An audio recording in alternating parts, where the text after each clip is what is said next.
Alright, ladies and gents, as ever, my name is Shane, that's Shane's Games, and tonight we are going to be playing Hotel Dusk Room 215 for the Nintendo DS. This won't be our first time playing it, so if you want to see how we got to where we are tonight, or check out some of the games I've played in the past, be them obscure, unusual, or nostalgic, feel free to check out my YouTube channel, but for tonight, we will go ahead and get into the game. Very quick recap. We are playing a guy named Kyle Hyde. He is a former police detective, currently a delivery man / door-to-door salesman. He was sent to this place, rundown ramshackle hotel in Los Angeles called the Hotel Dusk in order to pick up a delivery. But while he was there, he has found evidence linking to his former police partner who betrayed him, killed the dude, and stole a real expensive painting of an angel. So now he's been going around trying to solve all of the mysteries and uncover all the skeletons in the hotel guest closet in order to figure out if he can get back on the trail of his former partner. It's been very strange. There's lots of coincidences and hooks everywhere. We're not quite sure where this is all leading, but the investigation continues tonight. Emperor, welcome in. How are you doing today, Emperor? How is your weekend going? Hope all is well with you. Good to see you as always.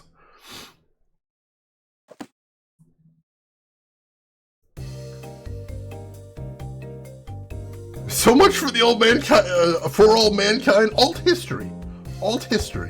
You know how it be. And as usual, we're starting the chapter with a phone call.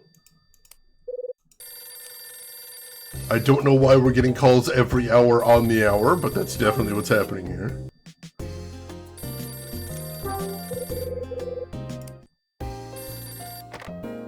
If I was working for any company in the world that called me every hour on the hour while I'm on a job, I don't think I'd be working that job for very long.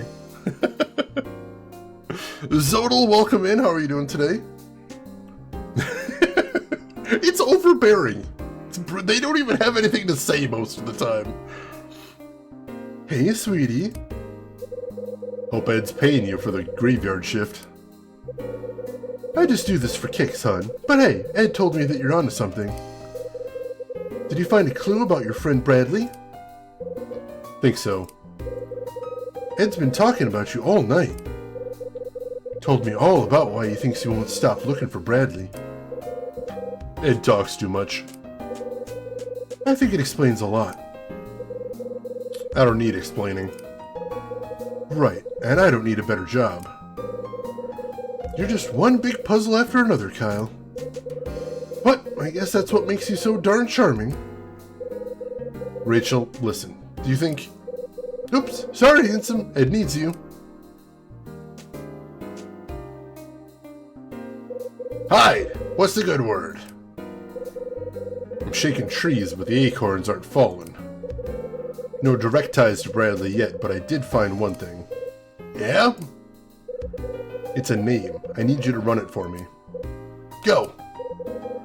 See what you can dig up on a Gallery May in Santa Monica. And get me the skinny on the owner, too. A guy named Robert Evans.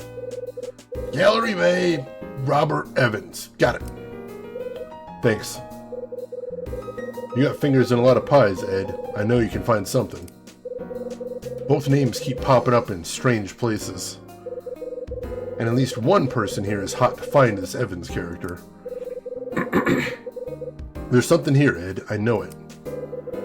I'll do what I can on my end. But give me details. What are you fishing for? I met a young girl here. She's wearing the same bracelet that Bradley used to have. The girl's name is Mila. Mila? Hyde, are you saying... No, it's not his sister. Mila says that the bracelet is from her father, Robert Evans. I think she's looking for the guy. This the same guy that owns the gallery? Yeah, same guy. Right. Give me an hour or so. Let me talk to my people. I'll give you a buzz when I track something down.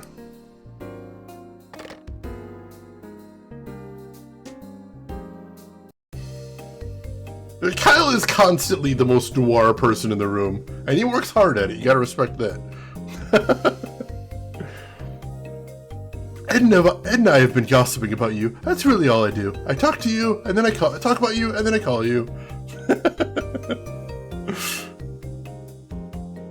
The Ed guy reminds me of Roy Campbell from Metal Gear. I could totally see that. Most definitely.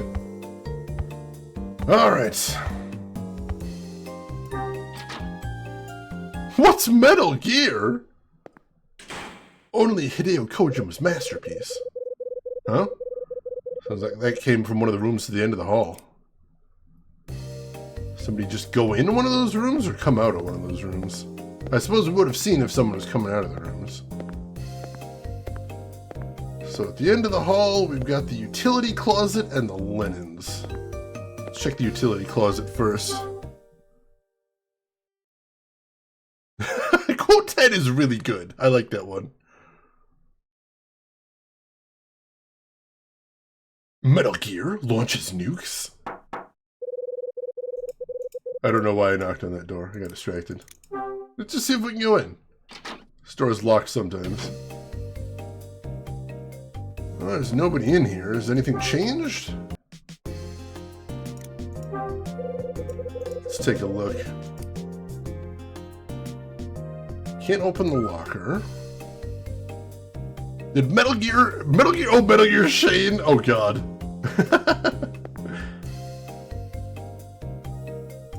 I actually, this year, for my first time, beat the original Metal Gear.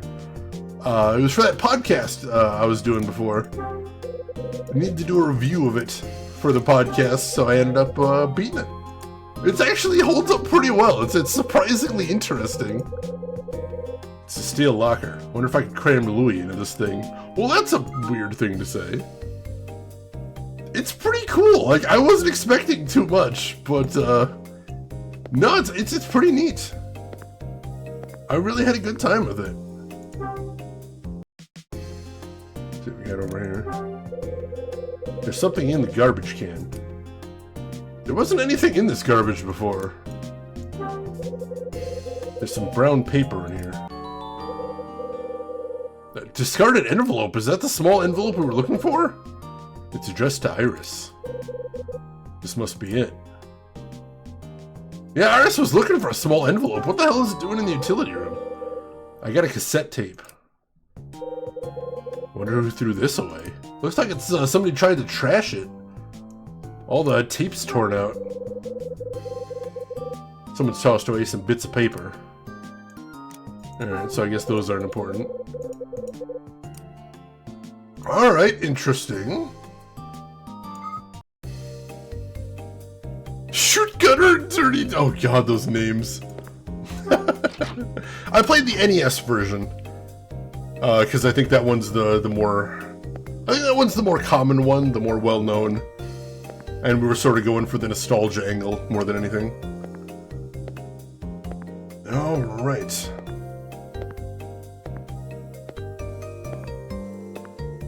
So, let's go chat up Iris. See if this is the envelope she's looking for.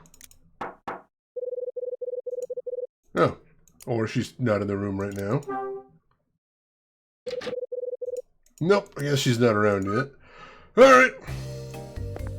Well, I guess we'll head downstairs. See if we bump into anybody interesting. Emily L presents. Sorry, I always forget that. How are you doing today? How is your weekend going? I hope everything is good with you. Glad to have you here with us. Alright. Pop out to the lobby. See if anybody's around in here. Oh, yeah, there is somebody.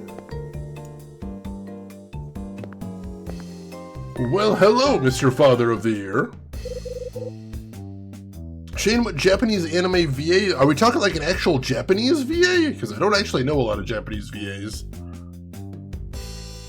I know a lot of American VAs, not a lot of Japanese ones, though. You sober yet? Oh, it's you. You forget what room you're in? No, I was just trying to clear my head.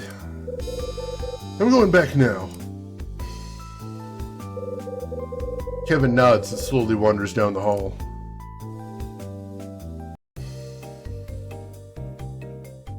Alright, well, that wasn't tremendously thrilling, but good to see he's feeling better at least. Hopefully he can turn stuff around. He's definitely had a rough year, and it's probably not going to get easier anytime soon.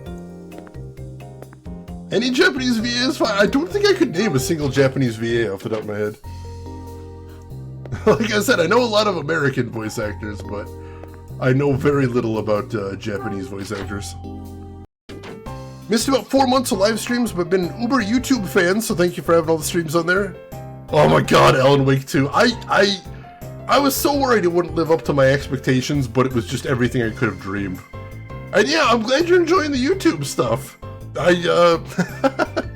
Every time I upload stuff here, I'm like, I hope somebody's enjoying this stuff. So I'm really glad. I'm really glad. God, Alan Wake 2 is so good. I'm so happy I played that one. Oh, the VA for... Alright, yeah, the VA for Kiryu. I couldn't name him, but I know the Japanese Yakuza cast has some really good folks in it. Kyle Hyde! When he's not solving crimes, he's playing Santa to the ladies. Ready to take a licking from this street punk? I'm gonna roll strikes till dawn! Oh, right, we're supposed to be playing bowling with him. I forgot. Oh, that's awesome, Emily. That makes me really happy to hear. I'm glad you enjoy, and thank you for picking me to watch. That's awesome. Well, feel free to name a couple relentlessly. I'd love to hear what folks like as far as Japanese voice actors. Oh, EPU too. That is awesome. Hope you've been enjoying whatever you're watching recently. So I forgot we're supposed to be going bowling with Louis, so I don't know how we're gonna go bowling because this place doesn't have a bowling alley, but he says he's got a plan. Almost. But first, you have to help me out. I need a cassette player. Really? Well, I got a deck. It's in my room. Man, I tell you, that old thing is in serious demand tonight. Hey, Louie. Who else wanted your cassette deck? Dunning, man. Came through a little bit ago wanting to borrow the thing. Dunning. Don't ask me, man. Said he wanted some music. Probably country, yeah? What you gonna listen to, Hyde? It ain't disco, yeah? Tell me it ain't disco. I don't know. Shit, man. Sounds pretty suspicious. I'll know when I hear it. Tell you what, man. Thing is just sitting in my pad. Go ahead and use it, but don't take it out of there. Thanks. I'll swing by a bit later. Oh, but hey, don't try to rewind anything. Oh, yeah, and you can't fast forward either. Buttons are all busted up. Got it. So was Dunning the one who was messing around with that cassette tape? I wonder. Oh, we got some agreement there. That's awesome. All right. Trying to remember what's the easiest way to get to his room. I think if we go through go back here?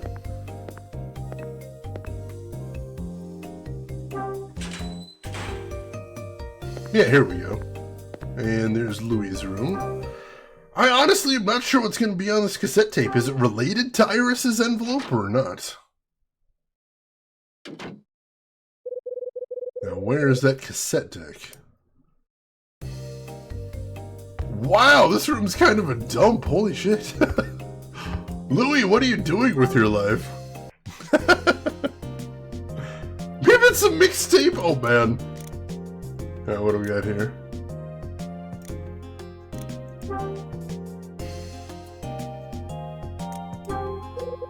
It's a ballpoint pen. I got myself a ballpoint pen. I'm sure I can put it to good use. It's a picture of 3 men. Bradley.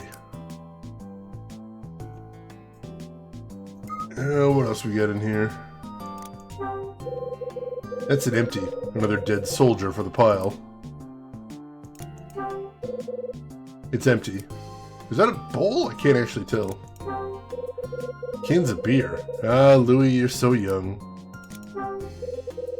It's a bottle of booze. If I worked here, I'd need this too. Walls are covered with newspaper articles and bikini pinups. There's a small shelf in the corner of the room. I got no interest in any book Louis would read. Ouch! That's harsh. Louis's coat is hanging on the wall. Nothing over there, it seems like. Grand Theft writing utensil. We don't even need it. We're just taking it. Quote 251. I don't know why I pulled that one out, but I'll take it. Alright, I think I see his cassette deck over here. Yeah, as soon as I can take care of the orc necklace, I'll get right back on it. Quote 251. I stand by that. Nice pillow. Looks like a rolled up blanket or something. Everyone here loves old newspaper clippings. And dames in bikinis. There's a cheap wooden crate next to the bed. Louis got a cassette deck sitting on a wooden crate. Real classy. Alright. So let's go ahead and pull out the cassette tape. The tape's unwound. This is no good. So how do I fix it?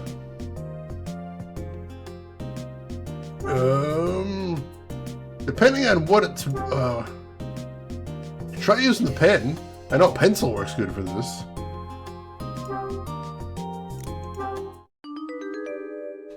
Oh man, how is this gonna work? There we go. What? That might have been spinning it the wrong way. Oh, the pen is round. It won't catch on the reels. I'm stumped. Alright, so we do need to find a pencil then. The pen is too round. I need something with an angle. Alright, do I have anything else on me is the question then.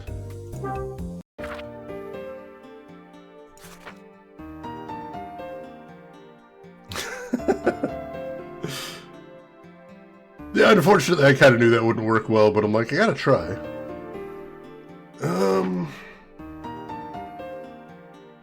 I could try using a key, but I have a feeling that's not what they want me to do here.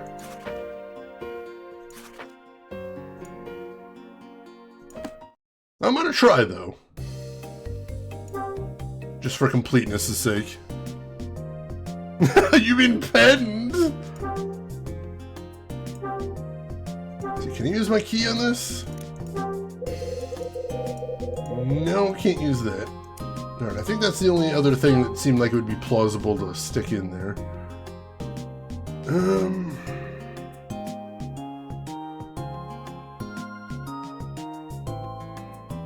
don't think we could use a coin. Coins are going to be too big. Alright, we're going to have to find a pencil then. Or something. You mean Gillette? Oh god. Well, let's finish searching the room then. See if there happens to be anything else around here. Garbage on the floor. This place smells like the floor of a taxi. He's got all kinds of crap laying around in here. Alright, nothing interesting over there. Yeah, you can just use your finger, honestly. But no, that's not a good puzzle solution. So we can't do that. Alright, we already took a look at this. Yeah, we already saw this area, so nothing else to see here. Alright, I don't think we're going to find anything in here, unfortunately. So now comes the part if I can remember if we ever saw a pencil anywhere before.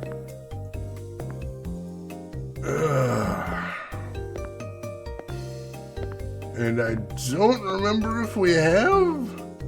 Yeah, I haven't used a pencil to rewind a cassette since I was in, like, high school. It's been a very, very long time, holy crap.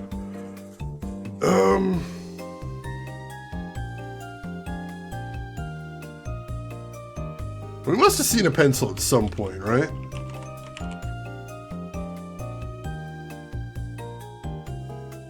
I'm not sure where, though.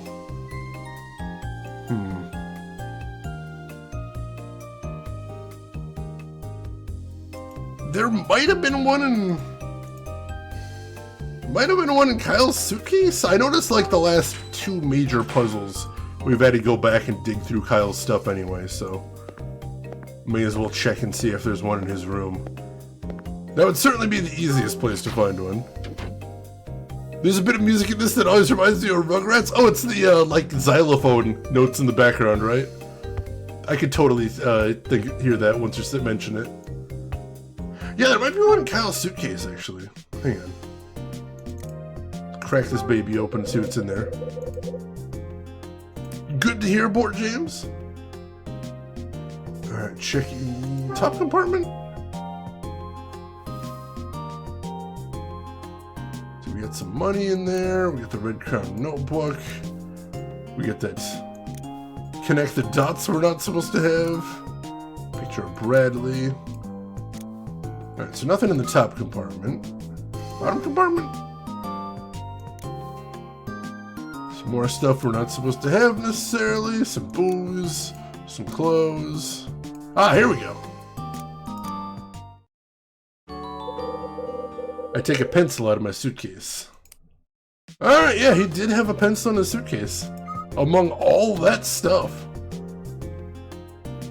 I think that's one of the more frustrating parts of this game is I know some adventure games won't let you pick up things you don't have use for.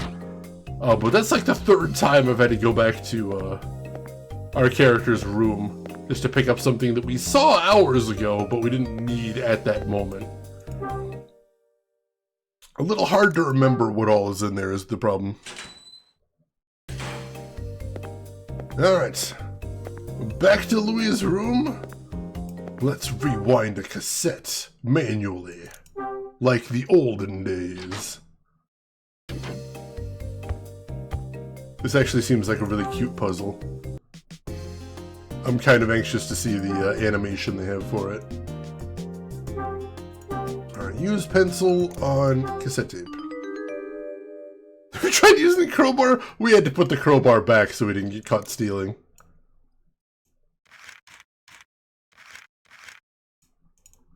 Come on.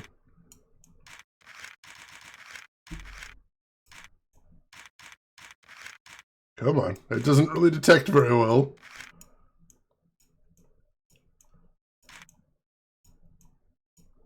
Where am I supposed to be clicking for this?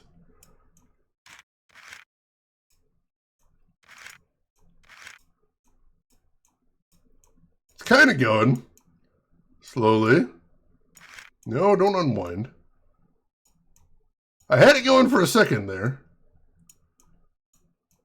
Now it doesn't want to go. Come on. So weird. I'm clicking and nothing's happening.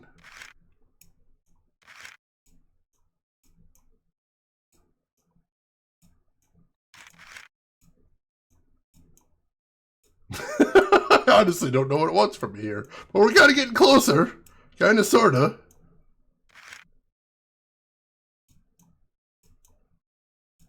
Little by little. Orbital Beetle, you remember doing this? Maybe this works better on an actual touchscreen, but we haven't had any touchscreen problems before, but this does not want to accept my input. Super weird. No, don't unwind, please. Gosh darn cassette tapes. The Dark Souls of cassette rewinding minigames. Rook's Honor, how are you doing today? Does kind of feel like it.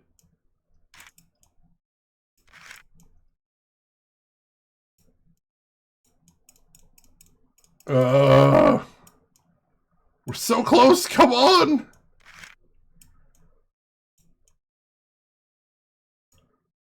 This is so weird. I don't know where it wants me to click is the thing. That last little bit will actually destroy me.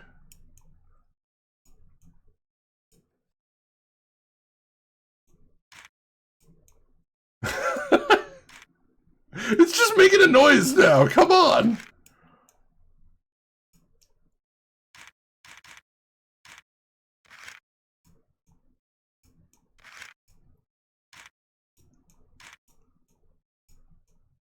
I honestly don't understand the logic of this.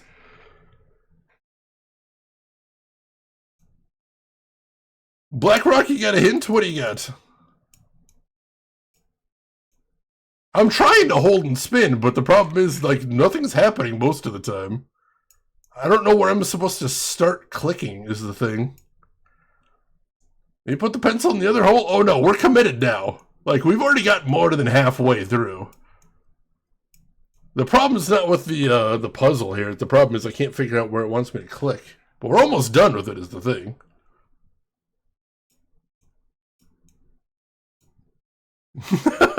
I've waded through too much blood now. So, oh, don't go backwards.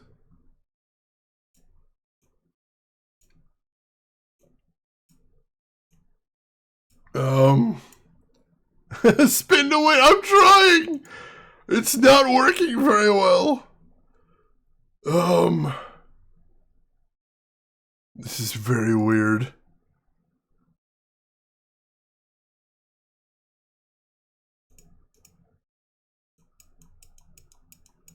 How? That kind of worked. A little bit.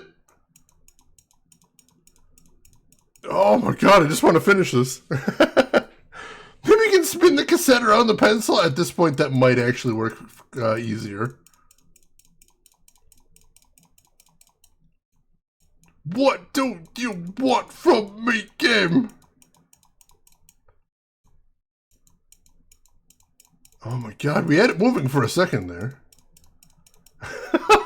This is the weirdest thing in the world to get stuck on. There we go!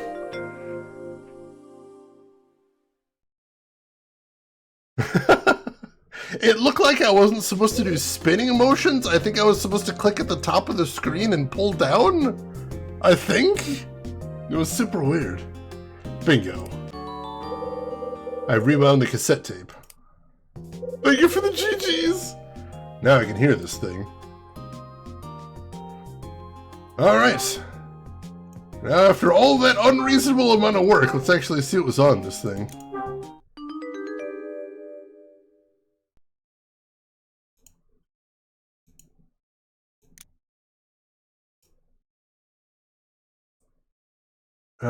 Side A? Sure.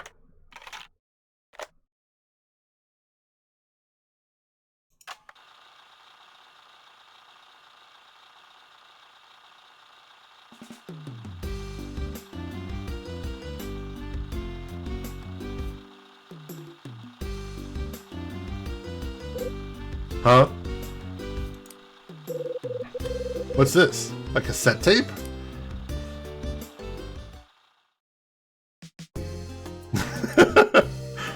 Well, that was a little anticlimactic. Shall we check out side B, perhaps? Maybe side B is where the fun is.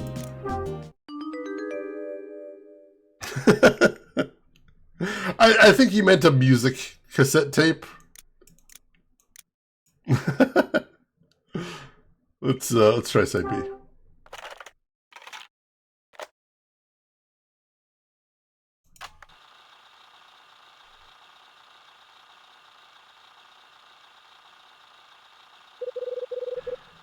Hey, you're asking.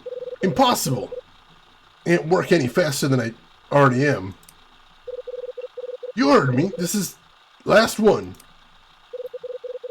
Ah, I got the painting supplies. But he doesn't get it. I know, but...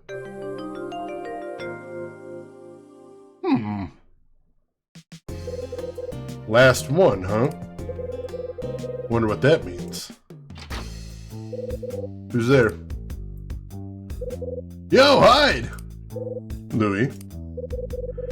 You get that tape working? What's on it, man? Not sure. Here, take a listen and see what you think. I play the cassette tape for Louis. Oh man, not cool, Hyde. That thing is a total freakout. Did you hear how those two cats were talking all quiet and staticky? Sounded like I don't know, like somebody bugged the room or something, you dig? That's my guess, too. Where'd you get this thing, anyway? Trash can in the utility closet. Trip! Who tossed it in there? Same person who stole an envelope from Iris's room. Okay, man, now you totally lost me. Who stole what from who now? Fill me in, man. Use small words. Yeah, I ain't the brightest bulb in the lamp. I'll tell you everything later, Louis. I have to find Iris first. Yeah, okay, man. If you say so. Excuse me. Time to make Iris sing like a canary. Well, after saving, of course. The plot thickens. Home taping will kill the music industry. Oh wait, that didn't actually happen. Hey, Rapscallion, welcome in. How are you doing today, Rapscallion? Hope you were having a great weekend so far. Let's see. We're saving over this. I am doing very well, thank you for asking.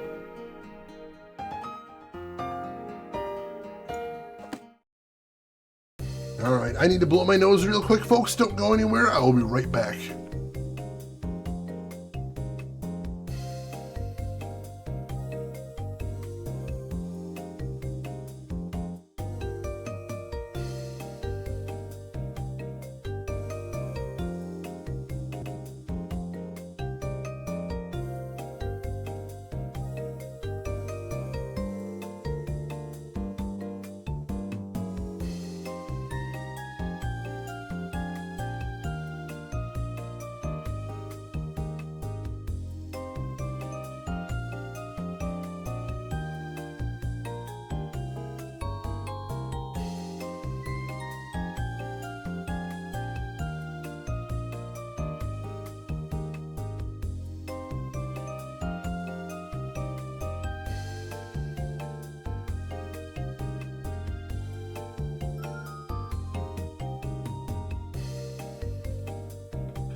And of course I stop in a part of the game where we're doing all elevator music. Thank you for waiting, folks. I appreciate that. Board Jams, tell your cat I say hi as well. Alright, let's see if Iris is back at her room now. And let's see what we can find out.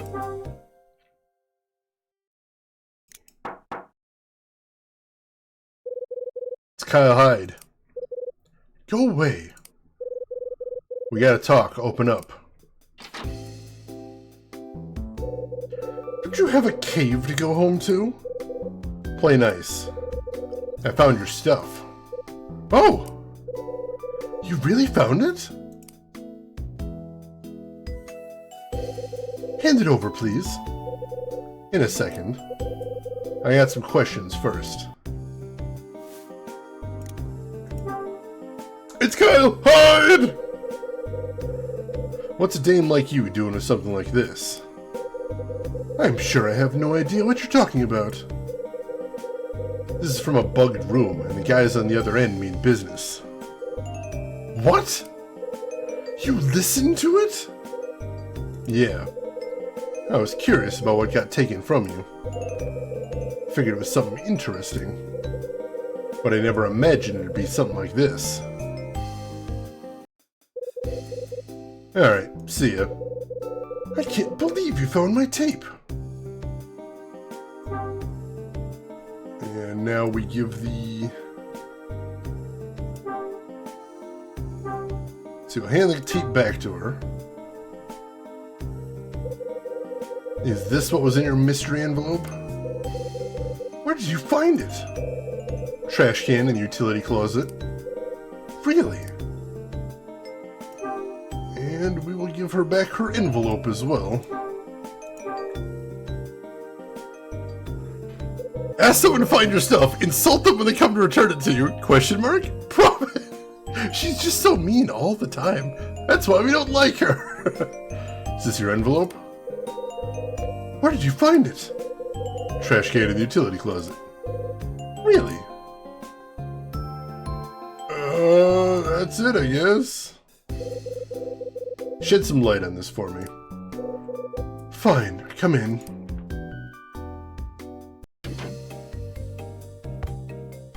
Wasn't exactly expecting a tape from a bugged room in that envelope. See if we can figure out what this is all about. What do you want to know? Give me the skinny on the tape. The tape is none of your concern. Just give it back. You want the tape? I want answers. Who are the voices on the tape?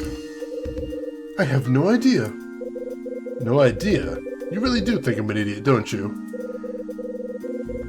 Where does a princess like you get something like this? I told you. Grace sent it to me. She asked me to bring it here, that's all. Hold it.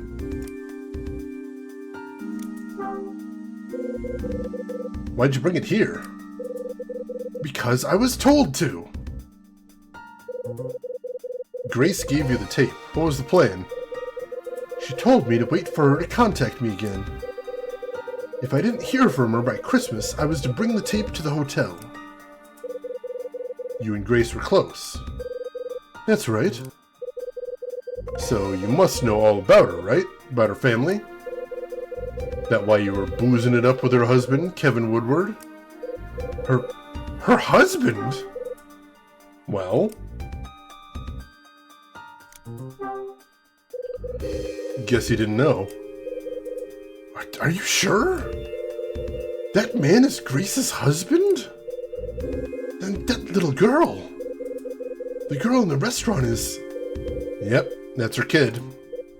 Oh. Now I understand why she had that doll with her. When did you last see Grace? Where is she now? Talk, damn it! Where is Grace? Where is she gone? You stupid, insensitive fool! I don't know, alright? I don't know! And you are the one who should be telling me what's going on. Wait, I'm the one who knows her, you idiot! I'm the one who's searching for her! I have to find her! There's something I have to ask her! Alright! Oh, what a tangled web! This is interesting, so I think I've got a hunch about where this is going. But we shall see. Let's start asking these questions here. I think I know why Grace asked you to do this. And why she wanted the tape brought here.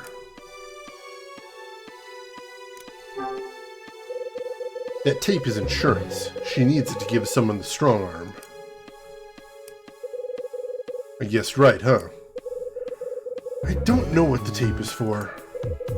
When Grace sent me the tape, she gave me a message. If I didn't hear from her by Christmas, I was to come to this pathetic hotel. And I had to bring the tape with me. I'm supposed to hand it over to a certain man. Alright, we'll get back to that in a second. Melissa's doll caught your eye, huh? What's going on there? You've seen that doll before tonight, right? After all, Grace is the one who made it. I didn't know she made it. That explains why it looks so much like our dolls. The more questions we ask, the less I know. This is really interesting. I figured it out. I think I know why you're looking for Grace.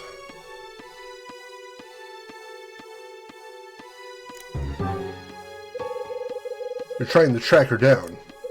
Yes. I thought she was married and happy, you know? I refuse to believe that she just vanished for no reason. Woodward got hit with a big lawsuit back in '77. He was about to lose everything. Grace raised a whole bunch of dough and pulled his ass out of the fire. But how? Good question. If you find out, tell Kevin, will you? Apparently, Grace refused to tell him where she got the cash. Guy couldn't take it. They fought about the cash and stopped trusting her. Then she decided to skip town. Oh, Grace. This isn't some tape Grace picked up at a yard sale. What's the story? What does it mean? I don't know. Kevin got sued for a king's ransom. Where'd Grace get the money to pay that off? I don't know, okay? I don't have any idea. Alright, more questions. Who gets the tape? I don't know. Nice plan. I asked her, Grace, I asked her who she meant, but she just told me to give it to the man who painted the angel. I hoped that I'd understand when I got here, but I don't. The angel, huh? So, here I am, a girl with no plan, trapped in the worst hotel in the world. I'm lost, Mr. Hyde. I have no idea who this man is or how to find him. I don't know who that is either. That's interesting.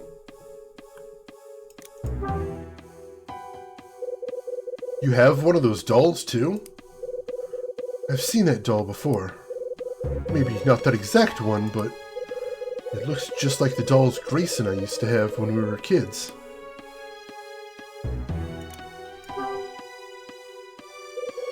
How did Grace pull together that much scratch?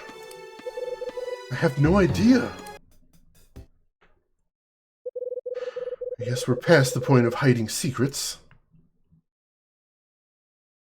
I doubt you're the kind of man I can conceal much from anyway. This about the tape? No, it's about Grace. Well, about Grace and me, actually. What's the story? I'm her little sister. No kidding! She's 4 years older than I am. Hey, Chris Technician, welcome in. How are you doing today? I think I mentioned yesterday I actually had a Raggedy Andy doll when I was a kid. I didn't see that coming. Our mother was a kind, beautiful woman, but she was weak. Terrified of being alone, easily manipulated, terribly sad. I'm sure you know the type. She fell in love so easily and always with the wrong kind of man. They used her and hurt her and left her. And then she would just find another one. We lived on the run, running away from the last bad man and towards the next. And every time we moved, we got a new father. In truth, Grace and I are only half-sisters. I don't even remember her father. But it didn't matter. Growing up, we were inseparable. When you're always the new kid, you hang on to what you have. We were best friends. But then my mother died and Grace and I were separated. I thought I would die as well. Mom died young? Yes, in a plane crash. Do you remember that Las Vegas plane crash in 1960? She was on it. I was 9 years old and far too young to understand. She was just gone. The man she was with at the time was a pathetic snake. The airline gave Grace and me a large sum of money, and he took it all. Once that was done, he stashed us in separate orphanages and vanished. Grace and I, we lost contact. I was eventually adopted, but I didn't care much for my new parents. At 15, I ran away and spent 5 years in a blur of hotels and highways. When I was 20, I found work at some rundown diner in Santa Monica. And one day, Grace walked back into my life. It's funny, I knew her right away, but she didn't know me at first. I guess those 5 years changed me more than I thought. Anyway, after a few moments, she recognized me and we were reunited. She was so beautiful, Mr. Hyde, just beautiful. She'd gone to college and made something of herself. She was working as a curator at a place called Gallery May, and she was engaged to a doctor. We promised to meet up later, but instead I quit and fled Santa Monica. I heard Grace was looking for me, but I never tried to contact her. Why's that? Because I was ashamed, Mr. Hyde. She was radiant and I was pathetic. I didn't want her to see me like that, so I ran away. Again. I decided to follow my dream of becoming an actress. I jumped from city to city, taking any role that was thrown my way. And in that fashion, time just passed. But 2 years ago, Grace tracked me down. I had just been featured in some small-time magazine photo shoot. Grace saw it and tracked me down through the agency. I was shocked by what she had become. The girl from Santa Monica was gone. Her eyes, Mr. Hyde, her eyes were so sad. She waited until we were alone and then broke down. She told me she needed money. She begged me to help her. Did you? Mr. Hyde, I could have sold my entire life and not come close to what she needed. She wouldn't even tell me what it was for. I told her no. I had no choice. I couldn't dream of getting that kind of money. She was sobbing, Mr. Hyde, sobbing and apologizing, and she told me she was sorry for asking the impossible, and that she didn't really care about the money. She just wanted to see me. She said it gave her the courage to do what must be done for her family. It was like we were little girls all over again.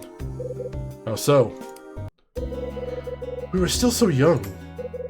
We moved from place to place, and I spent all my time in the car, sobbing. Mom was too caught up with her men to do more than scold me. But Grace was my savior. She used to put my favorite doll between her arms. Then she would hold me and talk to me until I calmed down. I thought back to that after she left the agency. After a few seconds, I decided to chase her down.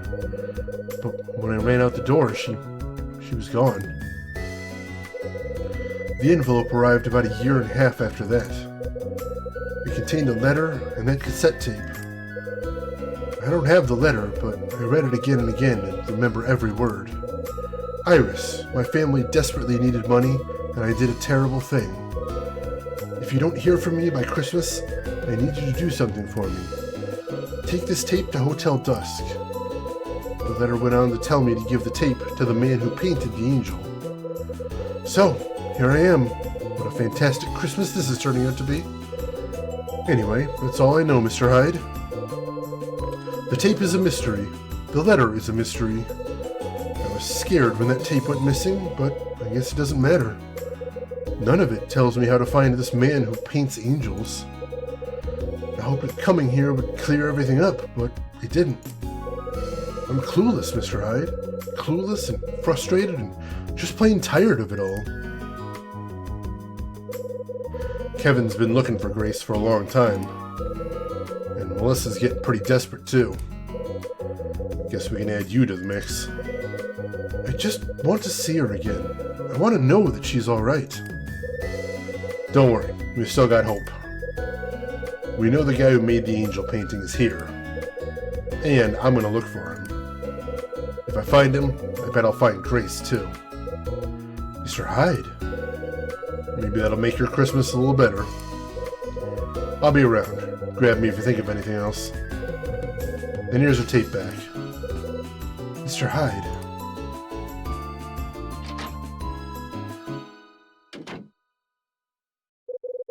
So Iris is Grace's sister.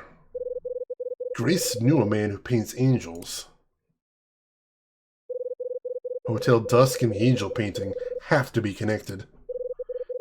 Maybe I can figure it out. Let me get caught up on chat real quick. Chris, I'm doing good. Dinner report is I made my old family recipe for spaghetti and meat sauce. It was delicious. Haven't had that in a while. Is this a Christmas game? This actually takes place 4 days after Christmas. So yeah, kinda actually. I didn't even plan to play it during December, but here we are.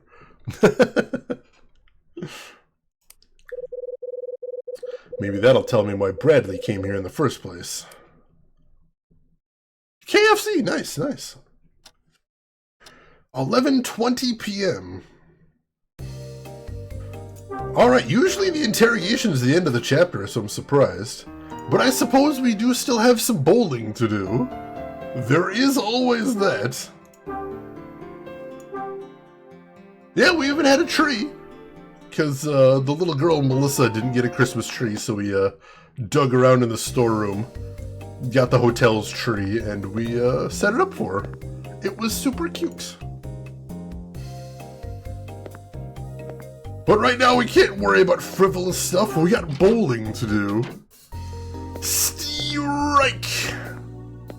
I still don't know how we're going to go bowling, but apparently we're going bowling. Alright, nobody's in the bar. Maybe he's back in his room.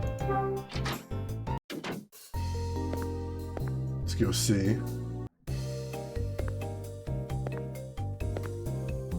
Come on.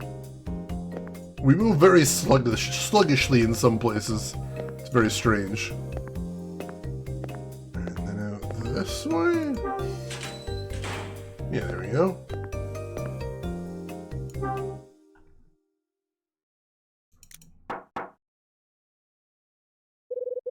Louis, it's me. Door's open, come on in. It's polite to knock first. Bet you can't beat Francis York Morgan's bowling score? That guy's a beast, I could never beat him. A true champion right there.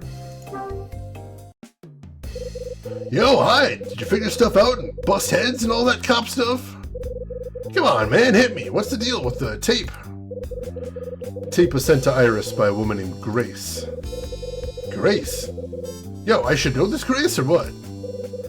She's Iris' sister. Iris has a sister? Seriously? Ow! You're a moron, Louis. There's more. Grace is Melissa's mother. Ow! Whoa! What? No joke? Oh, wait, man, that means... Yeah, Grace is actually Kevin's missing wife.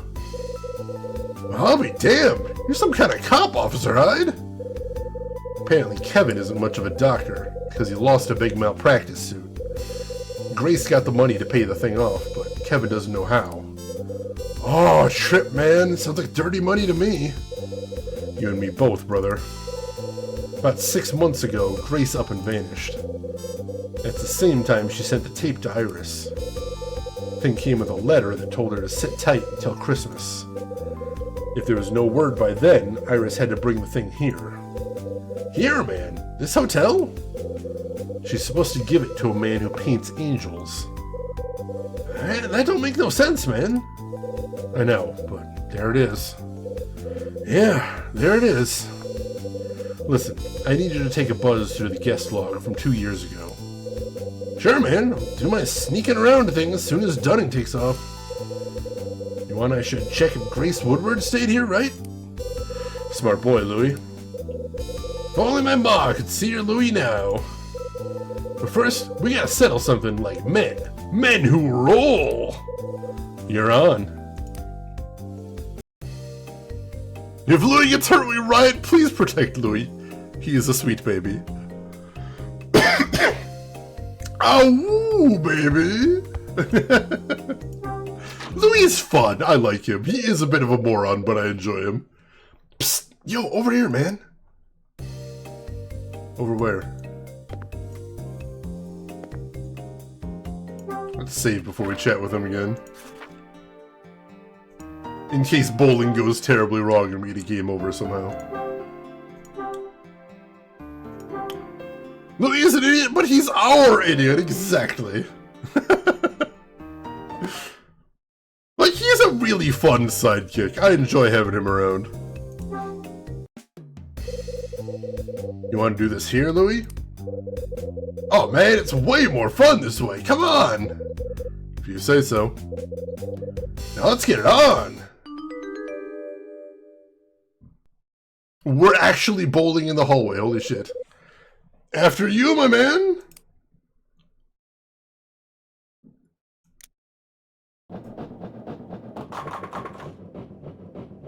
Not terrible. Could be better. Hey, not bad, Hyde.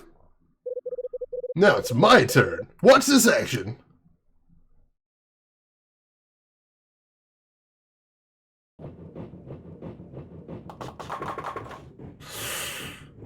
Not bad either. Guess that's the way the ball rolls, huh? Tie? Great, first game's a stinking tie. Yeah, seriously, they must be annihilating the floor. Seriously, holy shit. How did Kyle die in the hotel? A freak bowling accident. I have not seen that one, Board Jams. I meant to, but I never got around to it yet.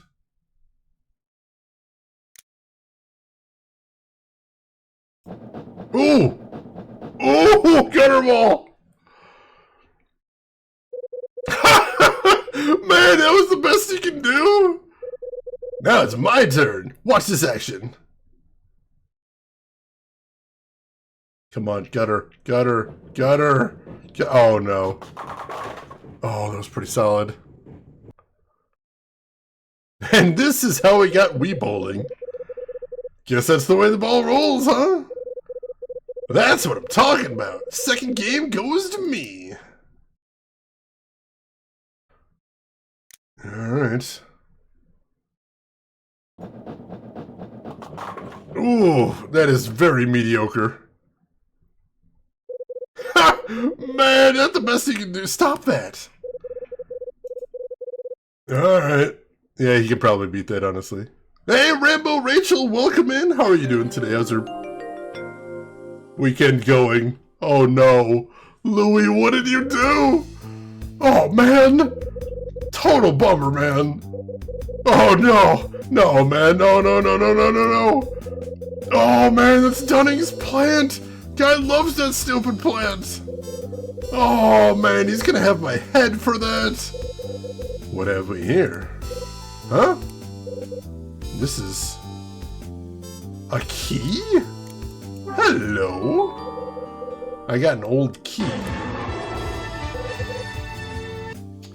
Hey, nab that cat and run! Thank you so much for the gift sub to Rambo Rachel right there. Gift sub number 3 in the channel. Thank you for the generosity, nab that cat. I really appreciate that. Rambo Rachel just work lurking. Good to see you playing this again. Love those DS gems. I feel like DS is so underrepresented on Twitch. It's unfortunate because there are some real gems on that system. Let's see. Why did you decide to bowl in the presence of his favorite plant? We were just mentioning that Louis is a bit of an idiot. He's our idiot, but he is definitely an idiot. Louis' incompetence moves the plot forward once again. Louis, Louis, Louis. That a key? What's a key doing in Old Man Dunning's plant? Oh shit. What is going on out here? What are you up to now, huh? Answer me. Easy, Mama Sass. We're just having us a little chat. Don't Mama Sass me, Louis DeNono. You were playing that ridiculous bowling game again, weren't you? Oh, man. What? You thought it was a secret? You talk about it to everyone you meet. I'm sure even Mr. Smith knows by now. You should pray that he never catches you, or it'll be your job. Aw, come on, Rosa. Why you gotta be Captain Hardass all the time? Your fun is no concern of mine, Louis DeNono. That's cold, Mama. Real cold. I don't have time for this. Mila is missing. Where is she? Have you seen her? Mila? You lost Mila? I did not lose her, Mr. Hyde. She left my room and hasn't come back. I checked the lobby and the restaurant already. Oh, this is terrible. You seem pretty worried. There's something I should know? Huh? What? No, nothing. Just trying to find her. Sure you are. I'm busy. I have to go. If you see Mila, tell her to go back to my room and wait. Alright? Good. Rosa scuttles off down the hall. Whoo-wee! Sounds like they had themselves a fight or something, yeah? Something like that. Hey man, we should help look for Mila. You know, to be nice and all. I know why you're looking, Louie, and it's fine. You take the first floor. I'll take the second. Gotcha! And Louie? Yeah? Keep this safe. What, the old key? See if you can find out what it goes to. Yes, sir, officer! Interesting, interesting. He's the idiot we didn't deserve or want! He's so cute, though. Louis DeNono, actual 6-year-old. Rose, you may be good at a lot of things, but you're a terrible liar. Just the worst. Just absolutely awful. Forgot to put any character points into bluff. You always gotta have a little bit in bluff. And this is like some sort of paladin, I suppose. In which case, you're probably not going to be lying very much anyway.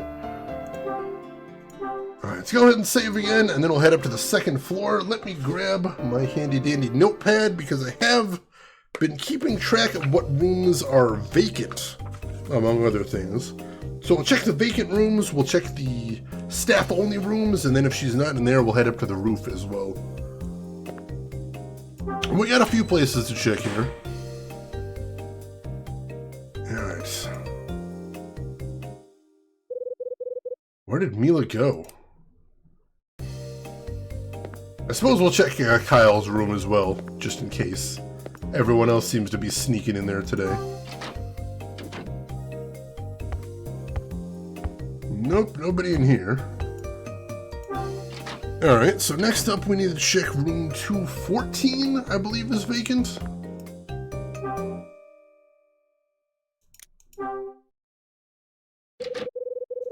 That's locked. Alright, nobody in there. Next up, 217 and 218 are vacant. See if she wandered in there somehow. We never locked up 217 for some reason, but no, nobody's in here either. And 218, like I said, should also be vacant.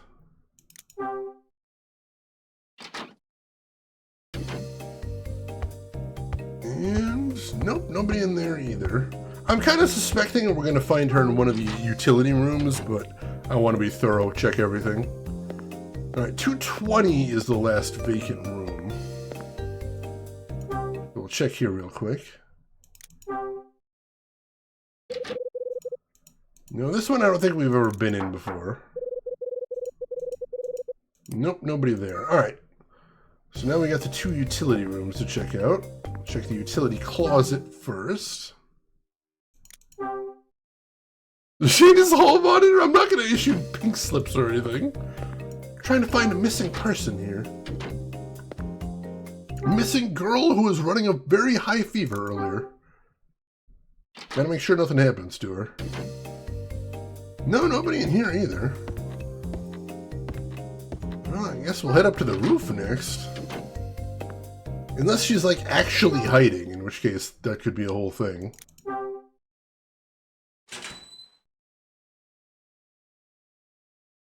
Nope, there she is. Someone's there.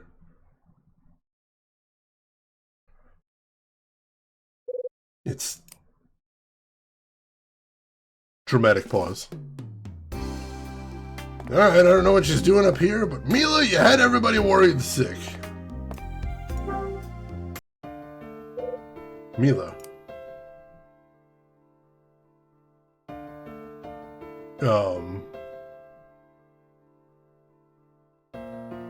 Hang on, I want to try something real quick. I'm going to try closing the lid. There's a couple places where that actually does some things. No, it doesn't work here. Just gotta tap her on the shoulder. What's wrong? Just stargazing? It's cold. That's not much of a coat. Rose is looking for you. Something happened between you two? Did Rose say something to you? I hand my notebook to Mila. Mila writes something in my notebook.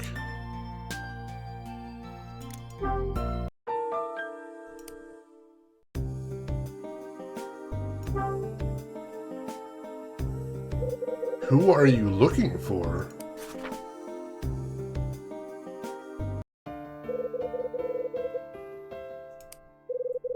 That's what Rosa said to you? So she knows you're looking for your father, huh?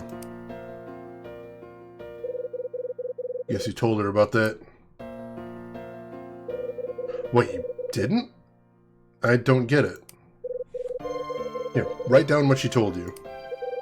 I hand my notebook to Mila. Mila writes something in my notebook.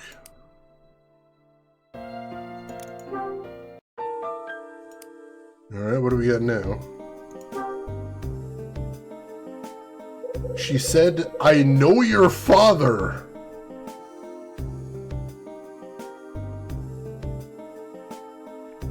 Sorry, what? How?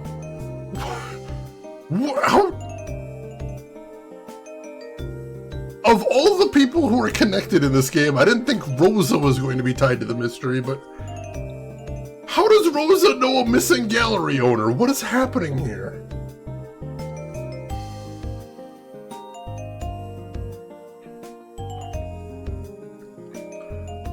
Suspect everyone? I mean, yeah, I'm learning that the hard way right here.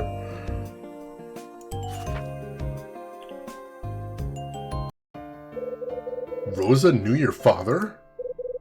She said that?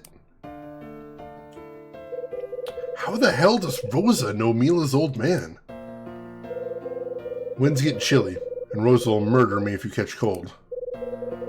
Let's get you back to her room, okay? Although I'm not 100% sure she's safe there anymore. 10:40 p.m. Communism was always a red herring. Speaking of Rosa, am I misremembering things, or did she at one point mention having worked at a diner in Santa Monica? I think she might have. I'm not 100% sure on that, but that does sound familiar. It's been a long game, and there's been a lot of evidence. Also, like I mentioned, I was playing The Root Trees Are Dead this week, which, again, amazing game if nobody's played it yet. But I memorized a lot of stuff for that game as well. Jesus, did I memorize a lot of stuff for that game. Alright, down to the first floor. Rosa's room is just through the lobby here. Hopefully the door is still open.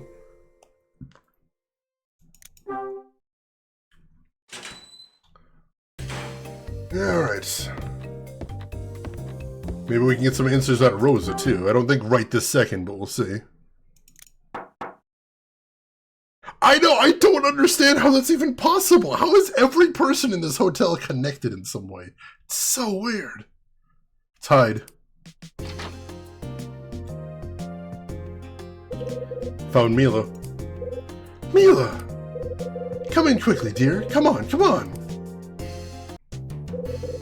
Where was she? On the roof. What? Land's sakes, no wonder she's cold. Poor thing will catch her death. Mila, you just sit, I'll make you some tea. And don't mind what I said earlier. You don't have a thing to worry about, dear. You got a second? What is it? I'm very busy. It won't take long. It's about Mila. Yes? Actually, I need to talk to both of you. Oh, alright. Go wait in the back room, okay? Good. I need to give Mila her tea first.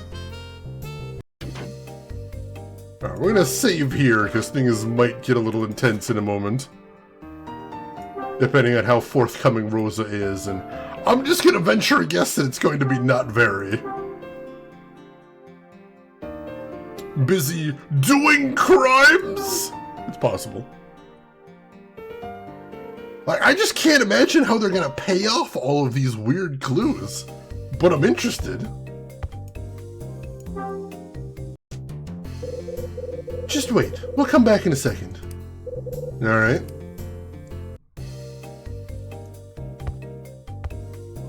I said wait in the back room, right? There we go.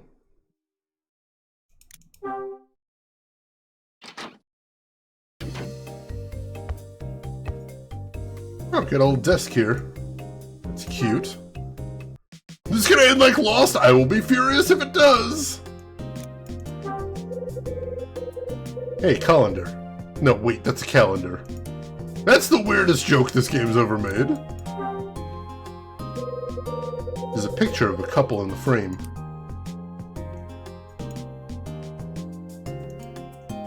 And I can't look at it any further, it would seem.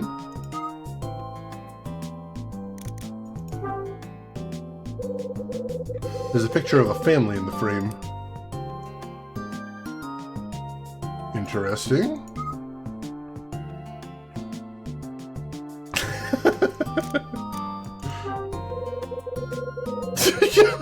And of course, quote 85 comes up there. There's an old worn brochure on the desk. I get tired of seeing these things. Now that definitely sounds like a thing I would say. There's a small desk in the corner of the room.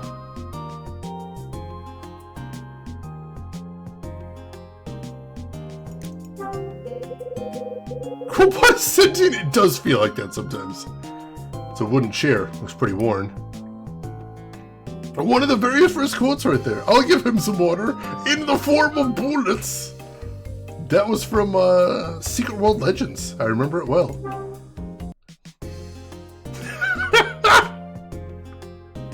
Alright, that one's a classic. There's a picture of Rosa with a man.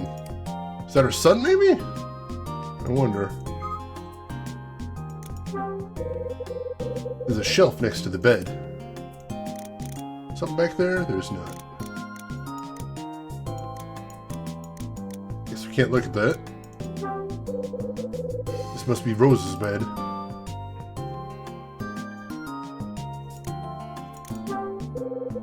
There's a picture of some flowers on the wall. Not seeing much to see around here.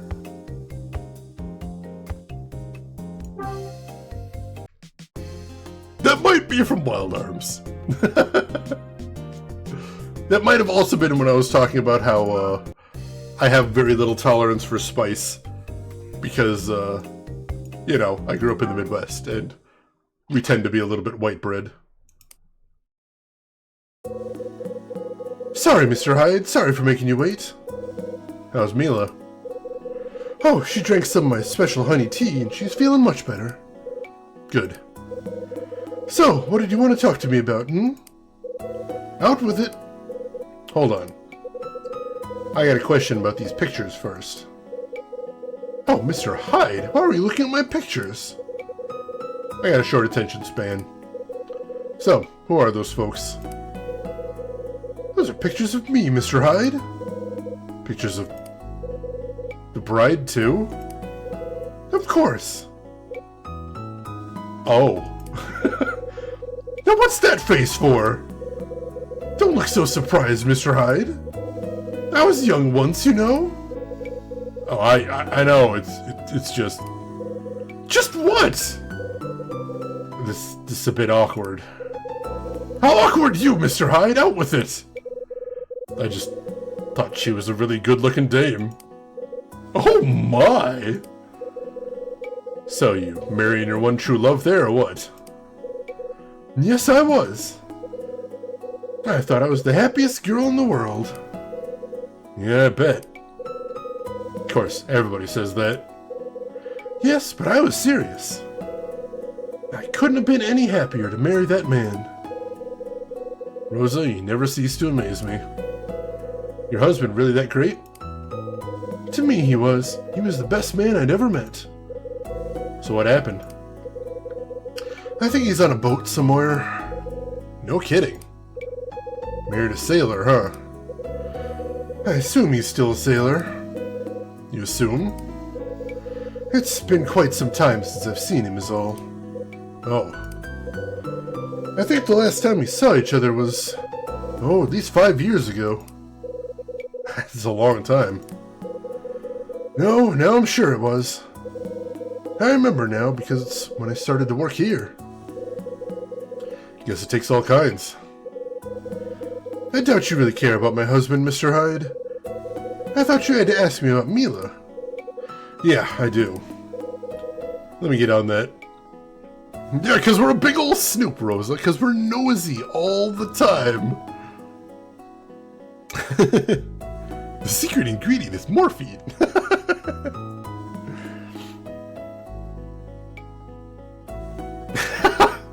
Brooks, I love that song. I haven't heard that song in forever. It sounds like they might still be married, but I don't know. That's a good question. Well, out with it. How do you know about Mila? What? I don't understand the question, Mr. Hyde. When I ran into Mila, her wheels were really turning. She was thinking about something you said. So, what did you say to her? I'm sure I don't know. I haven't said anything to that girl. Wait a minute.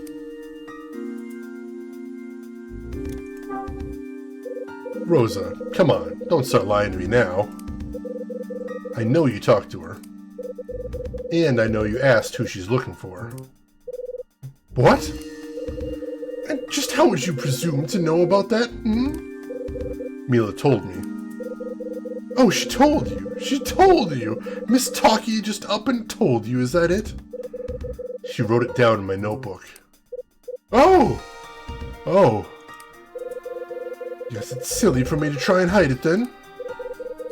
How did you know she was looking for someone? It's because of that old brochure. You know something about her that the rest of us don't? And I need you to tell me.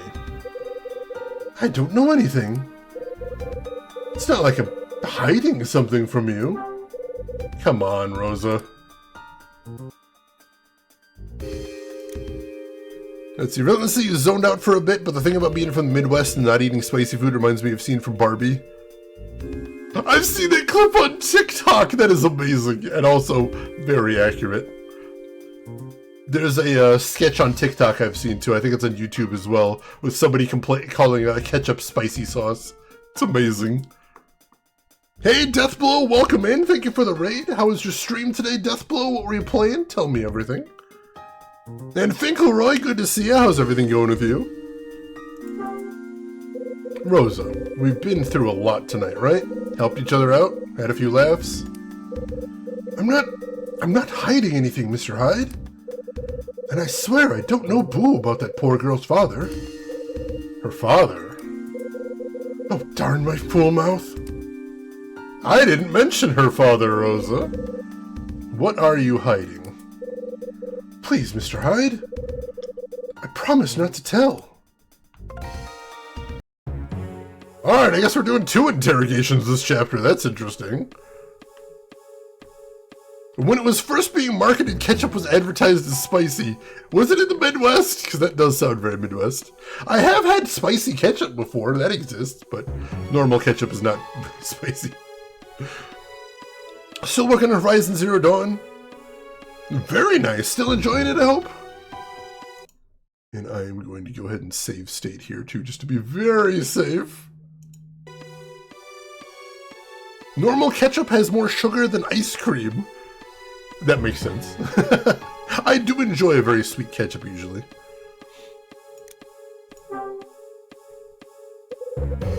I haven't had the spicy chicken... Wait, chicken fingers?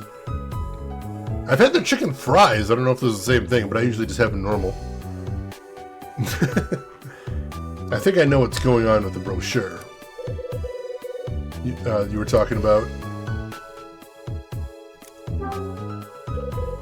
You mean the brochure Mila was carrying? Yes, that's right. She got a ride from that terrible angel boy in 213, remember? I think she showed it to him, and that's why he came here. And as soon as I saw that brochure, I knew. What did she know? Oh, chicken fries! Gotcha. I love their chicken fries. I don't know why they're so good, but they're so good. What about her father? You said you didn't know anything about him, right?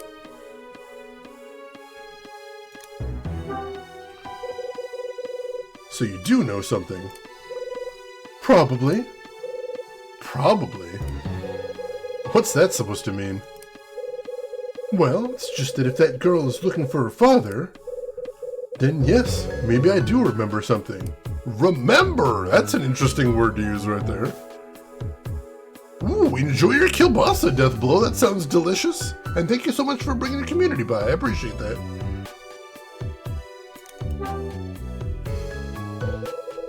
You made a promise, huh? I think I know who you made this promise to. It's someone I know, isn't it? Yes, as a matter of fact. The person trusted me.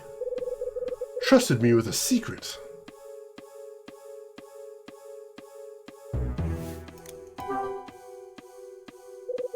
So what did that brochure tell you? Well, see, I just figured that if she had that brochure with her, then she must be looking for someone who stayed here a long time ago. Makes sense, right? Sure it does. Anyway, that's what I thought when I saw it. I suppose that checks out, yeah. She got an old brochure from the hotel. What did you remember? I can't tell you that. Come on, Rosa. I got you an autograph. I fetched wine labels. Trust me for once. I don't know.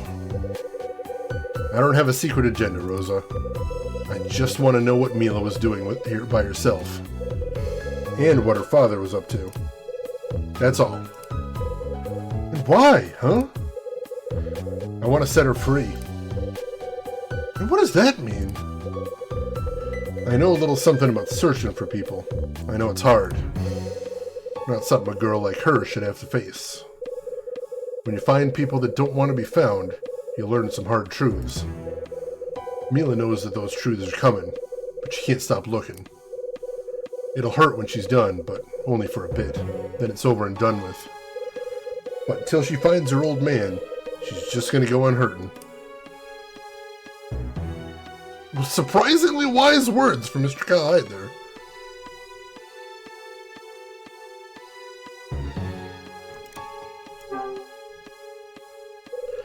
So what's the secret, Rosa? What are you hiding that can help this girl? I can't tell you, I promised. Yeah, you said that, and I know you mean well. But the person who told you this secret, they told you because they trusted you. I suppose. Then maybe you can trust me in the same way. If it's something to do with Mila, I can help her. And I need you to trust me with it. I'll keep your name out of it. Oh, Mr. Hyde, I don't know what to do. Tell me what you know. I'll make sure it doesn't come back to you.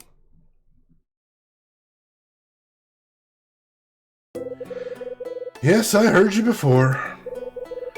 Well, if it's really just so you can help Mila, I guess I can tell you. I like you, Mr. Hyde, and I do trust you, I guess. I like you too, Rosa.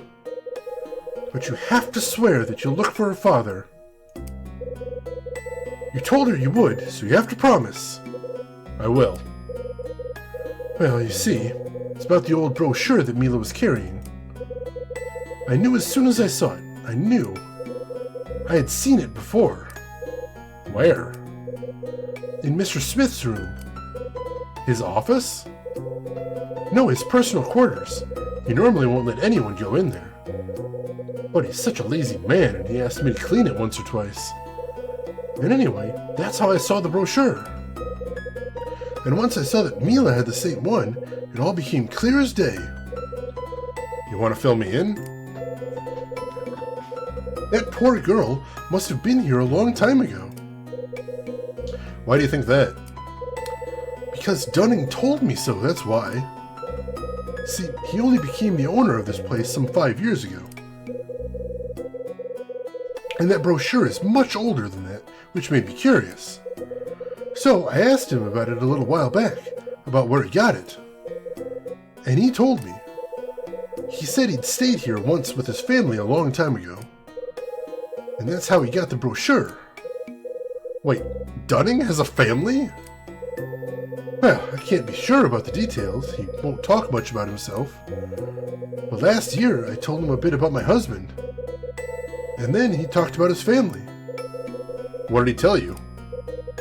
He has a daughter. But I think she lives pretty far away. A daughter? So that picture. That's right. I pretended not to know anything when you brought it up. But I think the girl in that picture is his daughter. But something happened that has kept them apart for quite some time. So when I figured out that Mila was looking for someone, I instantly thought about Mr. Smith. That's why you told Mila that you knew her father. That's right. Oh, it just felt so perfect. But Mila just looked so sad, and then she left. I see. Mr. Hyde, you don't suppose that Dunning really is... No, he's not. Oh, dear.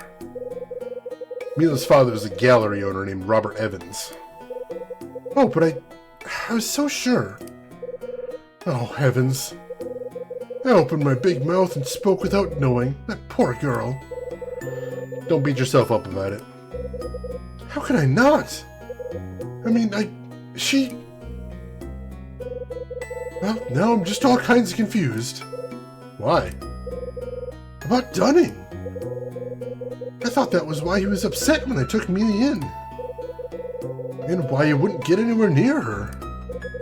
So I guess... there must be something between them. Just not what I thought. Maybe so. You know what Mr. Smith said to me? He said, you take her to the police first thing in the morning. And when I asked him if that was really the best thing to do, he couldn't even look me in the eye. Mr. Hyde, I'm just like you.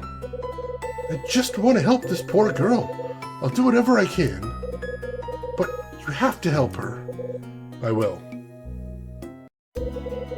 But I need to know one more thing. Is there a painting of an angel in this hotel? Angel? Yeah, wings, halo, little clouds, angel. No, not that I know of. But we do have lots of apple paintings. Yeah, I noticed that. Man's sakes, those things are everywhere. Pictures of apples all over the hotel. Why anyone would need that many apple paintings is beyond me. Rosa, I don't care about apples. I care about the angel.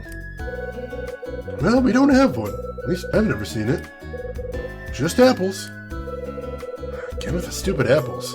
Can't sneeze without hitting one of those. There's even one in my room. Yeah, how about them apples? We do know that there is supposedly an urban legend about a girl in white as a ghost in this hotel. Though there's some doubt whether that story was ever true. Basically, Gamagumo, she's very confident in herself. Some guy in a hat, that'd be amazing. Alright, let's make another save after all of that. There we go.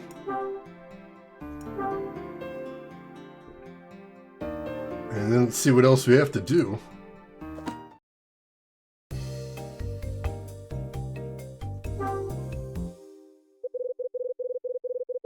I want to hear what you have to say.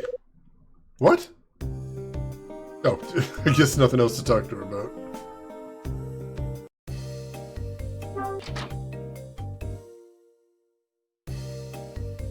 Can we talk to Mila now? Don't worry. I'll find your father. Nope, nothing to say to her right now either.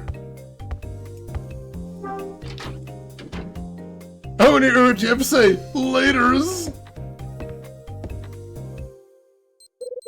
It's my pager. Now you gotta call Ed. Alright, well, head up to the second floor then. See what, oh, Ed was looking for information about the gallery owner, which, you know, since that was just what we were talking about, that's, good timing, I would say. Let's see what he was able to find. Maybe we can actually start connecting some of these dots finally.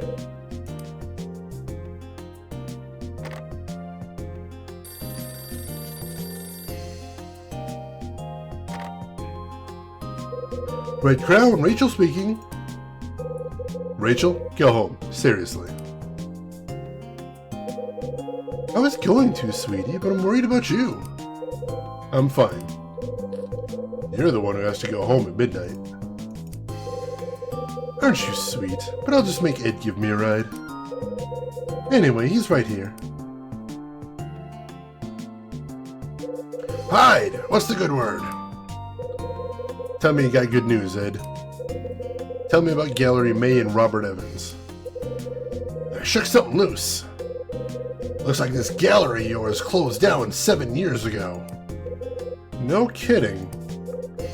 Yeah, it was one of the older galleries in Santa Monica. Seems this Evans fellow inherited it from his grandfather. He was 23 when he got it. That was back in 1933.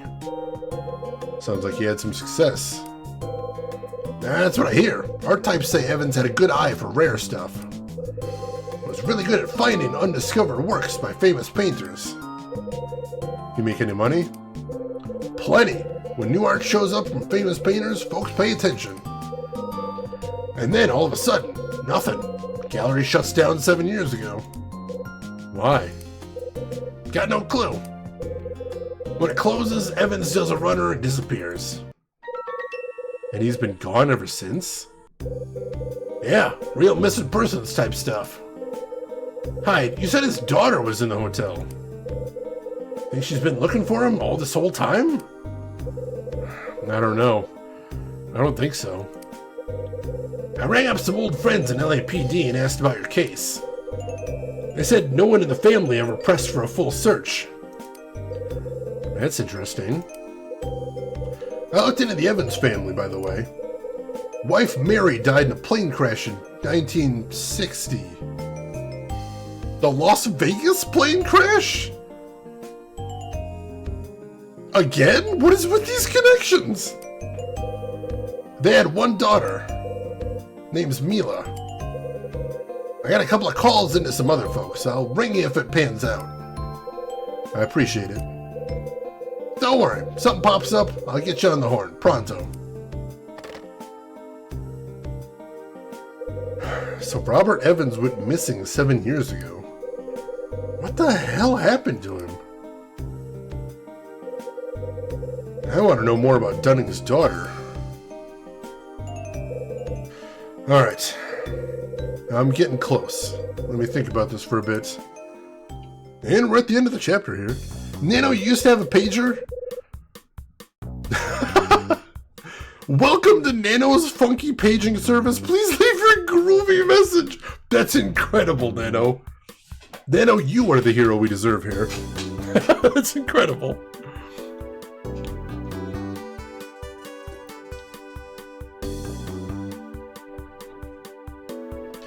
Ed called a little after 11. I asked him to check 2 things for me. One was Gallery May, and the other was Robert Evans. That's it. I asked Ed to collect info on Robert Evans and Gallery May. I borrowed an old cassette deck from Louie's room. Then I used it to listen to Iris's tape. It seemed to be a recording of some shady transaction. The person who sent the tape to Iris was Grace. That's right. Grace sent Iris the tape. Seems that Iris is actually Grace's little sister. And she's come here to try and find her. From what Iris said, it sounds like Grace is connected to the angel painting. I asked Louie to check the guest log from 2 years back and see what was there. And then we went bowling. Go figure. While we were knocking pins, we found something odd in the hallway planter. The thing we found was an old key.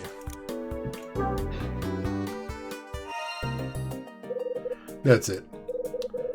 When the bowling ball broke the planter, we found an old key. The key's got no markings or anything on it. I got no idea what it's used for. Rosa stumbled across me and Louie's little game and was less than thrilled.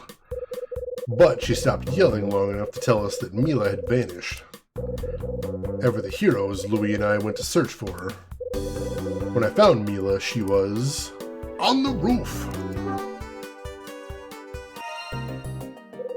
That's right, kid was on the damn roof. Rosa said something about her father that upset her. I took Mila back to Rosa's room. Then the Wonder Maiden and I had a chat. So is Kyle now speaking to the player? This is him sort of recapping the events in his head to get everything straight. The idea is that every once in a while he just pauses to make sure that he has all of his facts in a line, which honestly is a smart thing to do with something as complicated as this. Turns out Robert Evans was involved in something called the Nonnery game, but I couldn't find anything more about that. That'd be a hell of a crossover. Rosa told me that Dunning has a daughter. She thinks there's a connection between Mila and Dunning, but she doesn't have any real proof. When we were done, my pager went off and I called Ed. He had some info on Mila's old man, Robert Evans. Seems Evans took a powder after he closed down his art gallery. He went missing about 7 years ago. That's right, Evans went missing 7 years ago. Even made the LAPD missing persons list. Has Mila really been looking for him this whole time? Iris's tale, Rosa's confession, Ed's new info.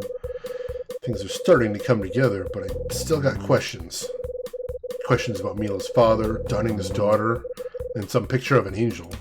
The strands of this mystery are starting to fray. I can see him getting rough around the edges. And Bradley, I think your story is the one thread I need to pull. The one that'll make this whole damn thing unravel. Surprisingly, I think you might be right. I'm not 100% sure how Bradley ties back to all of this, but everything seems to keep coming back to him. Because this door-to-door salesman he can't afford to buy into palace he'd have to rent. And in this economy? No.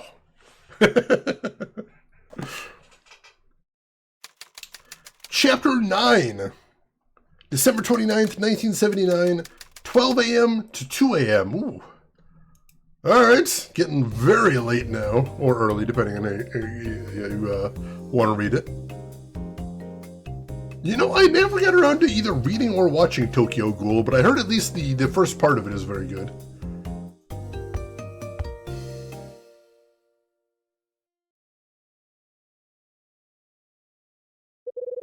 Painting of an apple, huh?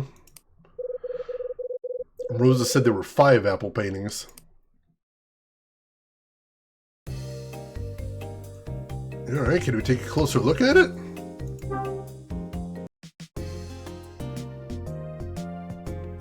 Not like that. Yeah, I don't think I can get around there. See if I can see it from this angle. There we go. There's a painting on the wall. It's a still life. It's a painting of apples. Is it a puzzle here? The manga is great. The first season of the anime is passable, and after that it goes into the hard to keep up even if you read the manga territory. Oh no. Oh, BlackRock, if you need to get sleep, go right ahead. I'll make sure the VODs go up as quickly as I can. Alright, is there anything interesting in here? Anything worth seeing?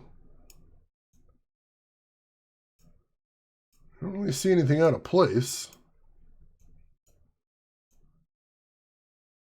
You guys see anything?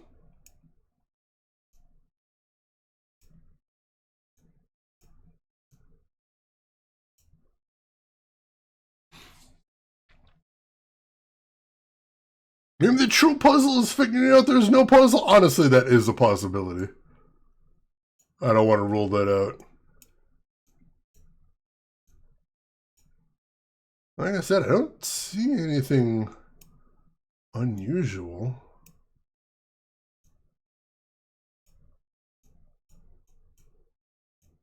The shadow on the apple's a little weird.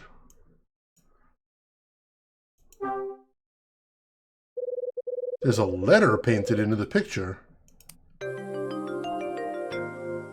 Huh. Picture of 5 apples and the letter Y? I'm going to write that down as well, just in case. There are other apple paintings besides this one. Yeah. Put down a Y.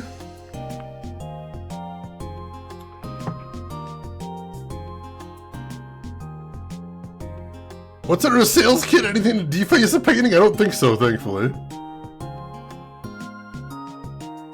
Oh, that's tragic. I do love sniper rifles in that game. That's my main right there. 4K!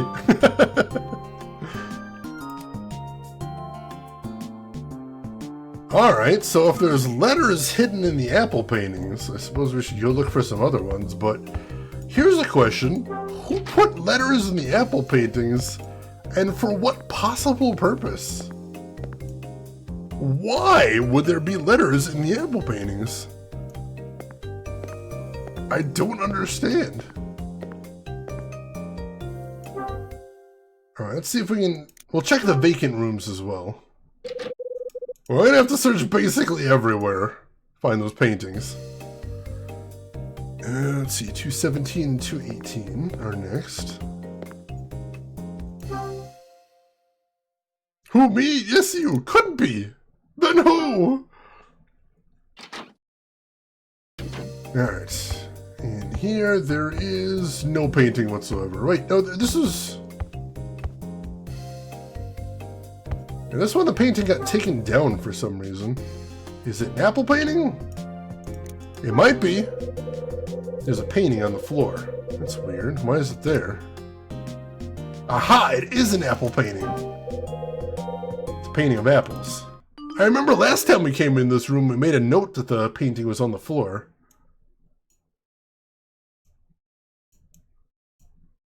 That's very strange. Is that a letter? No. I don't see anything in the apples themselves. Oh, no, here. I see it now. How about them apples? A picture of 4 apples and the letter N. Very curious to see what it ends up spelling right now. Well, we find one more N, and we've got Johnny the Homicidal Maniac's nickname, so there's that. Oh god, some guy in a hat. That would absolutely break my heart right there. All right.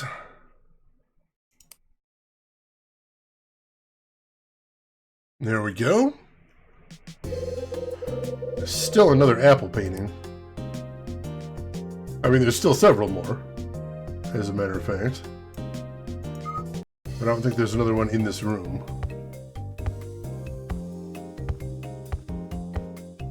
Alright. So that was 217. We'll see if there's one in 218.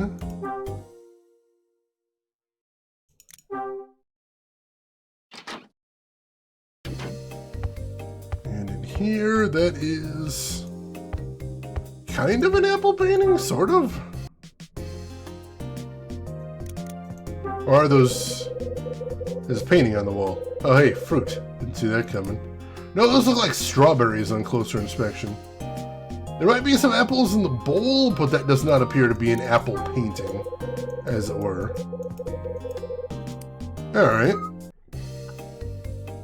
So yeah, as he alluded to there, there's basically paintings of fruit all over this place, so a little hard to narrow it down. Alright, let's take a quick peek in the storerooms here. I don't remember if there was any paintings stored there.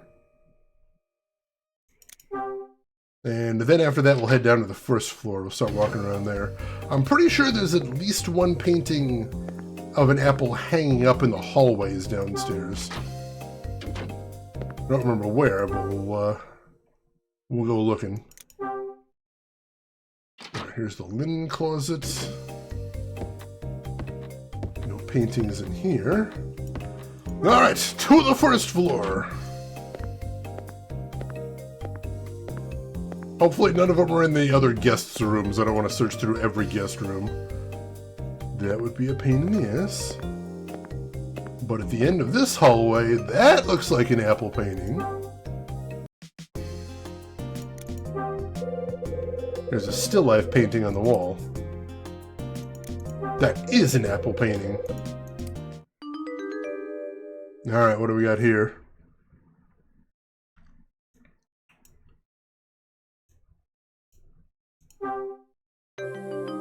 So the apple paintings appear to be almost identical except for the letters in them, which is interesting.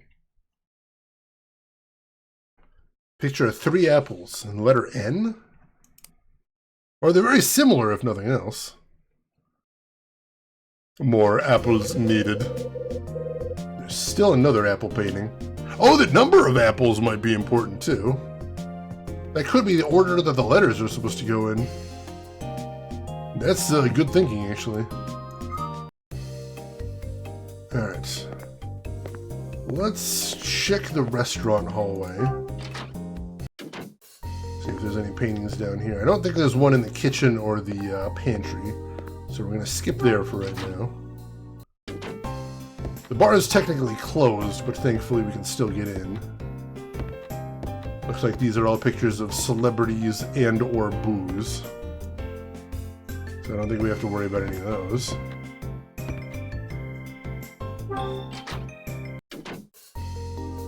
Y'all's News Network, is that what it is? We've cracked the case already. Alright, I think it's mostly just celebrity pictures in here as well. Yep, no apple paintings in here. So, let's head over to the lobby. We'll search around there next.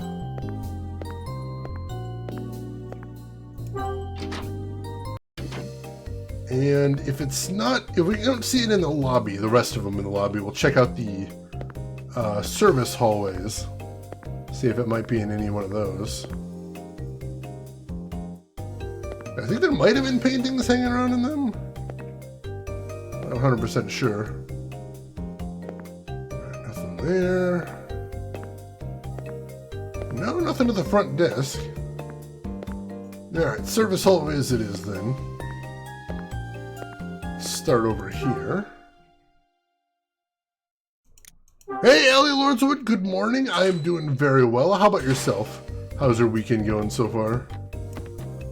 Alright, no painting over there. No painting over there, but let's take a peek in storage real quick.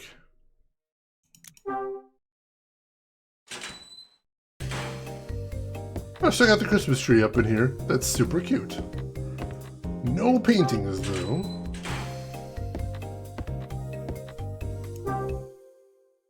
Check and see if Rose is in.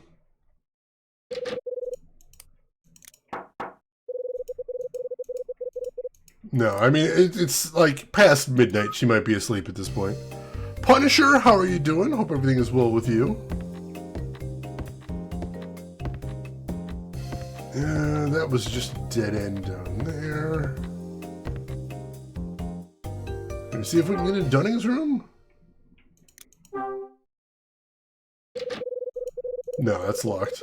This door is not opening without a fight. I'm too tired to kick it. That's fair. Oh, geez, Allie Lordswood, I'm really sorry to hear that. I hope you get better soon. I will keep my fingers crossed for you. Well, Punisher, good morning to you. Ooh, congratulations. Hope you enjoy the rest of it. There's a full 3 more that we still have to find. So let's check the so-called left hallway here. See if we can find any more here. Rosa said there was 5 of them. We found 3. Now check the laundry room.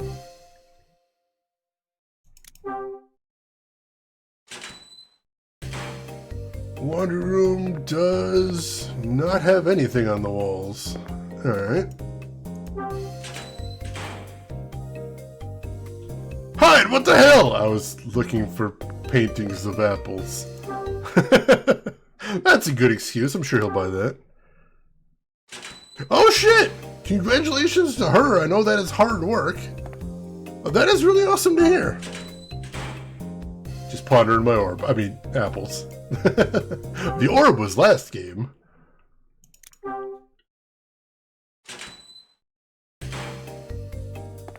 And no paintings in the boiler room. I'm pretty sure there was no apple paintings in Lewis's room, so we'll skip that. I'll check the pantry, just in case I was wrong about there being some paintings in here.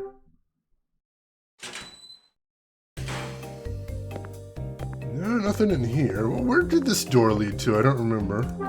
It's a secondary pantry, right? Yeah, it's locked. Doesn't really matter. Okay.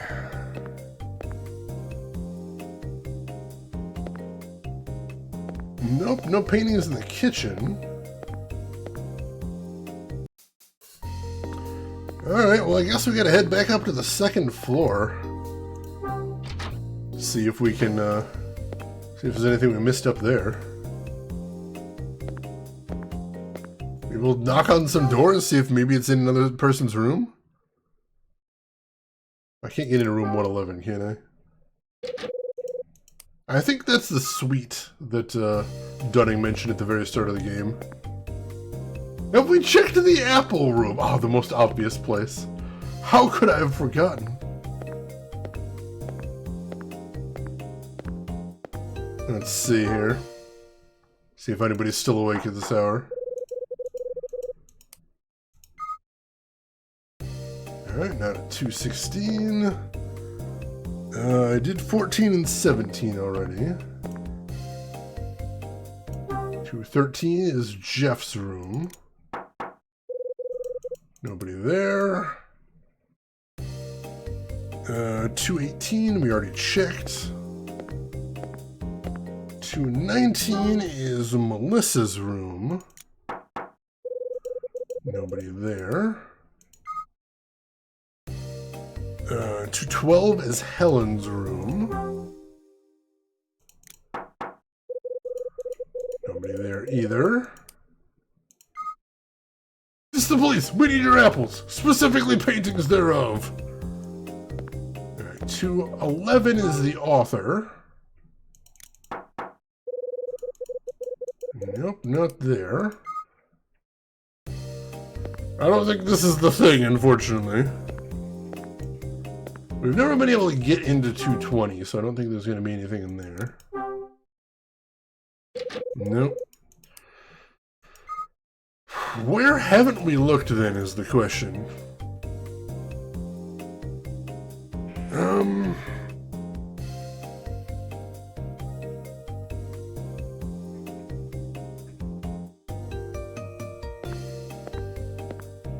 There was... Oh, damn it, I was literally walking right by it. Right here in the middle of the hallway.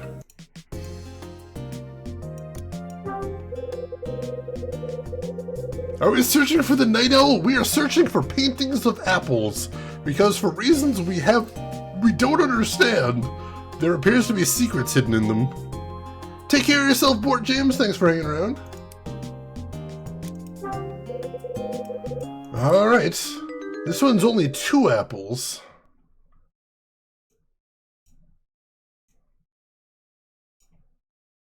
And is there a letter in this one? Not in the usual place, it doesn't seem like. Unless I missed it again. They are kind of subtle. This much is true. Aha!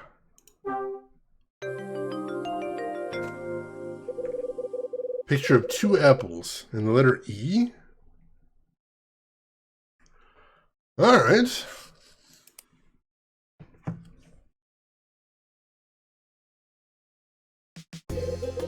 This is the 4th apple painting I've seen. I need to find one more. Well, I suppose we could ask either Louis or Rosa. They'd probably know. My log says the apples are not what they seem. I do love me some Twin Peaks. The apples. There are secrets within the apples. Can't you see them?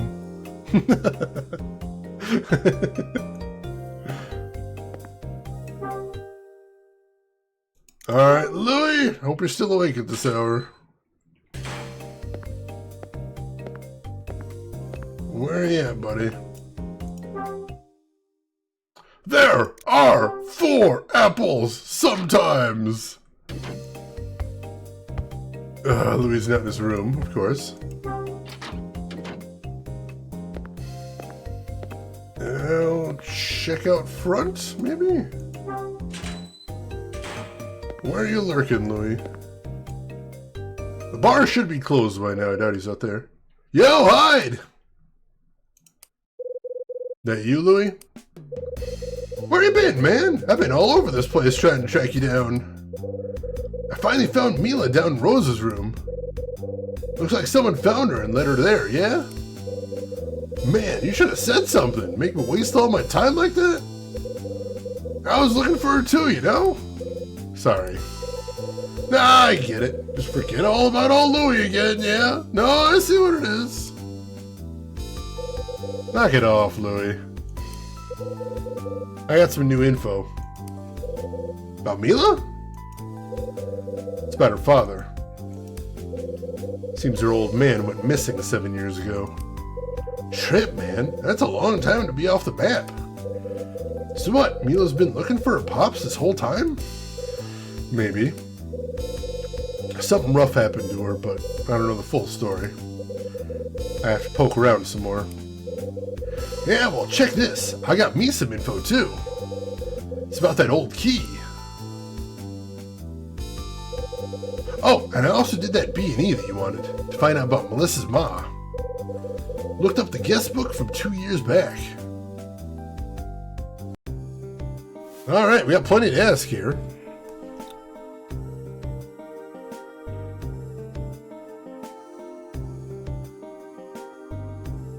Let's see. Hotel guilt trip. Literal actual 6-year-old.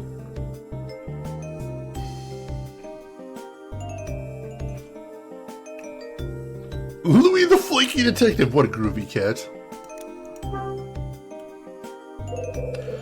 Just point me to the apple paintings. What? Those crappy things? Man, what do you want to know about those for? Just a hunch I need to check. Rosa said there were 5 paintings, but I can only find 4. Apples, huh? Sure you ain't been hitting the bourbon again, Hyde? Okay, let me think.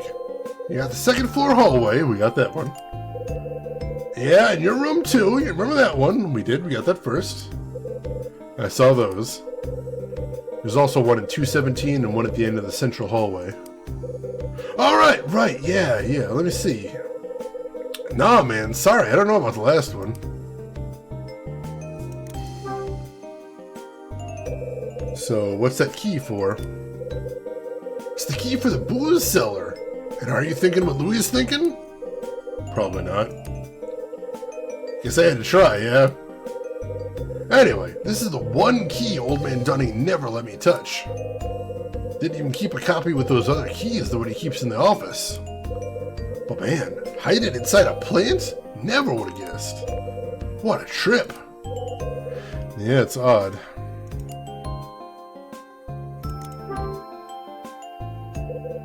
So, was Grace here 2 years ago? See, that's the thing, man. I don't know. Guest logs in the office only go back 1 year. I had no idea if he tossed the old ones or what. Gotcha. So, hey, Hyde? You gonna go scope out that booze cellar? Yeah. Well, just hurry up before Dunning finds out you have that key, dig? Listen, I gotta swing over to 7 Stars and close up shop. But come on down to the cellar after 1, dig? After 1, even. Let's see. Louis! Oh, crap, man! What in the Sam Hill are you doing here? You're supposed to be minding the bar. I'm going, Mr. Smith. I'm on my way. Then get to it. Thought I could trust you with watching my bar. Don't make me regret it. Yes, sir, I'm going. Louis runs down the hall. Damn kid, got a whole lot of learning to do. I'm sorry you had to hear all that, Mr. Hyde. Don't worry about me. Well, ain't you just a big sweetheart? But tell me something, Mr. Hyde. Why are you talking to Louis at this hour, anyhow? Just bored. That's so. Well, alright then. Excuse me. Dunning stomps off down the hall. 12:20 a.m. Hey, Rin, welcome back. I would love to hear about your haul, if you found anything particularly interesting. Hey, Ball Blair! We're doing good. We're learning a lot of stuff. We're not putting stuff together yet, but it's interesting. It is. Alright, so did we actually get the key back from him, or do we have to wait till 1 a.m.? Yeah, we didn't actually get the key. That's a shame. Yeah, well, let's save while we're here, I suppose. Feels like it's been a little bit.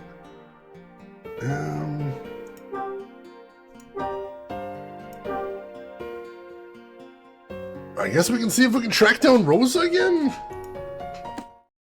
She was the one that told us there were 5 apple paintings in the first place. Maybe she'll know where that last one is.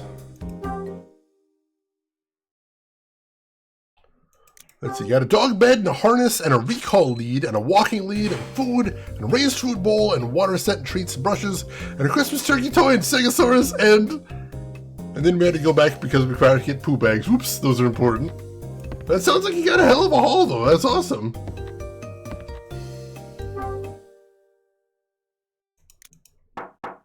Aha!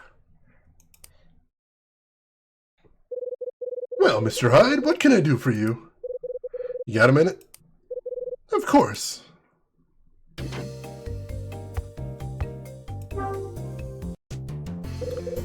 It's almost 1 a.m. Let's see what Melissa's up to. Boom! Have you learned anything about Mila's father? Huh? Well, have you? Rosa, it's been about 20 minutes. I'm good, but not that good.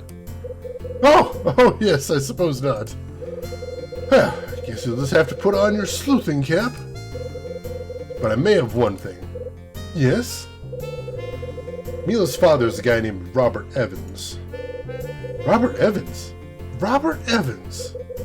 Oh my goodness! Oh my stars! Easy, Rosa. I take it you've heard of him? No, I'm just excited. Oh. So your father's name is Robert Evans, is it, Mila? Wonder where he could be. Never you fret, Mila, honey. Mr. Hyde is gonna find him for you. Right, Mr. Hyde? Sure.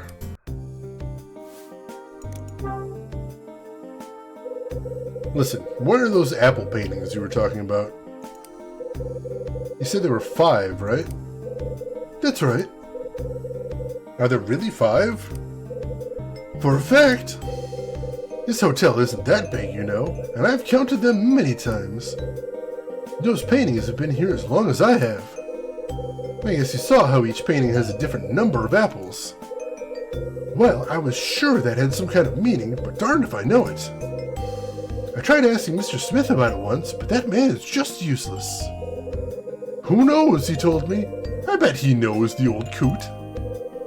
I don't know about that, but I did learn something else. Truly? Ooh, tell Rosa, come on now. There's a hidden letter in each painting. Letters? Goodness me. I think those letters mean something. That's why I need to know where all the paintings are. I see. Well, there are 3 on the 2nd floor and 2 on the 1st floor, right? Wait, there are 2 on the 1st floor? Of course. There's one in the hallway and then... Oh, but you wouldn't know. You wouldn't know about the one in the special room. The special room? What is that?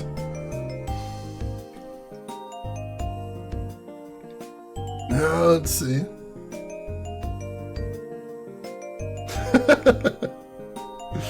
Hey, Siamese, welcome in. How are you doing today, Siamese? Hope everything's going good with you. Yeah, the dungeon room. The room with the altar to Baal, god of murder, of course. Okay, I'm curious. What's the special room? It's at the back of the lobby. It's the only room like it in the entire hotel. And that's where the 5th painting is. That's right. It says room 111 on the door. Can you get me into room 111? So you can see the apple painting? Is that it? Well, I suppose so. Alright, but only for Mila. Oh, and because I'm a little bit curious, too. Thanks. I'm gonna have to sneak the key away from Mr. Smith. Once I do that, I'll go into room 111 and wait for you.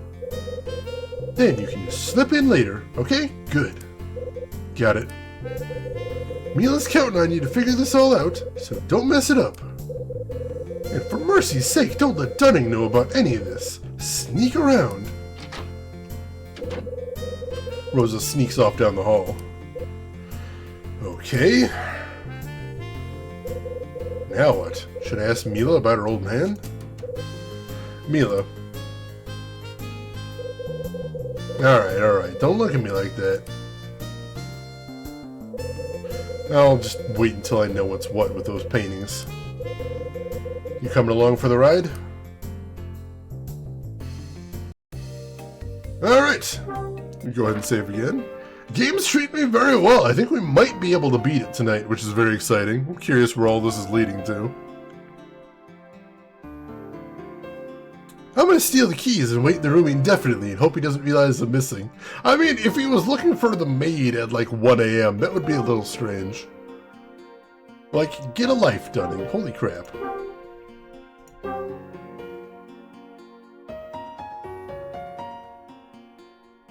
Alright. Let's get to room 111.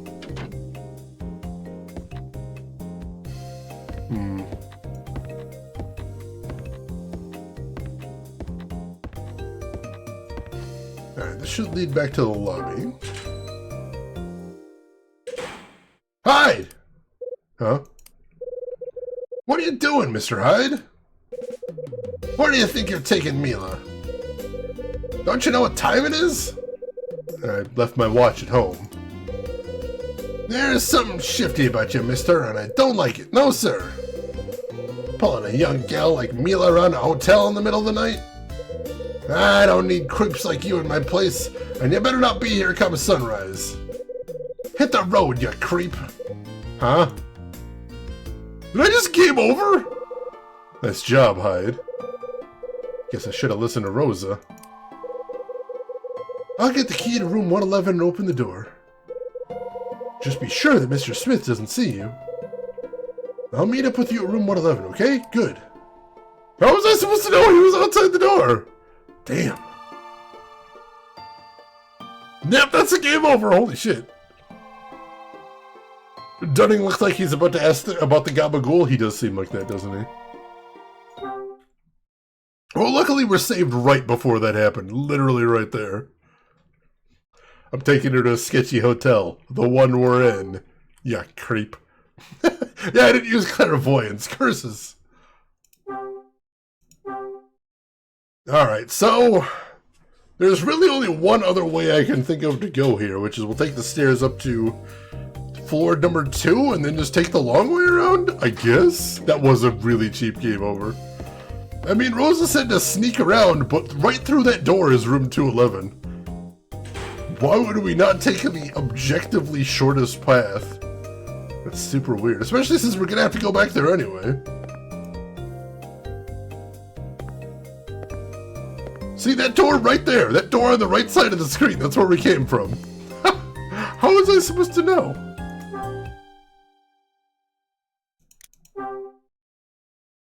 Alright, door's open though. And there's Rosa.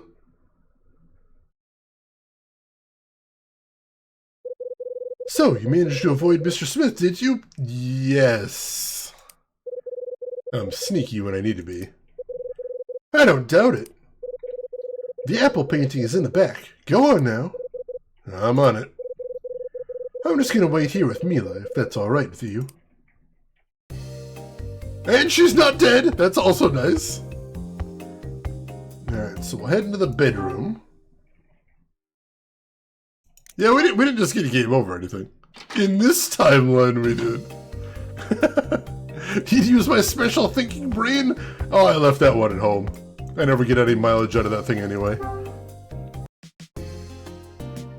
Alright, ooh, they've got an air conditioner in here. It's an air conditioner. Not that it's needed in December, but...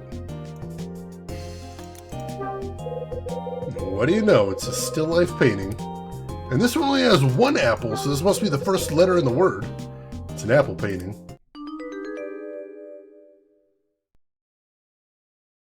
Alright. Let's see if we can find that last letter. Oh, that was easy. Picture of an apple. And the letter J? Well, I can only think of one thing those 5 letters spell. And it's all the hidden letters. Wonder what they mean. Beat me to it, some guy in a hat.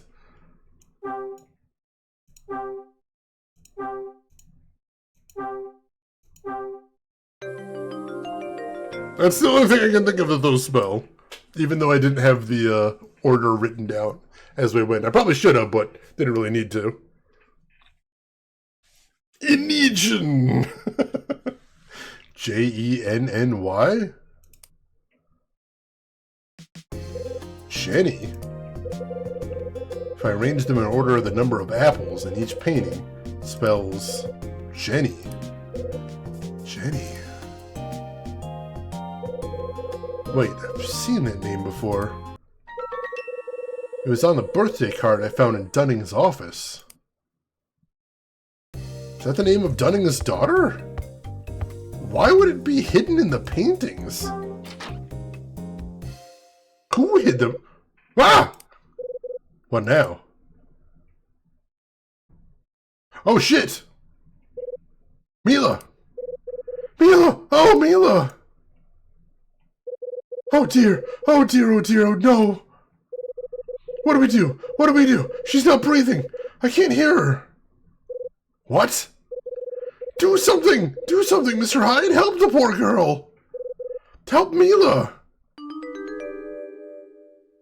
Oh god, close lid? Oh hey, it worked!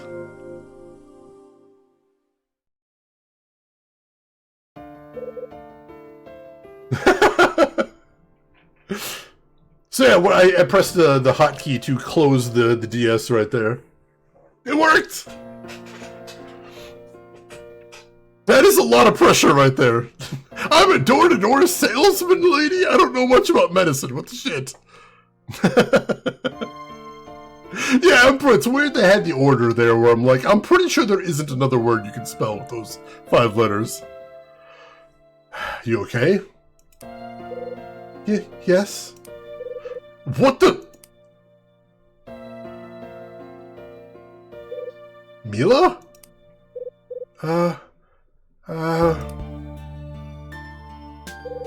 Don't take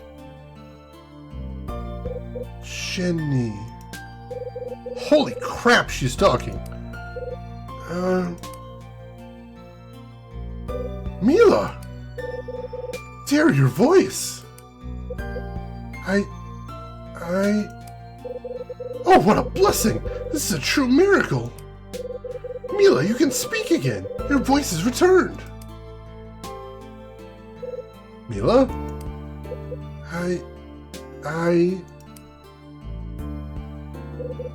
You okay? What's wrong? I remember. I remember. I remember it all went dark, just like that one time. Mila, sweetie? Dear, how did you lose your voice? It's okay, you can tell Rosa.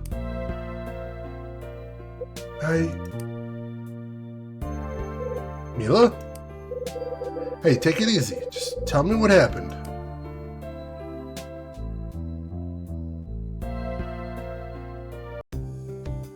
Alright, we have a lot of things we need to find out here. Oh, the Geminid meteor shower peaks on the 13th and 14th. Thank you for the reminder, Rin. I always forget about those. It also always seems to be cloudy when those come around, but that is a good thing to know. Excuse me. Yeah, let's not put too much pressure on her here. Holy crap. Leave the girl alone. Alright, I need to blow my nose real quick, and then we will find some answers. Hopefully, I'll be right back.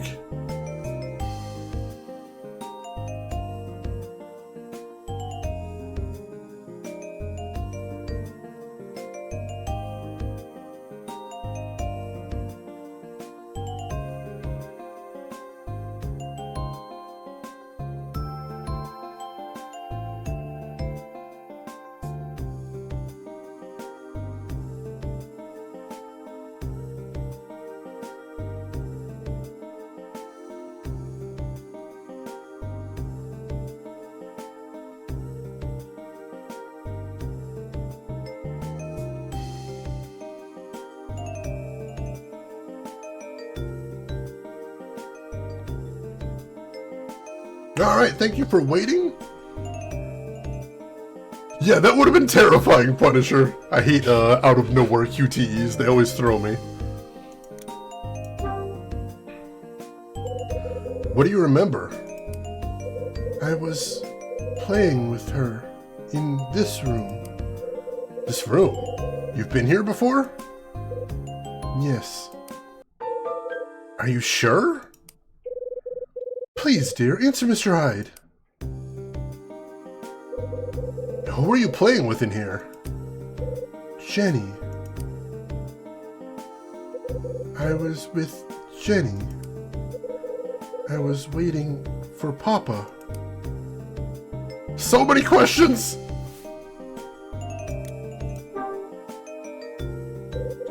What did you mean when you said, like that time? That time everything went dark. It went dark? When I was waiting for Papa. Mila, when was this? When I was 9. So, how old are you now? Mila, answer him. How old are you? 19. That's what they said. Someone had to tell you? Who said that? What happened, Mila? I don't know. It was because I was over there for a long time. I have so many questions and none of them are getting answered.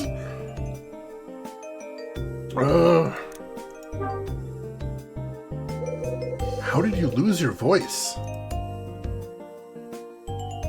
I was scared. Jenny was crying. Jenny said, "Help me."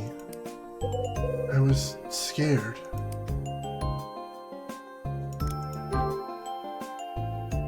Who is Jenny? A girl. A friend I met here. My friend. Papa said, "Stay and wait with Jenny." So, we played. But Jenny, she... Someone took her, didn't they? Who was it? A man. A strange man with a scary face.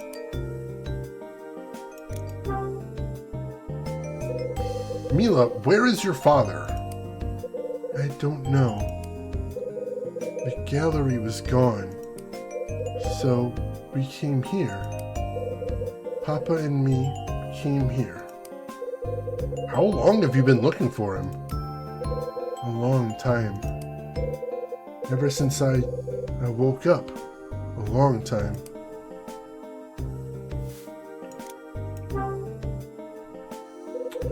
You said you were over there. Where is that? Robin's hospital. I woke up. I was in a bed. No one was there. So I tried to call for Papa, but I couldn't speak. And your mother? Sweetie, where was she during all this? Mom wasn't there. She was in a crash, a plane crash. I waited for Papa for a long time, but Papa never came. So you came here?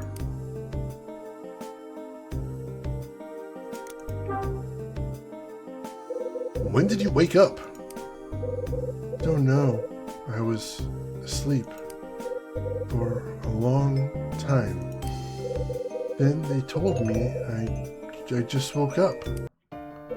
Oh, Mila! You poor girl! You must be tired. Let's get you back to Rosa's room. It's okay. I'm going to take good care of you.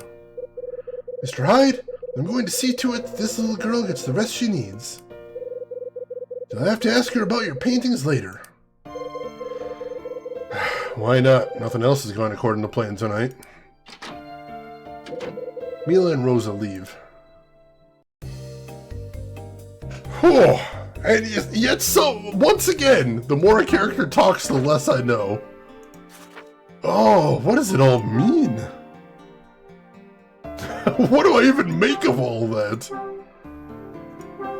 So, Mila was here 10 years ago. She played with a girl named Jenny. Then everything went black, and she wakes up later, much later, at a hospital. Can't speak, doesn't know what's going on, ends up coming here. Mr. Hyde? I'm sorry, I couldn't sleep and I overheard. Oh, hey, the doctor. Hey, Doc, how's the night treating you? I've felt better, but I think the worst is over. At least, I hope. Yeah, me too.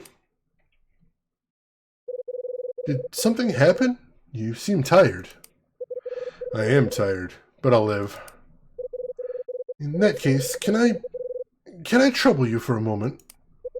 I need to ask you something. Not loaning you money. You just came out of room 111, right? Yeah. What of it? Well, were you with her? With who? The woman. The young woman in white? She just came out of that room with the maid. You mean Mila? Mila. That's it. That was her name. What's your story?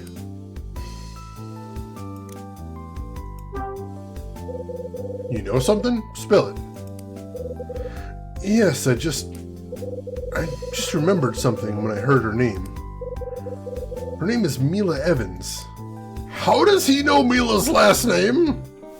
I mean, we know her dad's Robert Evans, but he shouldn't know that. Basically relentlessly. Oh no, can't reveal the secrets too quickly. I mean, she probably is exhausted in her favor, though. That much is true. How do you know her? She was a patient at the hospital where I worked. Once again, everything's connected. Interesting. Yes. Robin's Memorial in Santa Monica. But I never expected to see her here. Not at all.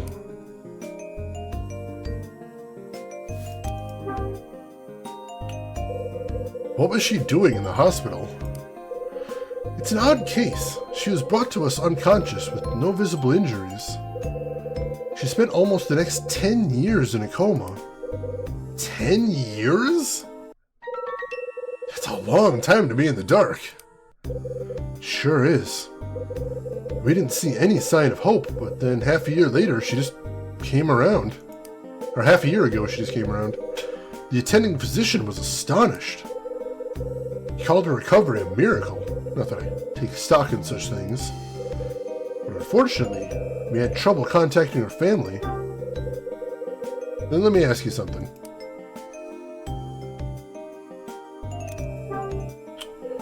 Did anyone try to contact Mila's family? That's a terrible question. Of course, the attending physician attempted to, but he was unable to locate anyone.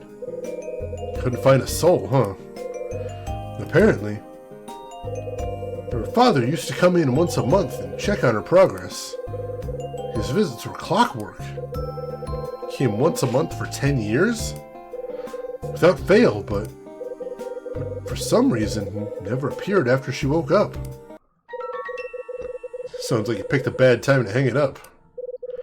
Yes, perhaps. We tried several times to contact him, but he never returned our calls. Oh, and the bills. The bills had all been paid in advance. No one ever came to see her besides her father. You may have no idea what's happened.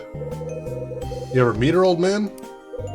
No, I heard about it from the nurses and such. Right.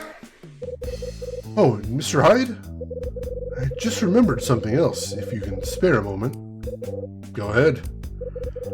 Do you remember the first time we met this evening? When I thought I'd heard your name before? I just remembered why. I don't know how I missed it, but... Well, anyway. Right before Mila woke up, she had a new visitor. Keep talking, Doc. His name? The name of that visitor was Kyle Hyde. Oh, you're kidding me. When we couldn't reach Mila's father, we thought... the hospital. They tried to notify this Hyde fellow, but to no avail. Mr. Hyde, did you visit Mila before she woke up? Wasn't me. I see. Well, please keep an eye on her. Try to keep her from overdoing it. I can't imagine she's fully recovered her strength yet. Excuse me. Kevin leaves the lobby. So Kevin knew about Mila. And Mila came out of a coma 6 months ago. And somebody named Kyle Hyde visited her. Could that have been you, Bradley? Pager, huh? Maybe Ed's figured out something else. That I definitely wasn't expecting. What the hell? And 12:40 is the new time. Alright, let's get upstairs. I need more answers. This is too weird. Yeah, same here, relentlessly. I need answers desperately. Oh yeah, the art style in this game is beautiful. Absolutely beautiful. I love it. Alright. Ed, please tell me you got some good news. I really need some now.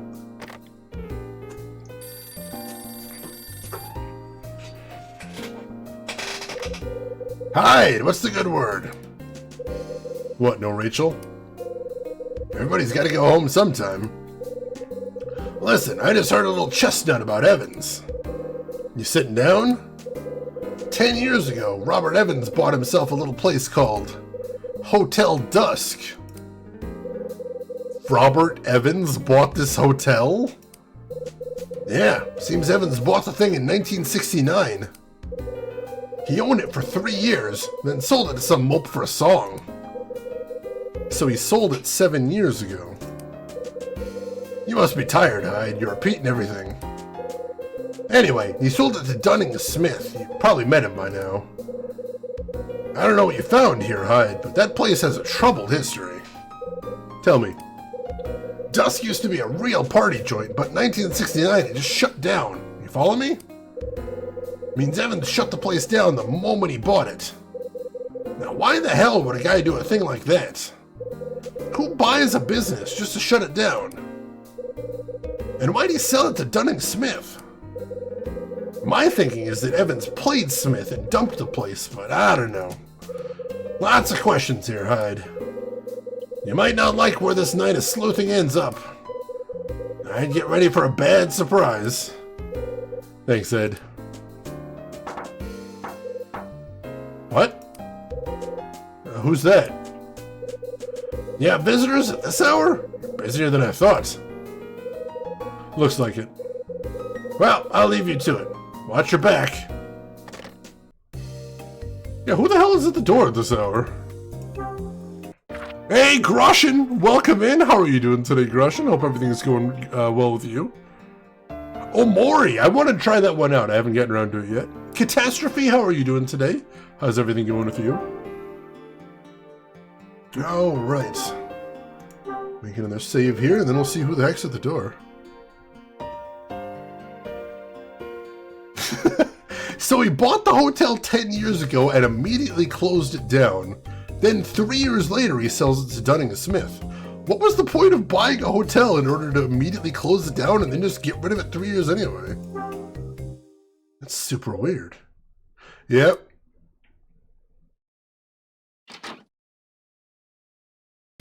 Oh, Rosa. Now what? Oh, Mr. Hyde, it's just terrible. Rosa, pull yourself together. What's going on? It's Mila. What about her? She hasn't come back. He came and took her, and she hasn't come back. Mr. Smith came and took her away. Dunning? Yes, I was trying to take Mila back to my room, you know?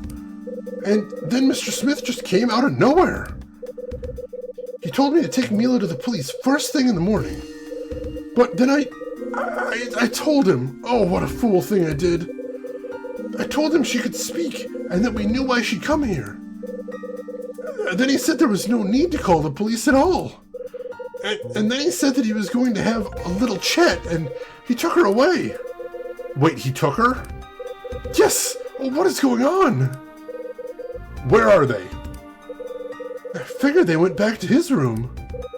But no one answers when I knock and... What should I do, Mr. Hyde? Go back to your room and sit still. I'll go find them. Alright, if you say so.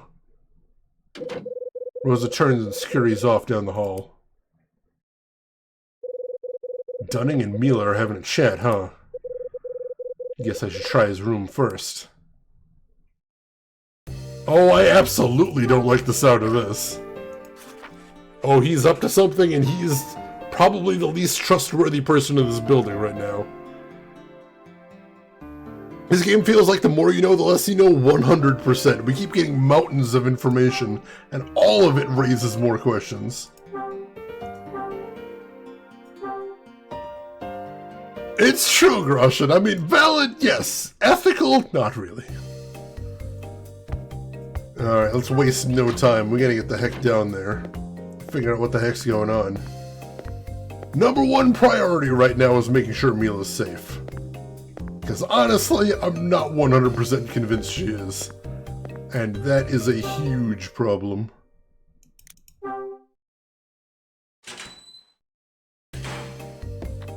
Alright, here's Dunning's room. Yo, Hyde! Huh? Louis. I just got done talking to Mama Sass, my man. Heard the boss man came and took your new friend away, yeah? That's cold. I was about to check his room. Better you than me, my brother, but I got your back if you need it. Otherwise, I'll swing around the hotel and see what I can find. Wait, Louis, what about the wine cellar? Nah, man, I ain't been there yet. Check it out. I'll swing by once I take a buzz through Dunning's room. Whatever you say, officer. Louis runs off.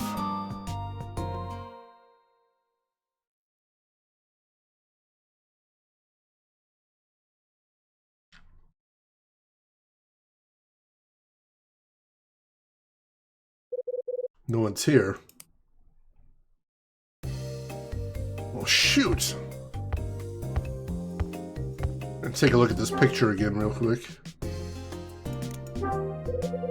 It's a picture. There's a little girl in this photo. Alright. Do we check the bedroom just to be sure?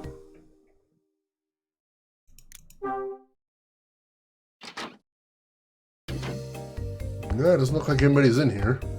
We've never been in here before, though, so we should take a look around while we can.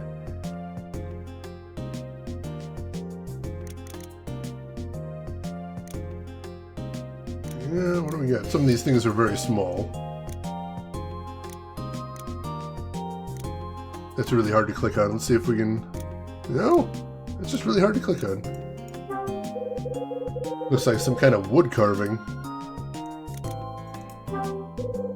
There's a newspaper article on the table. The date on the paper is 1972. That's 7 years ago. The article reads, Osterzone's works, while smaller pieces, feature distinctive expression. Light and shadow are used in a way beyond that of any other contemporary artists. Overflowing with a sensibility that is subtle yet bold, these canvases charm easily. They can also capture the purest essences of a thing in a single fleeting moment. Most notably, the work Angel Opening a Door is a masterpiece. It so opens ambiguities in the viewer's powers of imagination that even a layman can... Nice 50-cent words, pal. Wonder if Summer wrote this. Why would Dunning keep a newspaper article about Osterzone? That's definitely not something I would have expected to find in his office.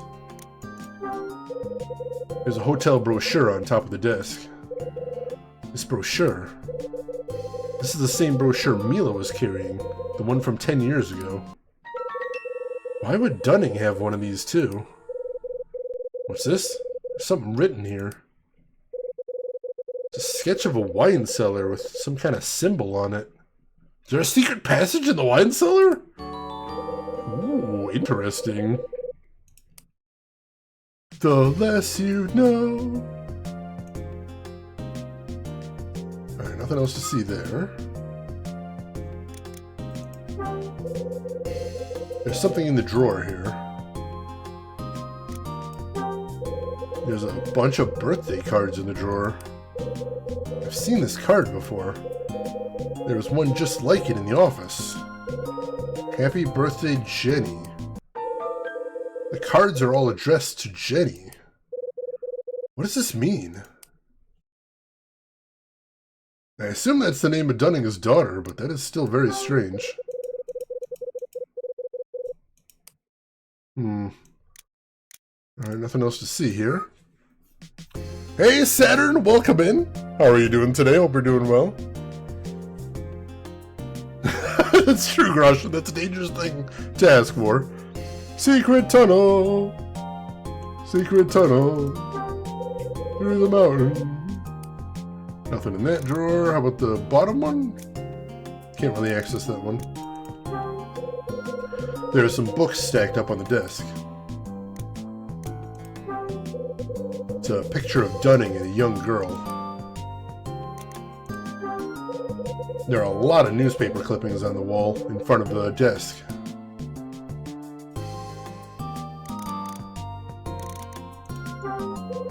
It's a big bookshelf. There are magazine and newspaper clippings on the wall next to the desk. It's some wood. Must be for his carving hobby. But he calls it whittling. It's a desk lamp. And I think that's everything to see here. Ooh, hello. Hang on.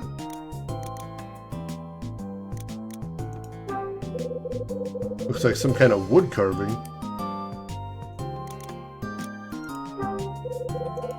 Oh, alright, so it's wood scraps and a couple of knives as well. That's interesting.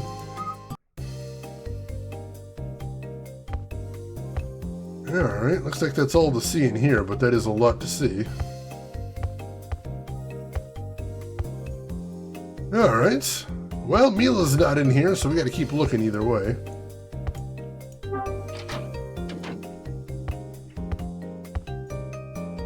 The criminal Whittler! I should never have trusted his nefarious whittling. We can look around here a little bit more, too. We didn't really finish looking around last time. It's a hockey stick. Goes well with the flower painting. These are all books about sculpting. There are some cookbooks here. Dunning cooks? Who knew? Looks like some books on literature. Must belong to somebody else. None of these books seem all that important to me. It's a bunch of books on tax law. Looking for loopholes, eh, Dunning? There's some kind of award here. I had no idea what the thing is.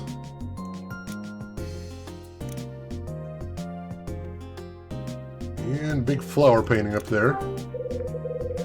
The painting of flowers hanging on the wall. Still working on your project? Not sure when you're getting it done, but I'll keep you posted. Alright, good luck to you then. Hope it goes well for you. Excuse me.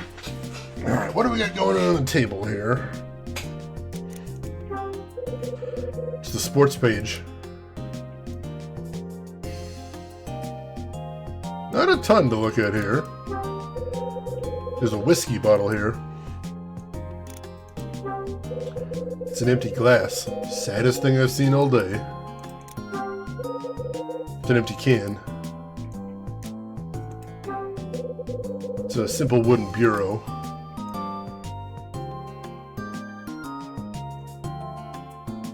Alright, I don't think there's anything else to see, although we'll take a quick peek at the fireplace, see if we can see anything. We can't. Alright, I think we've seen everything to see in here then. Where are Dunning and Mila? And what could that symbol written on the old brochure mean? I need to figure this out and fast. Alright, we'll check to see if he's in the main office first of all, if we can get in there. Nope. Alright. Well, we'll check out in the lobby, but if we can't find him, the next thing to do might be to head to the wine cellar.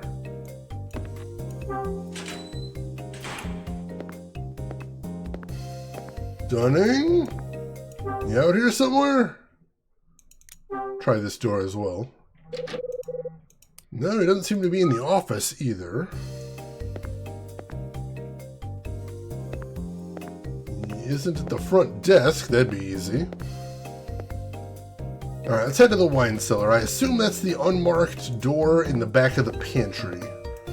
That would make the most sense to me. Louis said he was already heading over there, so hopefully we'll be able to meet him there and we'll see what we can figure out from there.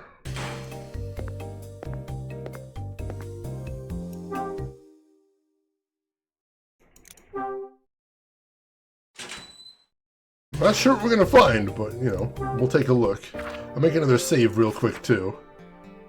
No idea when things are gonna get dangerous now. May as well be play it safe. Yeah, alright.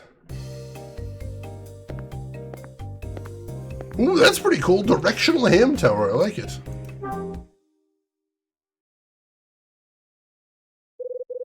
Could Mila and Dunning be here?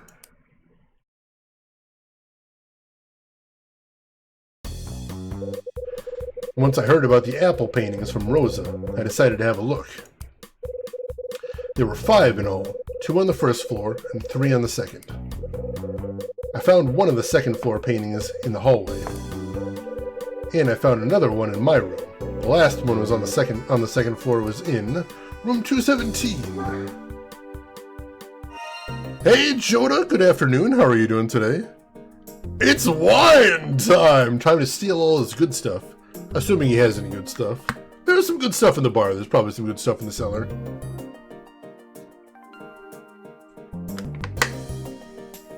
That's right. The last second floor apple painting was in room 217. I found 5 apple paintings in all. Each painting had a different letter hidden on it. I had Rosa open room 111 so I could look at the final painting. Then I rearranged the letters that I found in each of the paintings. Had to mix them up so they matched the number of apples in the paintings. When I finished, they spelled out a name. Jenny! That's right. They spelled out the name Jenny. Once I solved the puzzle, I went back to Mila and Rosa. I found Mila on the floor. Her breathing had stopped, so I had to give her mouth to mouth. When she came to, Mila was able to start talking. I grilled her for a bit and learned a few things. Like that she'd been to this dump before with her father. When they came here, Mila was 9 years old. Indígena! That's right. Mila was 9 years old when she came here with her old man. She made friends with a girl named Jenny. I guess the shock of seeing Jenny get abducted put Mila into a coma. Mila went under when she was just 9 years old. And she was in that coma for a long time. Kevin told me he knew her from his time at the hospital, where she stayed. And the name of that hospital was... Robin's Memorial. That's it. She went to Robin's Memorial Hospital in Santa Monica. She only woke out of that coma 6 months ago. When Mila regained her voice, some of these mysteries started making sense. Then Ed called, told me about the hotel's previous owner. Seems Robert Evans bought the place 10 years back, then dumped it on Dunning. Then Rosa showed and told me that Dunning had taken off with Mila. Dunning wasn't in his room, but I tossed the place anyway. I found something in his desk drawer. It was... birthday cards! That's right, I found a whole bunch of birthday cards. They were all addressed to Jenny. When I saw them all together like that, I figured it out. Jenny is the name of Dunning's daughter, the one Rosa told me about. How did Dunning and Evans tie together? What kind of shady dealings were they up to? Evans and Mila, Dunning and Jenny. 2 men and their daughters. Hey, EP! EP, thank you so much for the gift sub to Saturn right there. Gift sub number 35 in the channel. Appreciate the heck out of all that generosity, EP. That is super cool of you. Thank you. And what about the Kyle Hyde that paid Mila a visit? Was that you, Bradley? Outside in the LA night, the worst sight of humanity has license to roam. And here, inside this hotel, am I going to find something I don't want to see? Guess it doesn't matter. I'm getting close to the truth, Bradley. And to you.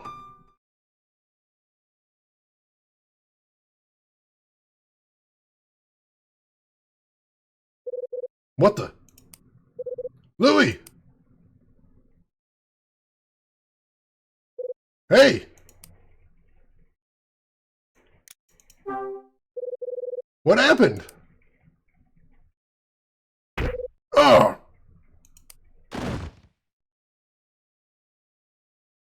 Oh shit, that's a way to end a chapter right there. Well, we're coming down to it now.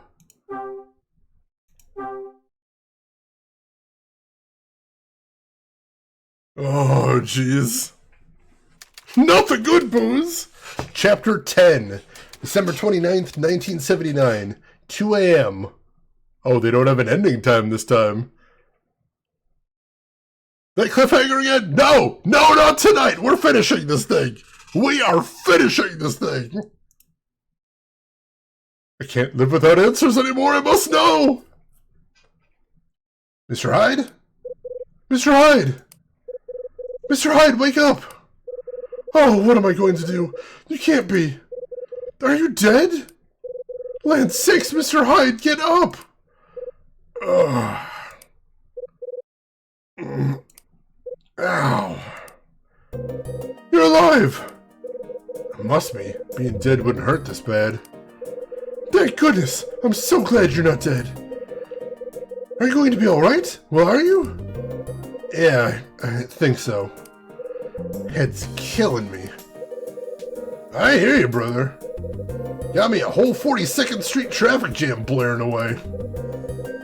You gonna make it, Louie? Yeah, man, I'm breathing. But I got a knot on my noggin the size of a baseball. You and me both. I'm glad that's all it is. To come in here and find the two of you on the floor. Goodness. I near faded clean away. What on earth happened? We got thumped good. Some dirtbag hit us from behind. Yeah, Hyde? That's my take on it. I walked in here and saw Louie on the floor. When I went to check on him, somebody dry gulched me. Never saw it coming. Who would do such a thing? Didn't see a face. How about you, Louie? You see who sapped you? Nah, man. All I saw was stars on the floor. I was checking out the shelves in the cellar when I got whacked. Ah, I can't believe how much this hurts, man. Know how you feel. That's enough whining for both of you. Pull yourselves together and act like men. Mr. Hyde, Mila hasn't come back yet. She's still gone? Yes, and I'm as worried as can be. I can't believe any of this. Just when the girl starts to talk, she up and vanishes. Whoa, hold up, Mama says. Mila started talking? When did this happen? I ain't heard squat about that. I just haven't spoken to you about it yet, Louis DeNono. Same old song and dance. No one tells Louis nothing. So, when did Mila start talking? Did she say anything about me, huh? Focus, Louis. We were in room 111. Rosa opened it so I could eyeball an apple painting. Apple painting? The one you've been looking for? That's it. There are 5 of them in this joint, and each one's got a different letter of the alphabet in it. String all 5 of them together, and they spell out a name. Jenny. Jenny? I don't know Jenny. Jenny? That's... But that's the name of the girl Mila was talking about. Yeah, it is. Whoa, slow down. I just got cracked upside the head, remember? Did Mila start talking while you was looking at the paintings? No, it was after. I came out of the room and she'd keeled over. What? She fainted? For a fact. Poor thing lost consciousness and then stopped breathing. Oh man, trip. But Mr. Hyde gave her mouth to mouth and saved her life. Mouth to mouth? Hyde? Oh man, talk to me, brother. You're an idiot, Louis. Once Mila came around, she started talking. And that's all there is to that. I think room 111 triggered something. What's that? She remembered coming to the Dusk 10 years ago with her father. You think that's true? Yeah. Sounds like she was playing in room 111 with this Jenny kid. Then somebody up and snatches the kid right in front of her. Oh, get out of here. I took Mila back to my room and Mr. Smith showed up. He told me to take Mila to the police in the morning. Well, I told him that Mila could talk and that we didn't need the police's help. Mr. Dunning's eyes got as wide as hotcakes. Then he said he had to talk to her. Oh wait, so he took Mila? Man, this is trippy. But I think I follow you so far. There's more. Kevin Woodward knows Mila. Melissa's pops? Woodward's a doctor down at Robbins Memorial Hospital. Mila was a patient there for a long time. You did not tell me any of this, Mr. Hyde. Is the poor girl sick? Not exactly. She was in a coma for 10 years. Oh my stars! Then, 6 months ago, she wakes up. Woodward says it was a total surprise. Man, now my melon's really aching. You can't make up crap this weird. Let me make sure I follow. Mila was here 10 years ago, yeah? I dig that. But then, she goes under for 10 years. That's crazy. It gets crazier. Woodward told me that Mila's old man used to visit her once a month. Nice guy, right? But right before she opens her eyes and rejoins the world, her old man vanishes. No one's heard from him. Oh, that poor man! It's possible he doesn't even know that she recovered. Possible. And that's why Mila's trying to find him. Yo, Hyde, you sure we ain't still locked out? This is the freakiest story I ever heard. Better sit down then, Louis, because I ain't done. Right before Mila came around, she got a new visitor. Wasn't her old man either. It was somebody using the name Kyle Hyde. Alright, that's enough. You gotta be kidding me, right? Because if that's true, then you know who was at the hospital. I know. Whole thing blows my mind, man. Mr. Hyde, I'm awfully worried about Mila. We have to hurry and find where she and Mr. Smith have gone to. Yeah, I know. But we also have to check out this wine cellar. Alright, let's make another save. Let me get caught up on shit, too. And nobody tells me nothing. We just hadn't got around to it, Louis. We hadn't seen you since this all happened. Yes, Louis, I'm kidding. There was a conversation we had earlier where that was actually an option. I didn't take it, though, because it seemed super mean. I made this whole story up. None of that was true. Alright. What do we got around here? I can't get past him.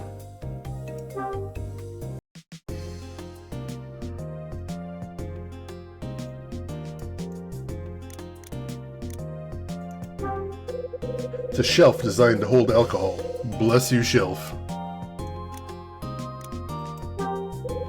It's an empty box. Master Gumshoe Kylehide strikes again. Alcohol is leaking out of a crack in this bottle. What a terrible waste.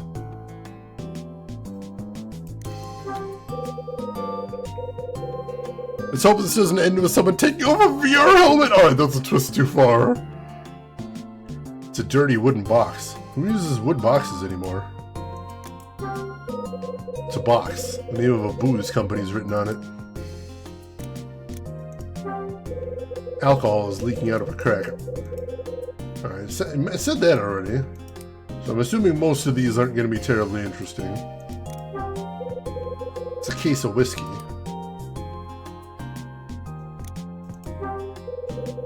There are whiskey bottles in this case. There are 3 bottles in here. Is that important? Is that going to be a thing? Possibly, I guess. Alright. Pour one out for all the poor poured out booze? That'll just compound the problem. Hey, Dex, welcome in. How are you doing today, Dex? Also, I see EP and Other Rin have invested in a Harvester sequel. So I kind of like the idea of having the end chapter recaps like they do in here. It helps you keep up with all the important details of the storyline. So what I think is periodically in Harvester 2, there will be recaps. Except every recap will be cumulative. It'll recap every single detail for the entire game. So they just keep getting longer and longer, and they're completely unskippable because we need to make sure you're paying attention. You gotta pay attention.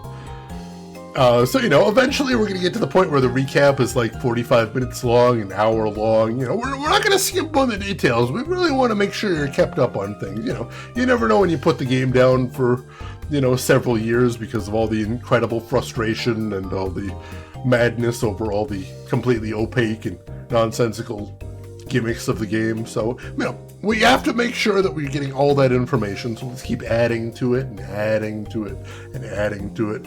Now, is it all going to be relevant information? Of course not. We don't want to give away all the mysteries. We can't just let you know what details are important and which ones aren't. No. So this will be every detail. What color was that couch you saw in the doctor's waiting room? How many pencils were in the pencil holder on the police, the sheriff's desk? Every detail. Literally every detail. And you have to sit through it. As a matter of fact, if you try and button mash, we have a character scold you for being impatient, and then we will start the whole thing over until you learn. Every single time. X1011, welcome in. How are you doing today? Hope you're doing well. Yeah, alright, what do we got here? The label is coming off these bottles. Can't read any of them. It's a stack of dirty wooden boxes. There's a whiskey bottle on top of the shelf. This whiskey? It's the same stuff that was in that case on the back shelf. This bottle's only half full. This... Pick up the half-full whiskey bottle. I sense a puzzle here. An entire barrel of beer.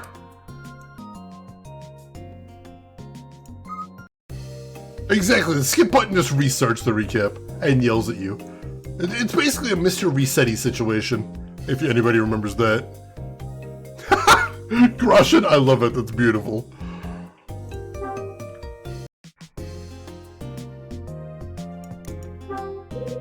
There's a whiskey bottle on top of the shelf. This whiskey, the same stuff that was in the case on the back shelf. But I can't take this one. Actually, here, can I use the half-full whiskey bottle and the bottle up here?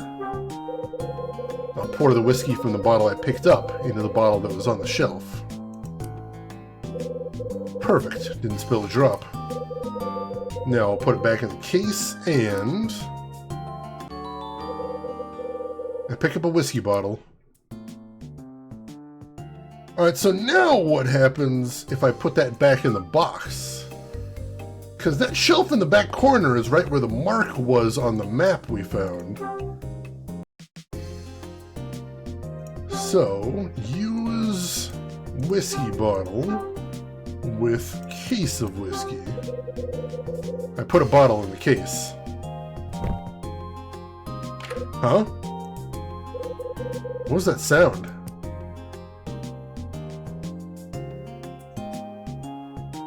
That sounded suspicious.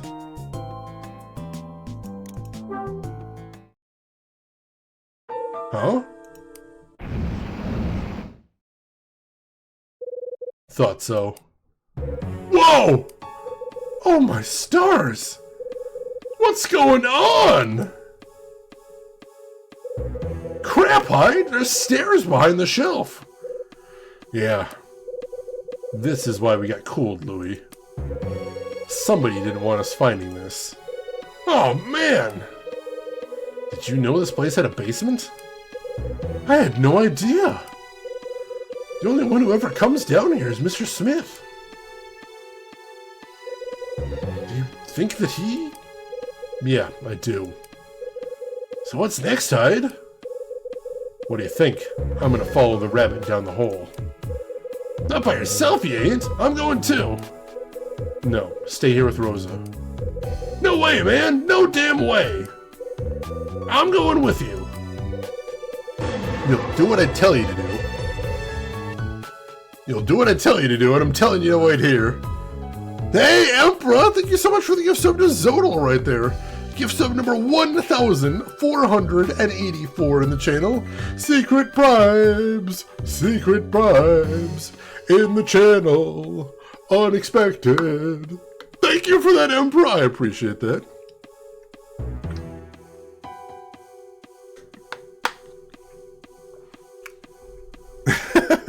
Louis, your state, you're conscious or unconscious, choice is yours. Give me one good reason. I need backup. I don't know what's down there. If something happens, you're gonna have to come haul my ass out of the fire. I'll see that he stays put, Mr. Hyde. If you're not back in an hour, I'll send Louis after you. For what good that'll do. Yeah, alright, Hyde. Be careful, brother. Alright, let's make another save before we head down there, because I don't know what I'm going to find either, but if Dunning was the one that clocked us, and I'm pretty sure he was, we're kind of walking to the lion's den here. Oh, jeez. Alright, here we go.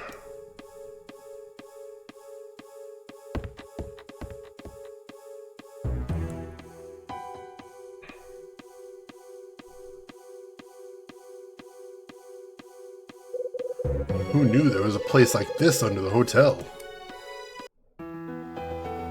Is there anything behind the stairs? Ooh, this music's spooky. And those echoey footsteps? Holy crap.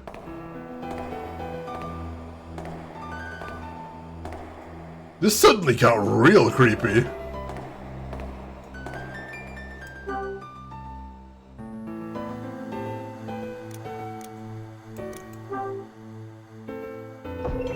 And move the bar out of the way.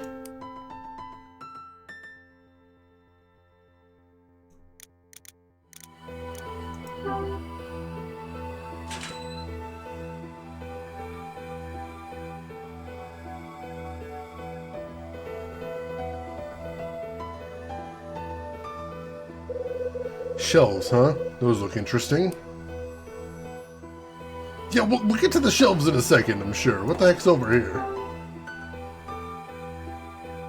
I'm sorry, is that a computer? Don't forget this is 1979. Huh? Footsteps. What the? I heard someone bar the door. Damn, I think that thing is airtight. The door's been closed from the outside. I better figure a way out of here fast or I'm a goner. Oh shit, alright. We gotta get out of here. Shelves. There's a book on the shelf. It's called Life Trivia. This ain't trivia. This is some kind of random folk wisdom collection. How to sharpen cutlery, huh? This should be fascinating. It's common practice to use whetstone or crock sticks to sharpen blades. But did you know you can also use aluminum foil? Instructions. Take the blade you wish to sharpen and use it to cut up some aluminum foil. You'll be shocked at how sharp the blade becomes. 101 uses for pencil lead? This is the dumbest book ever. Pencil lead is great, and it's actually graphite mixed with clay, but it's still great. It can be used to lubricate and increase the conductivity of electrical contacts. Just grind the pencil lead into powder and sprinkle it on electrical contact points. Sounds simple enough. Alright.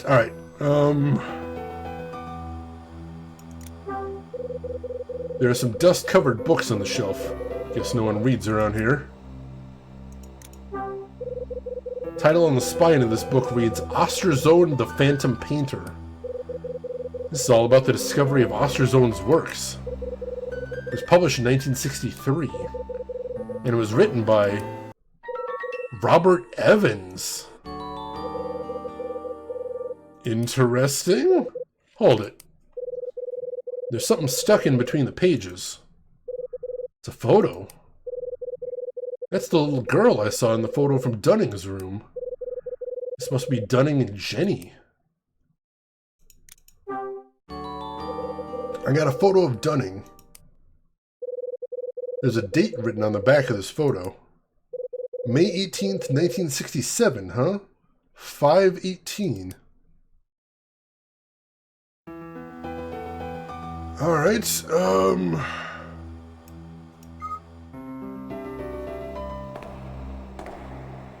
if we can check out this computer now. It's paper with some weird ink on it. How can I read this?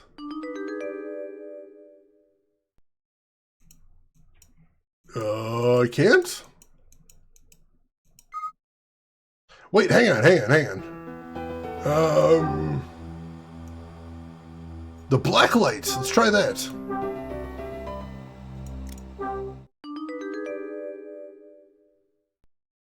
$18. Interesting.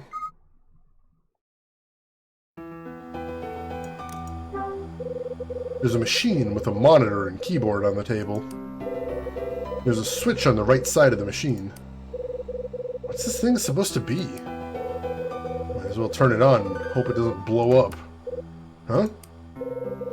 Nothing happened. That seems odd.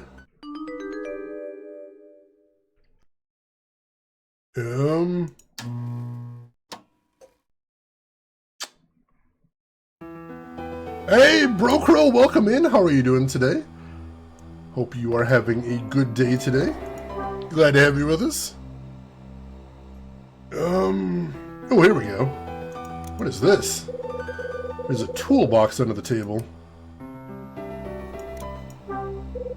Hey, look, a hammer. I love hammers. Never turn down a hammer. Who knows when I'll need to thump somebody. Alright, and this cable's attached to the machine on the table. Wonder if this is plugged in all the way. The machine on the table is plugged into the socket. It's plugged in, but it doesn't look like it's making enough contact. That means it's not going to conduct electricity. Oh, we do have a pencil in our inventory. Here, hang on. Let's change perspective. Can we use pencil with outlet?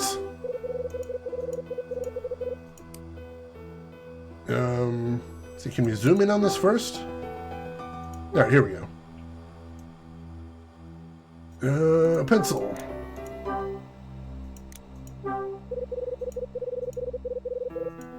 No, nothing? Can I use it on the outlet itself?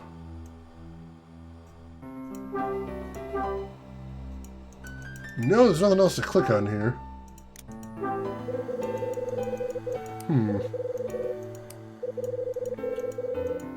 So we probably need some way to grind up the pencil like they were saying. I suppose there's a pencil sharpener around here. Crap. It's getting hard to breathe. Oh, we're running out of time! There's something in the drawer. These scissors are dull. I couldn't cut hot butter with these things. I found a file. Apparently he doesn't want to take either one of those.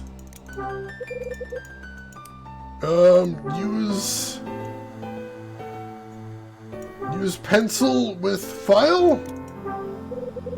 Hey, I can use this to sharpen my pencil end.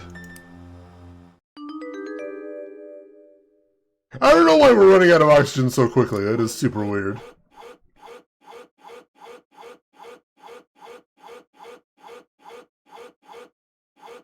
Keep going. Keep going. We need a lot of this stuff. Get all the lead that you can there, Kyle. There we go. Hey, Kid Icarus! I love that username there. That's amazing. They did make a second one, but it only came out in Japan and Europe. It never came out in the States. I'm hoping to play that one as well. I do have a copy of that. I'm doing good, Broken Crow. Thanks for asking. A file? In a filing cabinet? How coincidental. I got some graphite powder. This should improve the contacts on that plug. Alright, let's get down there immediately. We don't have time.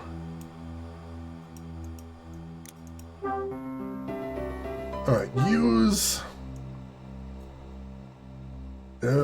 graphite powder on plug. First, pull the plug out of the socket and sprinkle some of this graphite powder on it.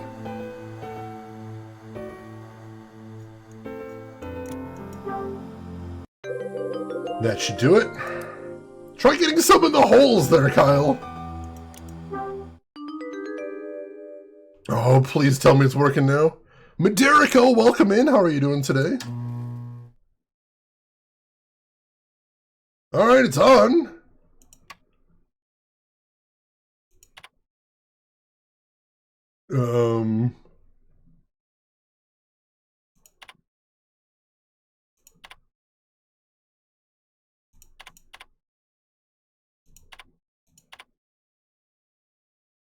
K-Fools? Is this some sort of code? Is it a Caesar cipher? It seems like a Caesar cipher. Let me write this out.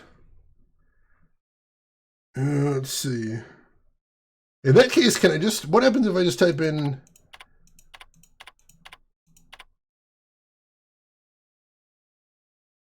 Huh, nothing there. JENNYKFOOZ.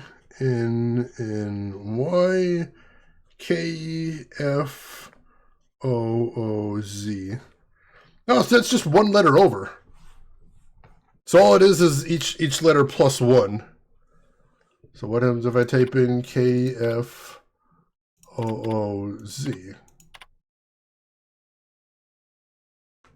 All right. I don't know what the numbers are for either. Oh, that's how many... Oh! That's the number of increments, isn't it? All right. So if I just type in JENNY, then it doesn't do anything. But if I were to set it to 2, it increments all the letters 2 spaces. Interesting. So this is basically just a code breaker machine, but I don't have a code to break yet. Yeah, there's only a few games that have you hold it like this, but I actually have a couple of them, so I plan to play more of these. I'm really enjoying this. Alright, so we need a code to break before we use that. What's this thing supposed to be? What's that number above the switch supposed to mean? We figured that much out at least. Alright, is there anything in the other cabinet here? There's something in the drawer. There's a lockbox in the drawer. Alright, what was the birthday? 5/18? I think it was 5/18. There we go! That's Jenny's birthday. There's an old envelope inside the lockbox. The letter is addressed to Dunning Smith. Sender's name isn't anywhere on the envelope. This is your last job. Finish it and you're free. I won't ask anything further of you. However, our secret must never be revealed. Keep silent, and I promise that Jenny will one day be returned to you. Go back to Hotel Dusk. Be patient. September 9th, 1972, Robert Evans. Evans sent this letter to Dunning 7 years ago. I don't know if they're going to make this easy for me, so I'm going to real quick take a picture of that coded text there. Just in case.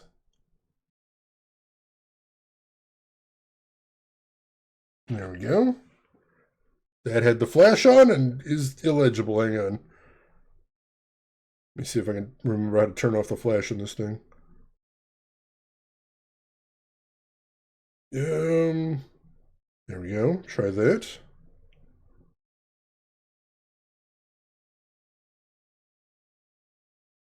There we go. That's better.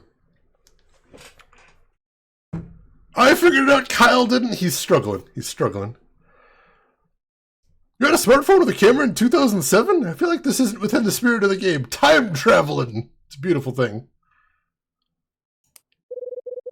That's the same time Evans closed up his gallery and disappeared. Our secret must never be revealed. What do these letters at the end mean? I wonder if it's some kind of code. I got a letter from Evans. Alright. Now we gotta punch that into the code machine. See what happens then. We're all traveling forward a little bit at a time. Alright, so... let's see, what do we have here? I don't know how much I can type into this thing at a time. Let's see, W-A-B...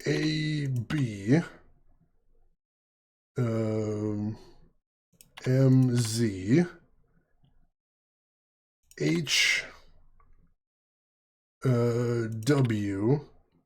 V... M. Oh! That number we found on the piece of paper was 18.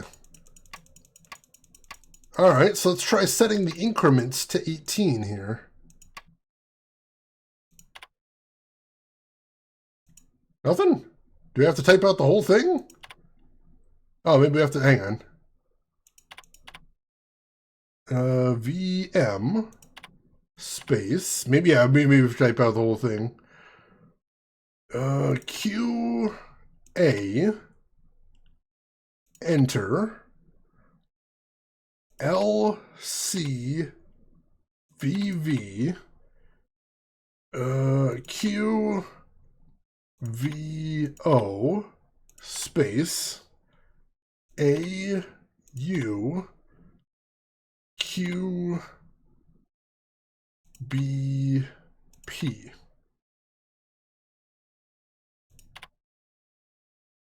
Osterzone is Dunning Smith? I'm sorry, what? Osterzone is Dunning Smith? Well, holy crap. This thing is some sort of code breaker. And this is the secret that was never to be revealed. Huh? Who's there? Yo, hide! You in here? Let me out, let me out, let me out! Louie, it's me! I'm locked in!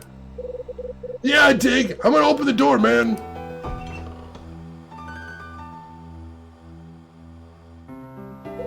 Yo, hide! You alright? Thank think so. I was getting worried, so I came to check up on you. Good thing, too.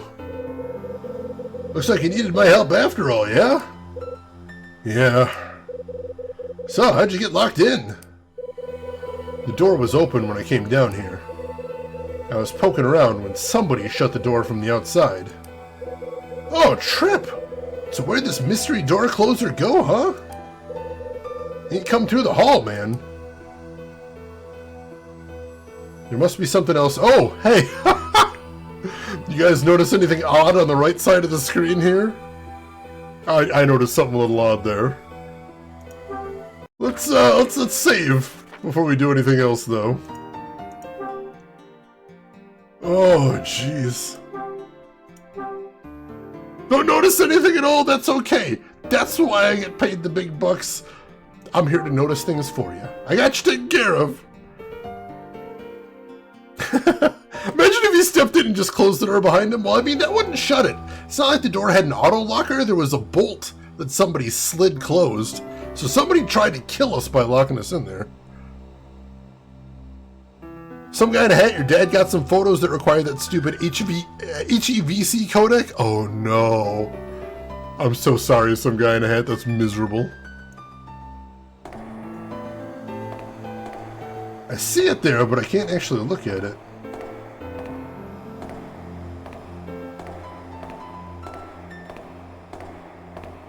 Let's look around and see if there's anything else here. Can't look under the stairs.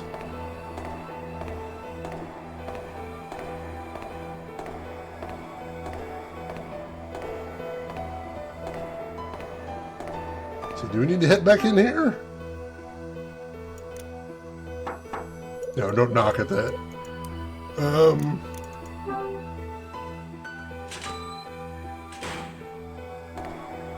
So is there anything we missed in here that we still need to see?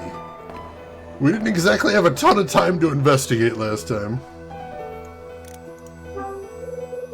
Boxes are so dirty, they've changed colors. Alright, nothing else to say there.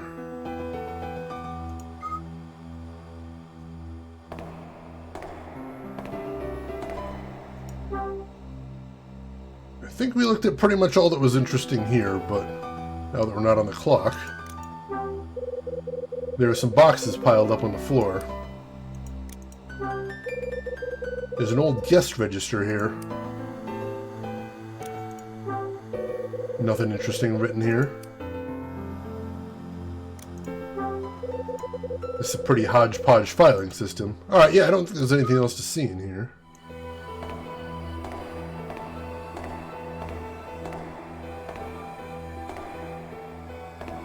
I think we already saw everything there was to see at the desk there.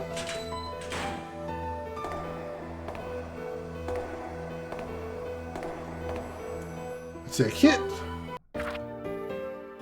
can't use an item if I don't get a prompt, right?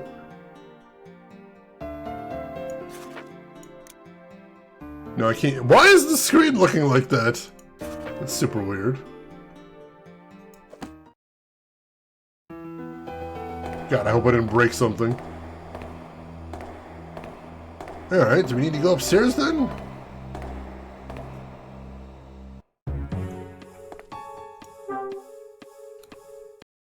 No book to pull and open a secret passage? Is this even an adventure game? Sure doesn't feel like it.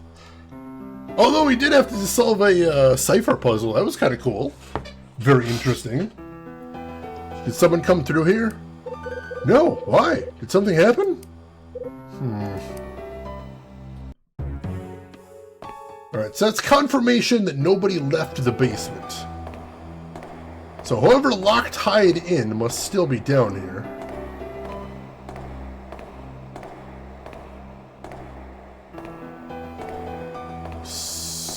So...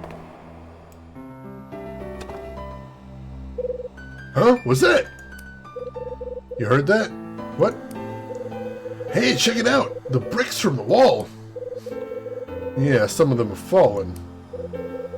But why are they...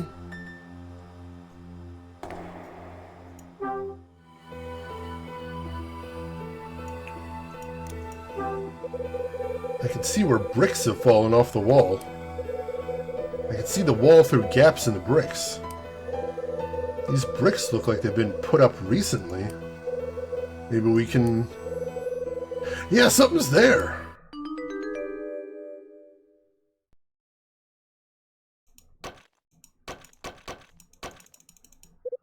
No, that's not it. This isn't working. I need a tool with some heft. Luckily, we have one of those. We have a powerful hammer. This should work. For once, violence is the answer. Let's just use Bluey as a blunt weapon.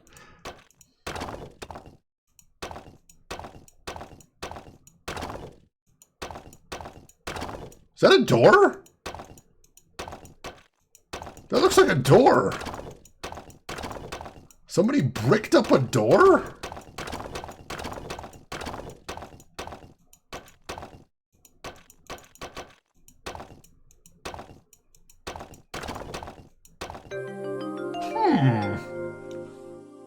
Let's just smash the place up, see? There's a door back there. Alright, before we get in there, I need to blow my nose real quick. I'll be right back, folks. Don't go anywhere.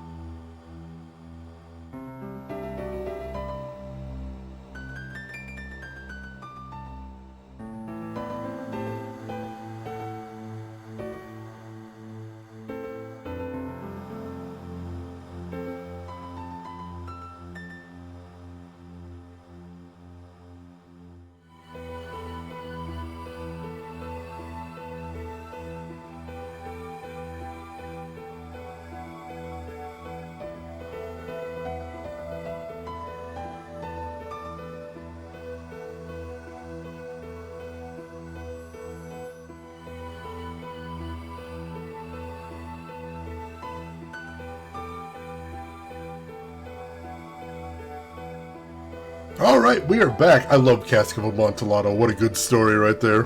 Rin, thank you for the links there. I appreciate that. Alright. Well, thankfully they didn't lock it before they bricked it up.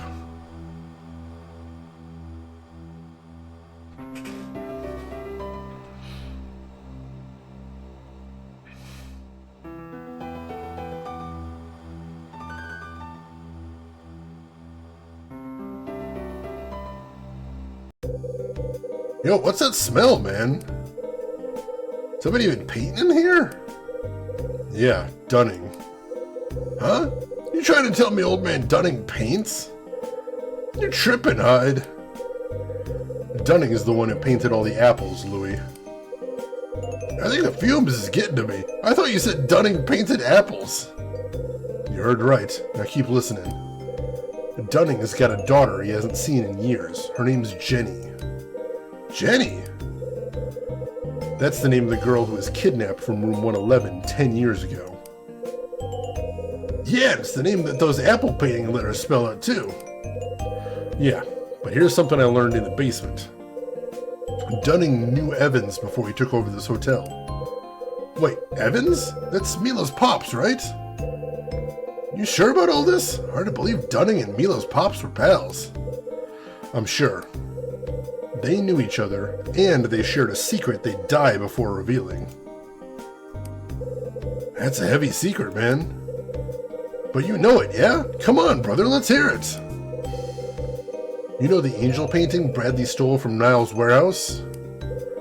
Dunning painted it. What? You're crazy! That don't make no damn sense! Listen, Louis. The proof is in this room, I'm sure of it. Help me find it.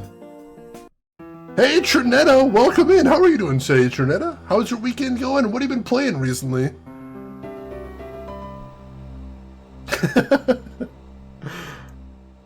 Alright, so let's see if we can find that elusive proof in here.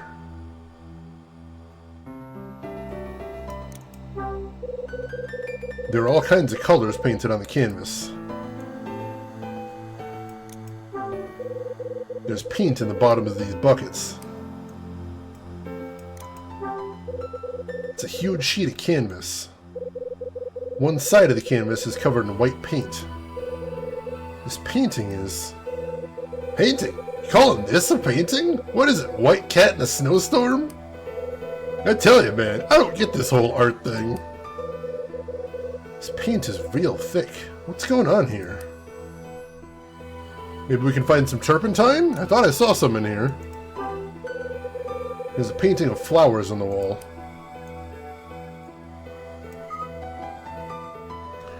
So you've been working on my 100% for Phantom Brave and Disgaea 7. Very nice. Rocking some Bushido Blade. Oh man, Hellblade. How are you liking Hellblade? I hope you're having a good time with that. I think that's an amazing game. Just beat it this year for my first time, as a matter of fact. Alright. This paint, it's not just thick. I believe it's dummy thick. Alright, what else we got here? Hellblade is awesome. I needed a recap before the second game. I'm so excited for that. It's a cardboard box filled with paint. Old bottle filled with paint. I didn't know paint came in bottles. Alright, so those are all just paint bottles.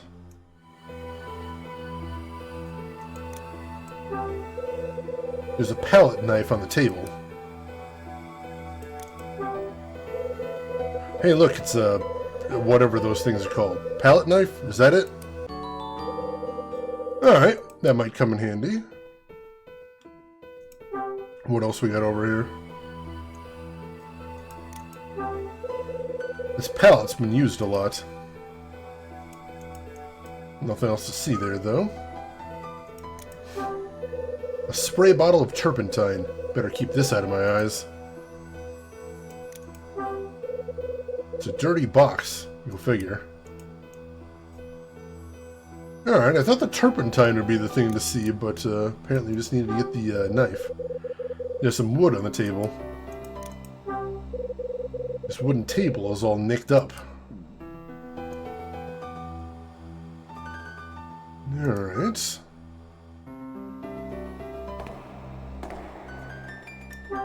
See what else we got in here. It's a blank canvas. Alright, so a bunch of blanks. There's a charcoal drawing of a building on the back of the canvas. There's a sketch of a woman on the back of the canvas. This chair is ripped and full of holes. Alright. Can we look at the shelf here? Oh no, this is where we were before, right? Got all turned around. Alright, let's head back to this painting. And can we use the palette knife on this canvas?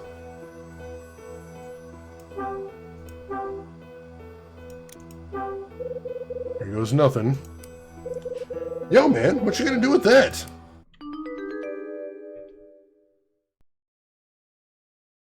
Aha!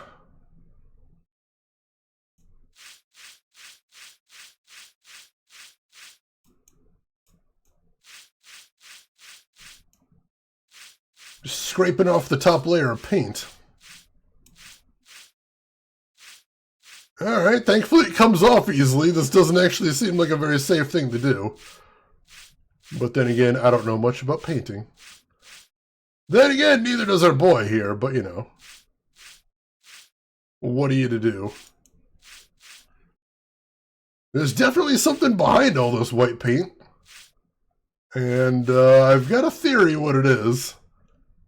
I'm assuming if you've been here for a while, you folks have a guess too. But we gotta find out for sure.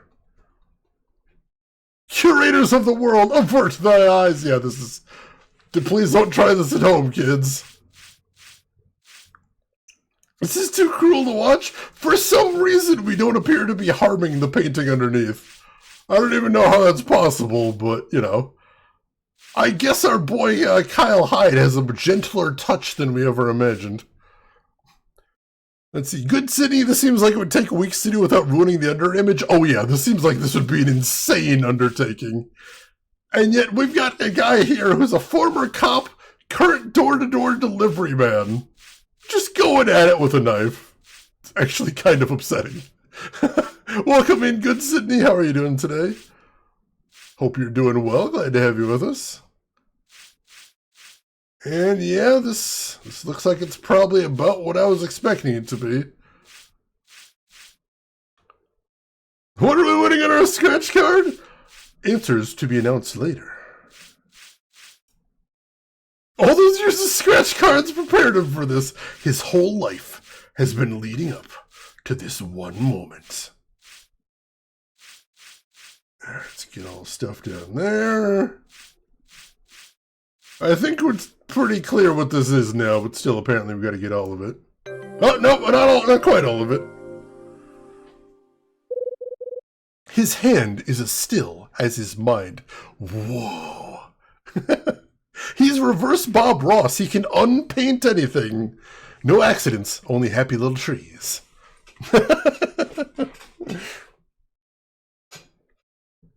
Kyle is the jack of all trades, clearly.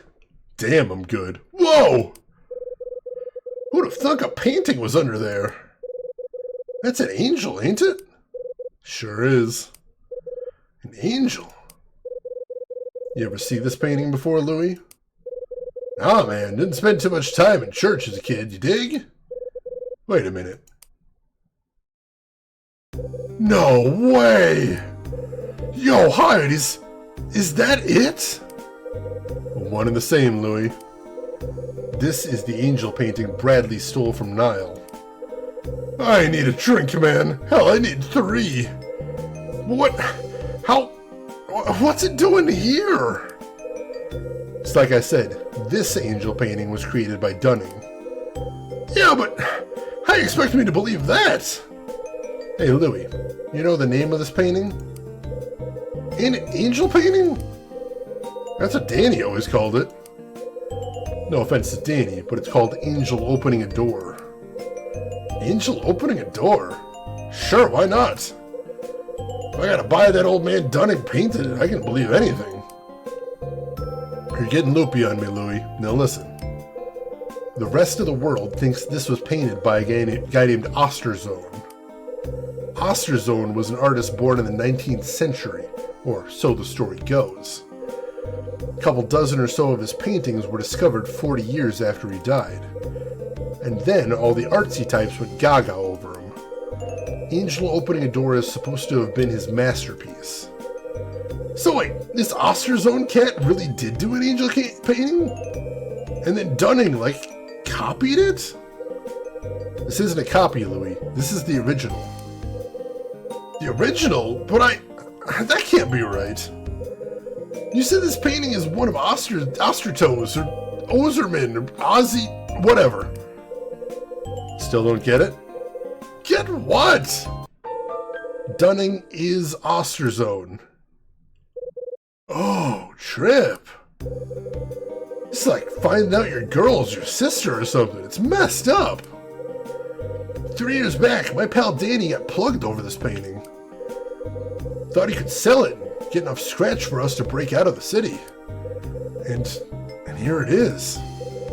In some secret vault under my damn bedroom, a million miles from New York. This blows my mind. Why? Why? The hell is it doing here?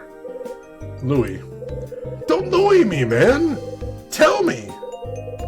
You want to know how it got here? I think Bradley returned it to the man who painted it. What? Bradley returned it? What's that supposed to mean? I think Bradley knew the truth about Osterzone. Oh, you're killing me, Hyde. He knew Osterzone was just a painter somebody made up. Wait, but you said... Look, Osterzone's story is that he was a painter who died before his work was valued. Truth is, no one ever heard of the guy at all. Not until somebody wrote a book about him. Thanks to the book, he went from nobody to somebody overnight. And his paintings started selling for a whole lot of dough. What kind of book is it? It's called Osterzone the Phantom Painter. It was published in 1963. You know who wrote it? Robert Evans. Robert Evans? That's Milo's pops, ain't it? But that means... Okay, I think I follow. So Milo's pops is part of this whole angel painting thing too? Yeah, this angel's one popular dame. Got herself a whole flock of admirers. The thing I haven't figured out yet is why. Why did Evans and Dunning create Osterzone in the first place? And how did Bradley stumble onto it? More mysteries. You know, I used to like mysteries. Not anymore, man. You got it figured out? Not all of it, but I think I'm getting close. Just gotta line everything up. Let's see. Relentlessly, I wouldn't have finished my thesis if it wasn't for Bob Ross' Twitch stream. It's so calming. It's so chill. Bob Ross is a cool dude. I respect him. Right into the Osterzone. Dun, dun, dun. Art fraud scam! It sure seems like it. Hey, guy from Red Bank, welcome in. How are you doing today? Art prank turned lucrative. Lucre turned crime. Here's what I got so far. Evan's book on Osterzone came out 16 years ago.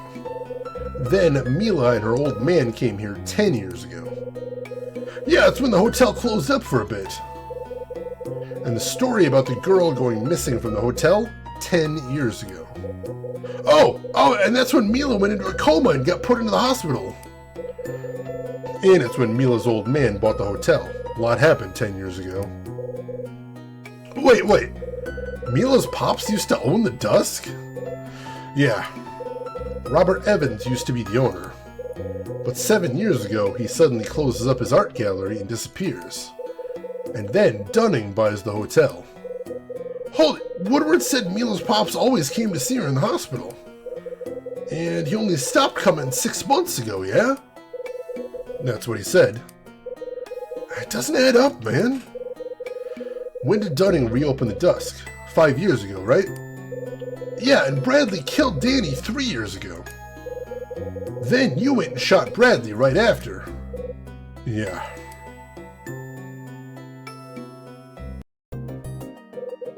This is Hyde. Hyde, I've got bad news. It's Bradley. He's on the take. What the hell?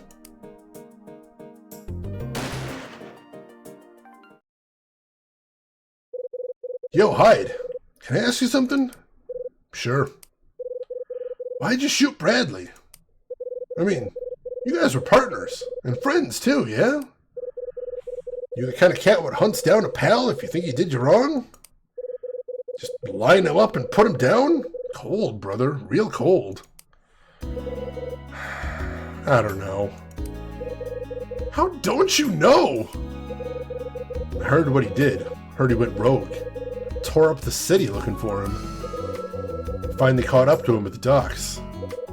I was mad as hell, Louis. Could barely see. I pulled my piece and yelled at him. Asked him why he did it. So, what'd he say? Nothing. Not a word. Just turned and looked at me. There was a message there, but I couldn't read it. It was all too fast. Then he turned, and I thought he was going to make a run for it. My gun was out, and I pulled the trigger.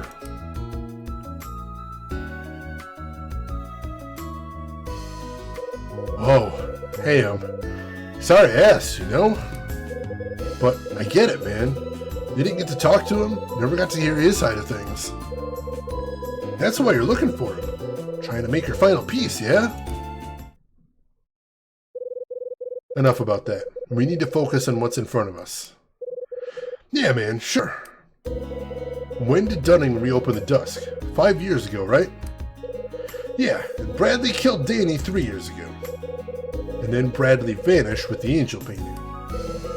Which brings us to 6 months ago when he checked in here as Kyle Hyde. Right, and that's when Mila's pops vanished. And Bradley came to town. Yeah. Man, none of this means squat. All just a bunch of dates and numbers to me. Unless you got this all figured out. Most of it. At least, I think so. Come on, Louie. We have to find Dunning and Mila. We talk to them, I got a hunch this will all come together. Whatever you say, officer. Oh, thank God we get a chance to save after all that. Feels like it has been a very long time since we saved last. Alright. Let me get caught up on chat real quick. A lucrative enterprise, eh? Hey, Rooks, welcome back. Everything's starting to come together. I think we're going to get all our answers very soon. We need a wall and some red yarn. We desperately do. This is absolutely insane. There is so much to put together here. Huh? What is it, man? Check out the wall. Huh? There's a strange line running through it. And what do you think it is? It's a door, Louie. The wall's a door. Oh man! This is like that cartoon with the dog and the dude that's always hungry. Hey! Someone in there?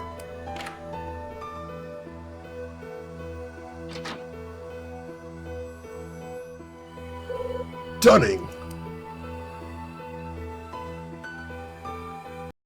Mila. Hey, good looking. Am I ever glad to see you safe and sound. You alright? Got yourself quite a series of hideouts, Dunning. You make them all yourself? Nope. Yeah? Then who did? And why? None of your business. Time to come clean. You're gonna tell me everything you know. Start talking. Alright, I hear ya. But just the two of us. I aim to talk to you alone. Louie, take Mila upstairs. Don't ask me twice. Come on, Mila. Rose is waiting in the wine cellar. Let's go see her. No. Hey, you can talk! And you told me no, just like all the girls in my life. Stop playing the fool, Louie. Get her out of here. Yeah, I hear you. Let's go, Mila. No. I'm staying here. I need to hear what he says. Aw, come on, Mila! No, I need to hear it. Fine, you can both stay. You telling me I gotta talk in front of the girl? And a no-no? Ain't happening. No, sir. It ain't necessary, and it ain't gonna happen. Might not be necessary for you, but it is for them. What are you talking about? Mila is the daughter of your former partner. Mila came here to find him, to find her father. And the info rattling around in your head is the only lead she's got. Where is my papa? Where is he? And Louie here. You hit me, didn't you? You lousy, no-good, tight-fisted, back-breaking old coot. Was you trying to kill me? Hell, you could have just fired me. I would have walked away. Of course I wasn't trying to kill you. Don't be daft. Louie drifted out to the West Coast 3 years back. You know why he left the city? Because his childhood friend Danny was murdered. Murdered? Let me lay it out for you. Danny was killed trying to steal a painting. It was in a warehouse run by a crime syndicate called Nile. A painting of an angel. What? Think you're surprised? I'm the one that just found out the thing is in the damn basement.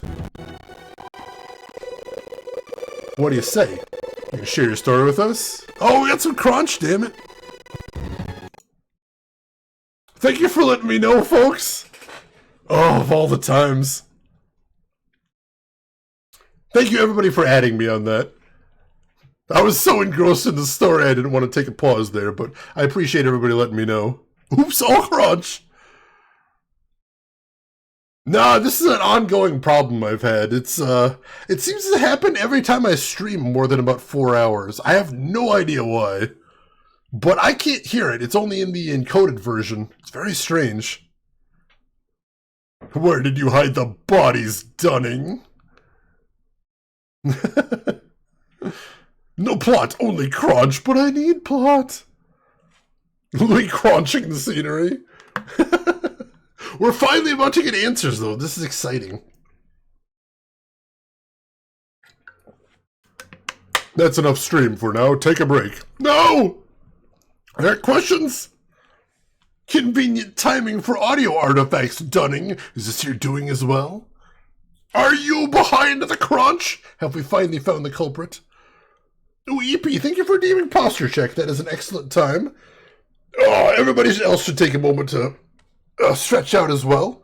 Stand up, get some blood flow, and walk around a little bit. I have a feeling we're about to get a lot of dialogue here. If you need a snack, if you need a drink, now is the perfect time to go snag one. Oh, jeez. But we are about to get all of our answers, I suspect. And that's exciting. That is very exciting. Oh. Oh. All right. Your posture's been in the crunch as well. I feel that. I do. The stretching is for mortals, and I am an eldritch monster. Oh, you're excused then. Don't worry about it. All right. How's it sound now? We good? Thumbs up, thumbs down? How's it sounding now?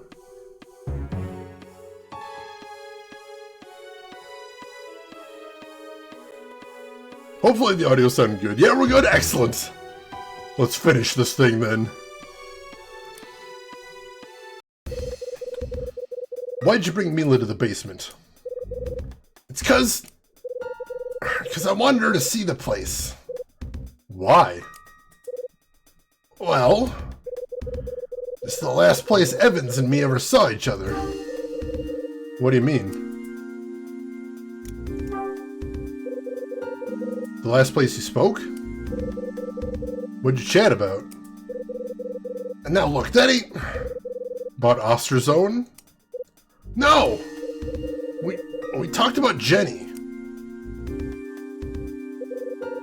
I found your secret room. I know it's in there.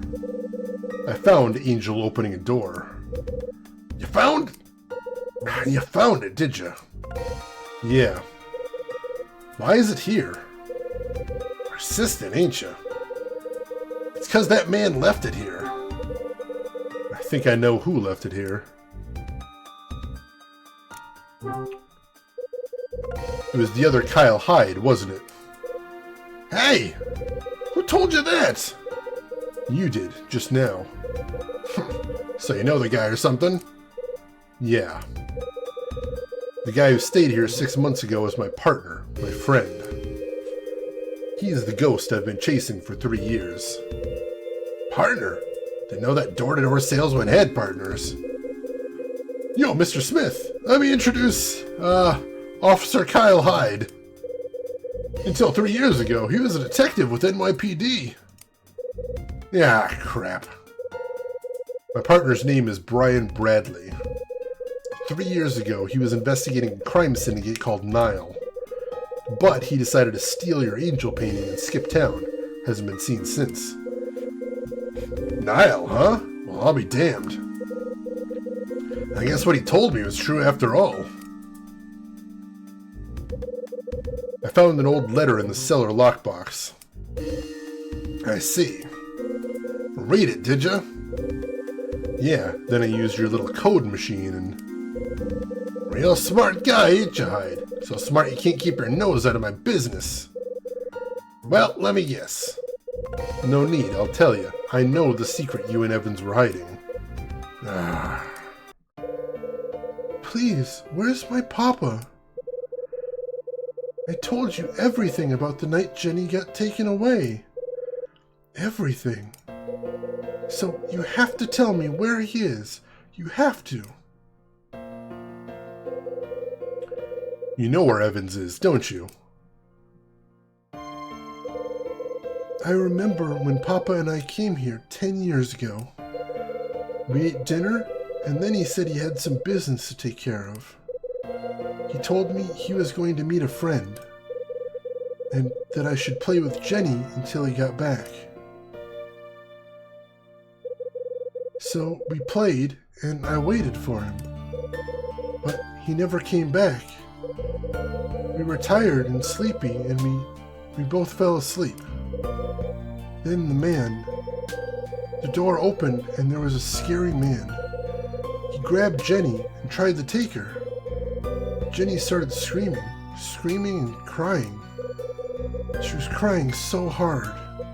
I thought she was going to die. So I yelled at the man. I ran to him and told him to stop, and then I was flying. I don't remember anything else. Sorry, Mila. Jenny. You know what happened then, Mr. Smith? Mila was in a coma, spent the next 10 years laying in some hospital bed. Then 6 months ago, she wakes up and starts looking for her pops. Damn. Are you mad at me? Are you mad that I couldn't stop those men? The ones who took Jenny? Is that why you won't tell me where my papa is? No, girl, that ain't it. I don't know where Evans is. That's why I'm here. It's all I can do. Just sitting and waiting to hear from Evans. Waiting for my Jenny to come home. Alright, that leaves us with some questions. It does sound like a very, Marvel does like its alliteration, especially back in the day. Exactly, relentlessly. You don't want to give too much away. Like a poker player. Alright, just to be safe, we're going to save state here. And then, let's start with the questions. You and Evans talked about Jenny after that night, right? Fill me in. I asked him why Jenny was taken. He said it was because I would paint no more. Said if I just pick up the brush, Jenny'd be returned. Kidnapping is a rough business. I bet I know who organized it. It was Niall. Likely as not. Leastwise, that's what Evans said. Told me these Niall fellows knew the truth about Osterzone. Said they wanted me to do more painting. But I told Evans to go screw himself. Told him no. And that's why they took my Jenny away. Oh, it was kind of a big thing back in the day in comics. I have no idea why. What did Bradley tell you? The night he stayed here, your pal invited me to have a drink with him. Well, one turned into a whole bunch. Soon I wasn't feeling no pain. That's when Bradley stops chatting about that and asked if I knew Evans. Some stranger asking you about Evans? I bet I know what you told him.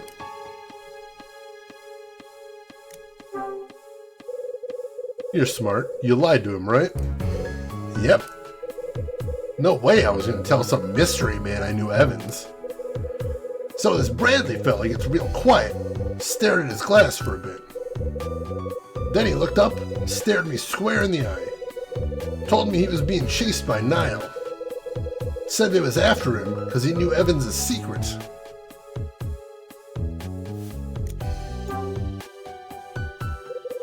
Is Evans going to contact you? Hell, I don't know. 3 years after I lost my Jenny and I hit rock bottom. I was sad and pissed off. Told him I know Jenny ain't never coming home. Took a knife to the paintings I was working on and slashed them to ribbons. I was even thinking about breaking my hand so I couldn't paint no more. Well, Evans saw how crazy I was. He talked me back from the edge. Said he'd take care of everything. Promised me he'd get my Jenny back. Said I should just sit tight and wait here. And he'd contact me as soon as everything was square. Then he turned and walked off the face of the earth. Would a guy like that mention his own daughter? Let me take a guess.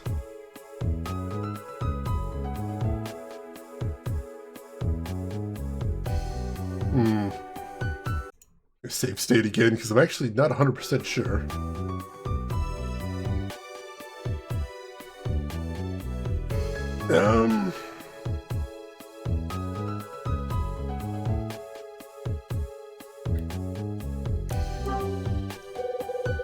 Evans never told you what happened to her, did he? Sure didn't. That night 10 years ago, we had a couple of drinks and talked about what was what. When we went to get the girls, Mila was on the floor and Jenny was gone. Evans grabbed Mila and raced her to the hospital, and I thundered around like a madman looking for my little girl. Next morning, Evans came back from the hospital. When I asked Evans about Mila, he told me it was nothing, she was fine.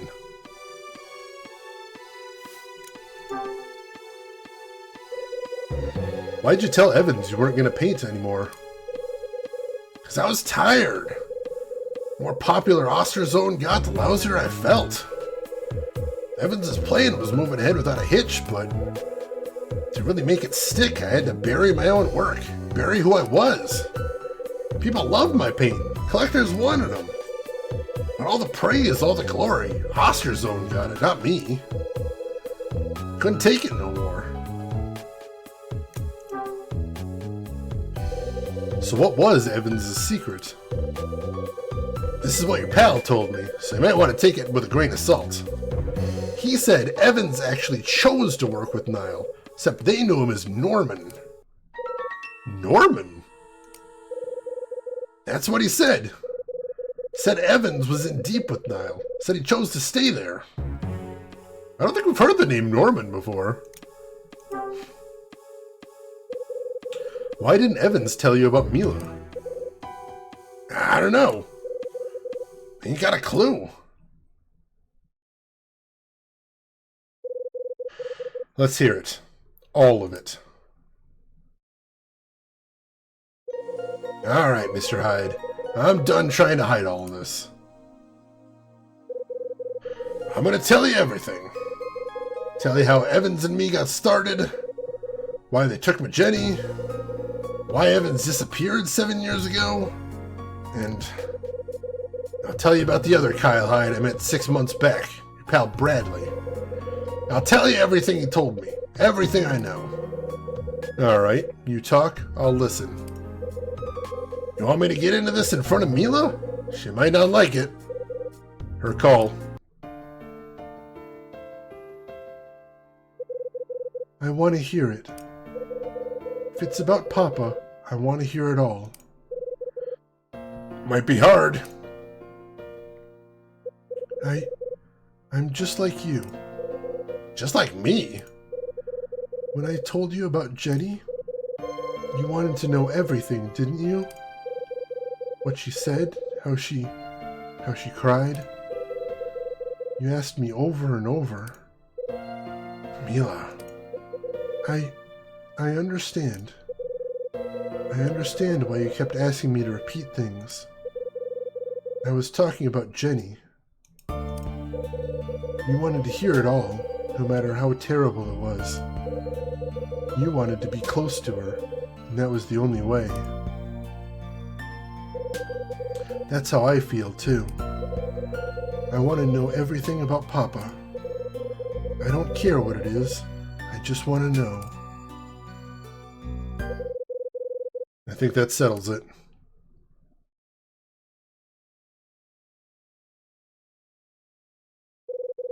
Start talking. It all started when Evans and me, we was what you call reunited by tragedy. There was a plane crash in Las Vegas in 1960. 2 of the women who died on that plane left behind little girls. One was Jenny's mom, my wife. The other was married to Evans. That's your mom, Mila.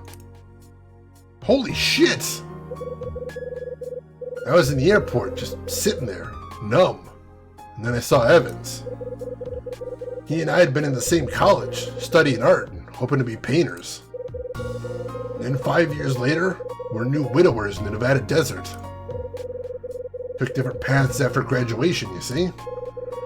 Evans followed in his father's footsteps and took over the family art gallery. And me, thought I was pretty big news. I tried to make a living as a painter. But no one gave a rat's ass for my work. Barely had 2 quarters to rub together. What with our wives dying, it gave us a chance to talk about the old days. We shared a bunch of drinks and talked about everything under the sun. Then Evans said he thought I was a good artist. About near knocked me out of my chair. Then he went on praising me and telling me how great I was. Of course, I swallowed it all. He told me something else, too. He said he'd given up on being a painter because he knew I was better than him. Then he looked me square in the eye and told me he'd see me famous or die trying. About a year later, Evans comes up with this crazy idea. Said he wanted to prove he had an eye for art. Told me it was my chance to prove myself, too. You're a great painter, he said. History will prove me right. Sounds silly now, but he was so sure of himself. Got me all worked up, too. We just wanted to show the world what for, you know? A couple of damn fools. Well, we spent the next 3 years thinking up all the details. And between the two of us, we created Marcel Osterzone out of thin air. Evans rounded up a bunch of old canvases and paint from some art museum.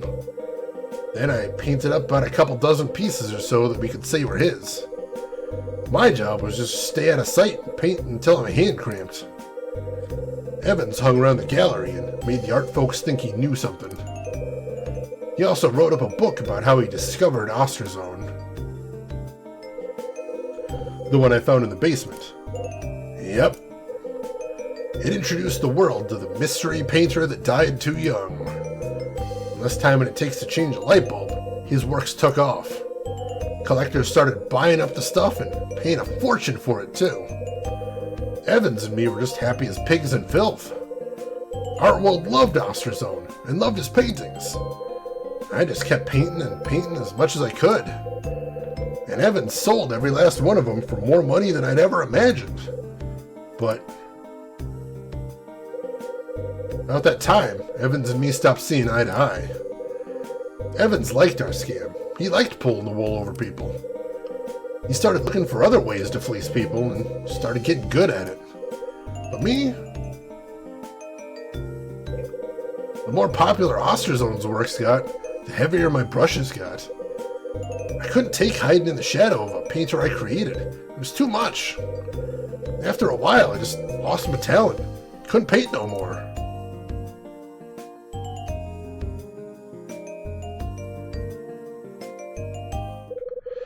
That's what led to the worst day of my life.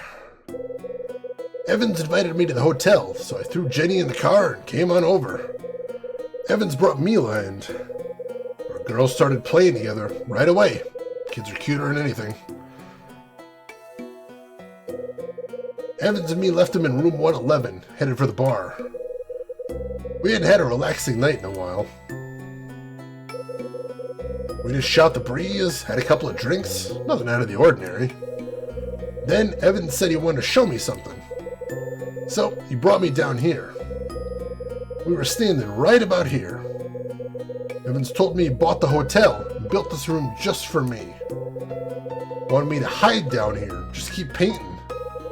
You're a genius, he says to me. You'll be painting again before you know it.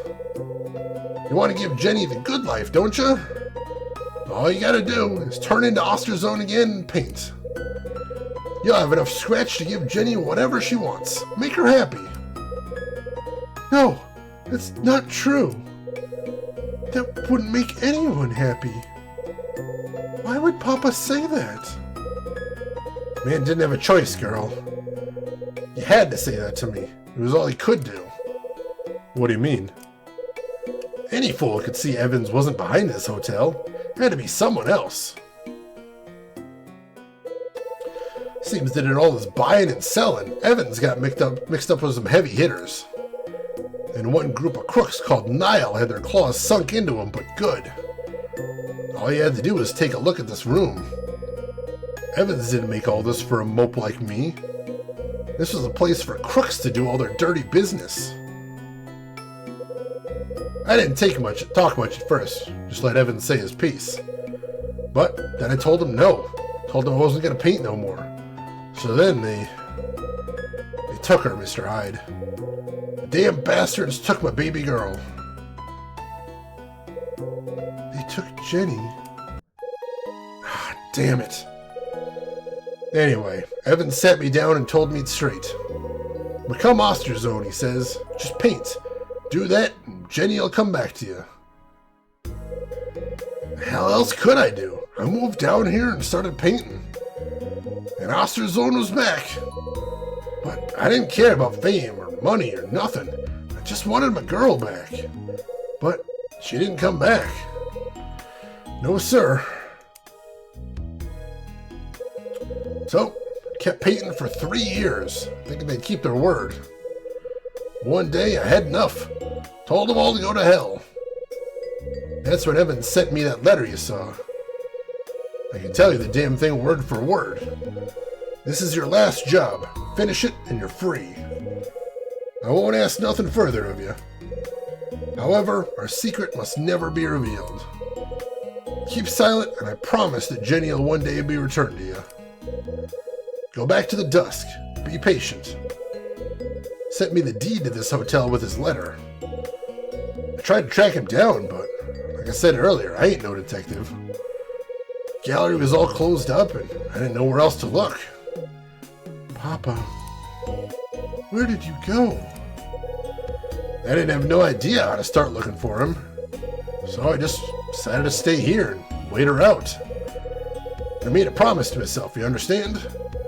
I was gonna wait here for my Jenny, and if I died waiting, so much the better. So 5 years back, I opened the Dusk back up again, but no one wanted to stay here. People heard stories about the night Jenny was taken, and, well, it kept them away. So I made up that load of crap about the Wish Room and told a bunch of newspapers. Then I tried to run the place. Guess you can tell I ain't much of a people person. Did you hear from Evans? Nah, not a peep. But a couple of years back, I got a visit from a gal who used to work in his gallery. She just showed up one day, shaking and nervous as hell. I asked if I could help her, and out of the blue, she said she knew I was Osterzone. Also, she said she knew Evans forced me to do all the paintings. Then she threatens me, said she'd reveal him a secret unless I painted one for her. Thought she might know where Evans had gotten off to, so I did it. I gave her the painting, but never heard from her again. Nothing from Evans, neither. That's interesting. Yep. Oh, and then, 6 months ago, that other fellow showed up. The one with your name. Got some news about Evans from him. Bradley. What did he tell you? Don't quite know what to make of it. I liked him well enough, so we had a drink. Then he turned to me and asked if I knew Evans. Of course, I didn't say a word, just kept nursing the drink. But he kept talking. Said Evans was in deep with Niall, called himself Norman. Then he told me he knew all about Osterzone. This fella knew everything, and he just kept talking. Said he knew he'd created him, and that he knew he'd been painting. Didn't think I should say nothing, so I just sat there and listened. After a bit, he quit talking and just swirled his ice around. Figured he was done and made to leave, but then he said something real quiet. Told me he made a deal with one of Niall's men, a man named Norman. What kind of deal? He said he had his sister. He said they had his sister. Said they were holding her hostage. That was the deal that Evans wanted to make. He wanted your pal to tell everything the cops knew in exchange for his sister. What? No, I refuse to... Hold on, Mr. Hyde. I ain't done yet. Your pal told me he made the deal. Said he betrayed his friends. But when he went to find his sister, she was already dead. Mila. Oh, no. He's holding his sister's dead body, watching the steam rise when he hears a voice. You can't change anything. You sold out your people, and you can't take it back. Your sister's dead, and you don't have any family left. You got nothing left. Come and work for me. That's the only road open for a man like you. I tell you, the sound of that voice. He's a wounded man, Mr. Hyde. So then, your pal finished his story and his drink, but he never raised his eyes. And I asked him what he'd done next. He kept looking at his glass, but I could tell he was seeing something else. I accepted his offer, he told me. I knew it was the only way to avenge my sister, the only way to make Evans pay. Bradley. When he finally looked at me, his eyes were hard as any I ever seen. You won't see Robert Evans again, was the last thing he said to me. Next morning, he checked out. Left me quite a going-away present, though. The painting that had been hanging above the bed in 217 had been taken down, and hanging there was Angel opening the door. He left a photograph and a key on the bed. Photo was the same one you found. Evans always carried that photo with him. And here's the key. What's it for? No clue. Key's a mystery I ain't solved. Once I saw the painting and the photo, I knew one thing. I knew everything he told me was true. It was a tough pill to swallow, you know? Evans working for Nile? Never believed things could get that messed up. I took Angel opening a door off the wall and carried her down to the basement. Then I covered the damn thing with a coat of white paint. I just wanted to forget everything I knew about Mr. Robert Evans. That's why I locked up 217 and didn't let no one stay there anymore. And that's it, Mr. Hyde. Everything I know, every last bit. When you showed up claiming the same handle as that man, I got to thinking something bad was going to happen. That's why I was so nervous. Something bad. Go ahead and laugh. I'm nothing but a damn fool. This place and its secrets draws bad things like flies to honey. But I'm still here, still doing what I can to protect that secret. Waiting's about all I can do anymore.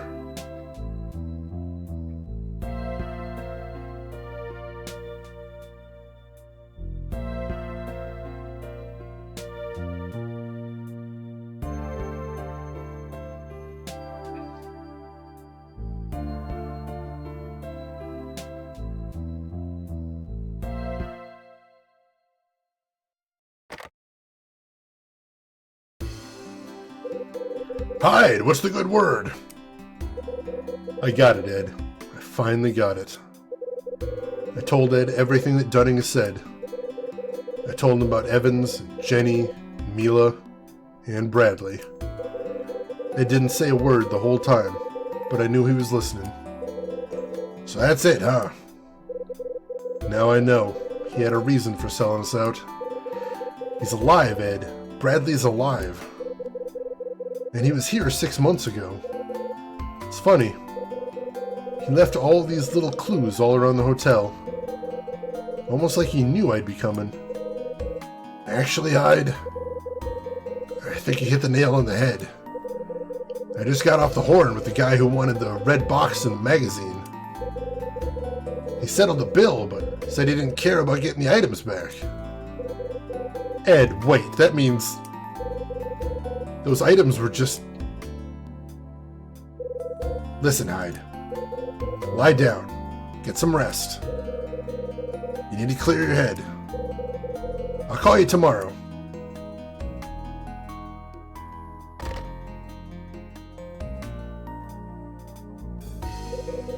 If the customer I've been working for was actually Bradley, then the key Dunning gave me in the basement... I tried using the key to open the small red box. The key turned, the lock clicked. I opened the box and I saw a letter written in a hand I knew well. This letter. I read the letter, my eyes poring over each word. Hey partner, I'm writing this in the hope that you'll find it and give it a read. 6 months ago, I heard that you turned in your badge and left Manhattan. Bradley. I figured it was my chance, so I arranged for you to be here. You know why I did it, don't you, partner? Because I know you. Because I knew you'd solve all the riddles hidden in this dump of a hotel. I knew you'd discover what happened here, and what happened to me. You're a damn bulldog, Hyde. I knew you wouldn't let it go. I had to believe that. 3 years ago, I betrayed you. I put your finger on that trigger, and I made you pull it. You know, Hyde, I can still hear your voice, asking me why. You have any idea how angry you sounded? Of course, you always were the crazy one. But every time I hear it in my head, I see Mila. I see the way Evans killed my baby sister. And I remember that day 6 months ago when I took my revenge. I know you understand, Hyde. So, I'm on the run now. Niall wants me dead. Cops want me dead. Some life, huh, partner? Stop looking for me, Kyle. My way is a dead-end street. Let me go. I'm a ghost now. Bradley. Bradley. I can see the surprise on his face when he hears her name for the first time. Mila. He stood by her bed and watched her sleep, thinking all the while of his Mila. Then, he took his bracelet off his wrist and slipped it onto hers. And then... Tell me something, Bradley. Did you watch and wait when Evans came to see Mila? Did you kill him?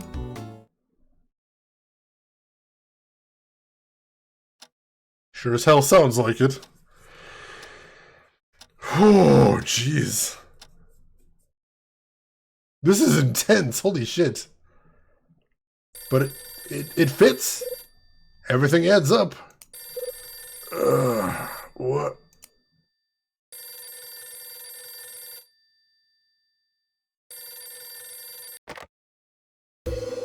Morning, handsome. So, what's the good word? Isn't that what Ed always says? Yeah, that's it. Is he there? Not yet, sweetie. I'm here all by my lonesome. Give him a message for me. Tell him I'm going to take some time off. Wait, time off? You? Yeah, gonna hit the open road for a couple of weeks. See where it takes me. Kyle? Did you find Bradley? Is that it? No, nothing like that. I need a vacation. Okay, hun. I'll let the big man know. Ed's gonna kill me, isn't he? Oh, probably. You know Ed. He'll huff and he'll puff and he'll slam doors and all that nonsense. Probably tell me to get you on the horn. Pronto. Sounds like Ed. Just make sure you come back, okay, Kyle? I'll be waiting for you. Thanks.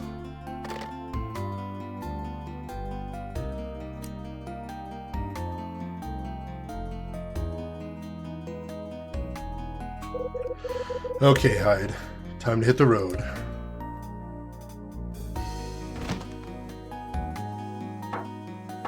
Huh? Who's there? It's not quite done, it would appear. Alright, let's make a save here and then see who's at the door. It has been a very long time since we saved. Alright, over an hour since we saved last. It's terrifying.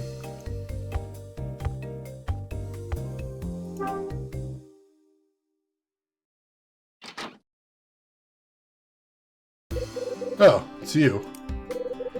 Look, do you have a minute? What is it? I wanted to apologize, you know? You? Yeah. I caused you a lot of trouble. I know that, and I'm sorry. Don't worry. As long as you mean it, we're square. So, what's the plan, Angel? You heading back to Beverly Hills? Nah, not yet. First, I'm gonna go to the police. Talking to the man, huh? You turning yourself in? Something like that. You sure? It's gonna be one hell of a hassle. Yeah, I know. But I did this, and I need to take responsibility for it. Spoken like a true man. Oh, wait, here. This is for you. You wrote me a letter? No, not me. I ran into that guy Summer in front of his room. I said I was coming to see you, and he asked me to deliver this. Guy wouldn't shut up either. Yeah, it's Summer. Anyway, maybe I'll see you around.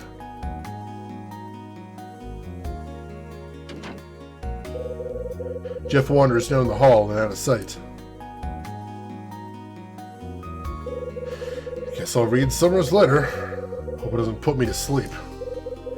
Dear Mr. Hyde, I met Mrs. Parker and spoke at length with her about Alan. What a charming woman. At any rate, I have made her a promise. A promise to find Alan. I'm going to start over, Mr. Hyde. I shall pen a bestseller, and it will be mine and mine alone. And I have decided to model my protagonist after yourself. When my novel is finished, you will be the first person with whom I show it. Farewell, good sir. May the winds of fortune be always at your back. Oh, joy.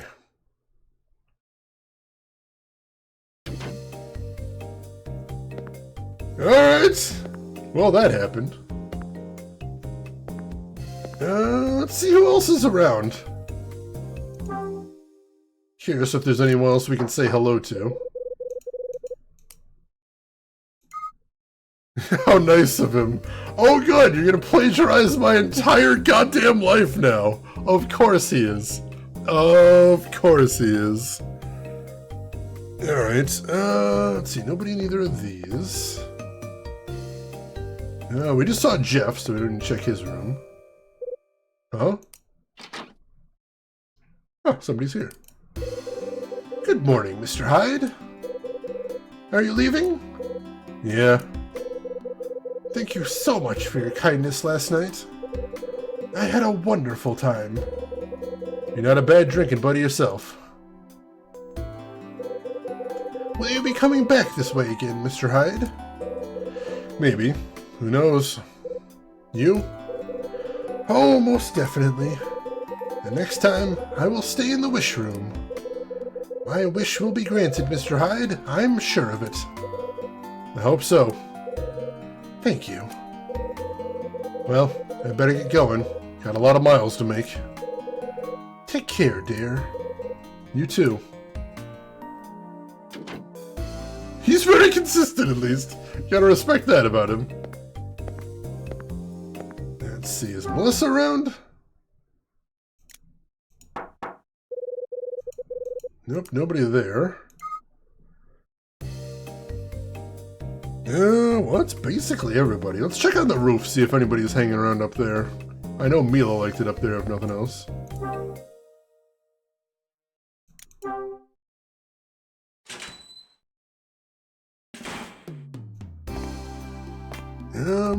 Oh, there is somebody up here. Oh, it's Iris. Mr. Hyde.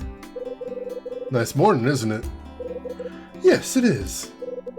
It's a bit chilly, but feels good in a way.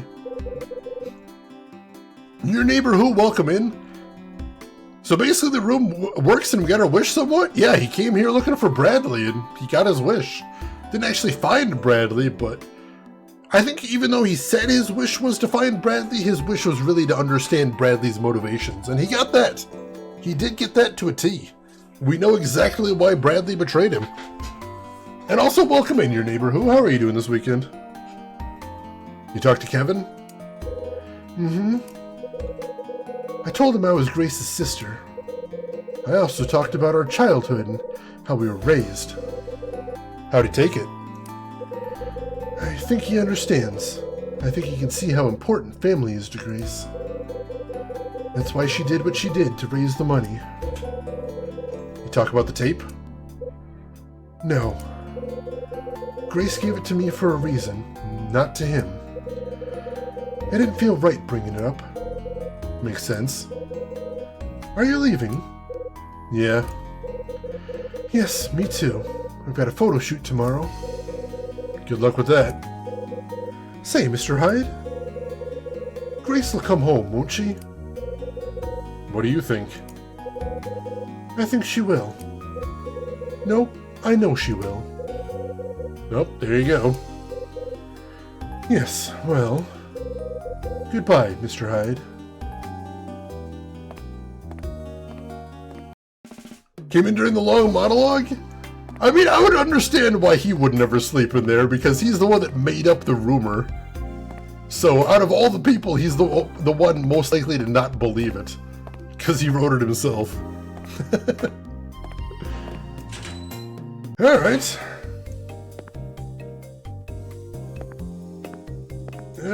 Should we poke around in these rooms too?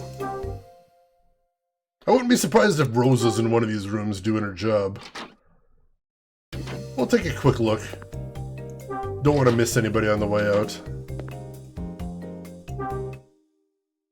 I mean, you know, Louis probably isn't in any of these because he's probably not doing any work, but you know.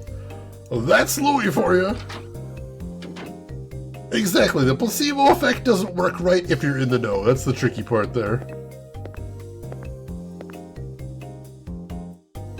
Alright, somebody's here. Hey, kiddo. Hey, mister. Nice morning, huh? You finally get some sleep? Uh-huh. When I woke up, my dad was sitting next to me. And he told me good morning right away. Sounds nice. Yeah, and today we're gonna drive to the beach. And then we're finally gonna go home. Yay! That's so. Oh, and my dad told me a secret. You want to tell me? He said that my mom loves me. And that's why she's gonna come home someday.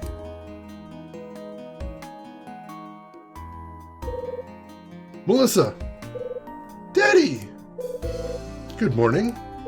Morning. We're all checked out, sweetheart. Tell Mr. Hyde thank you for being so nice to you. Don't worry about it. I'm glad I had the chance to talk to you, Mr. Hyde. I really am. Let's go, Melissa. Okay. Bye, Mr. Hyde.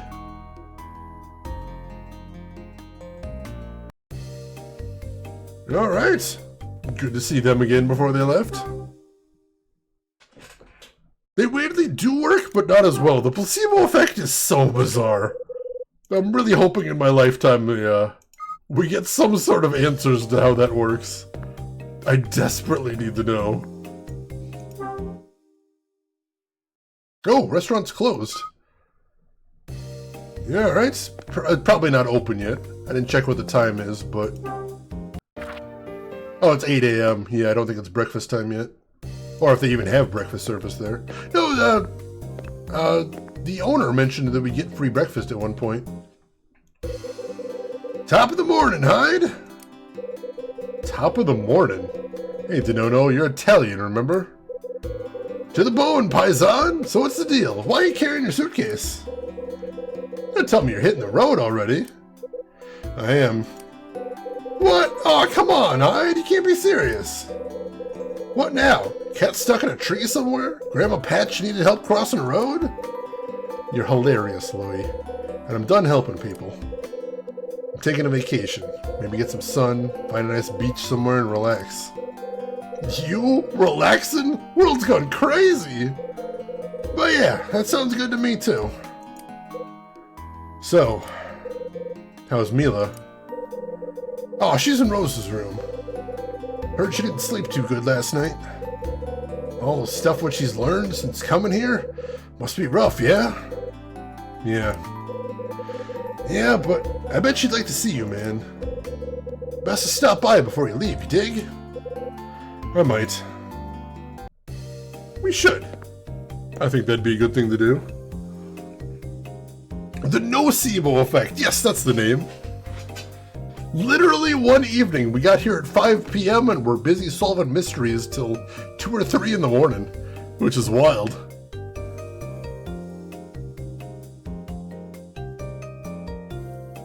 Alright, so let's head over to the hallway, say hi to Rosa and Mila if we can. We'll see if Dunning is around somewhere too. We should probably say farewell to him as well. See how he's handling after everything that happened. Huh? That's Mila's voice. But Rosa, you can stay here as long as you want, Mila, honey. There's no need to feel guilty about anything. And for a fact, you're not alone anymore, sweetheart. Louie and I are here for you. Mr. Hyde? Well, no, he doesn't work here. He can't stay with you.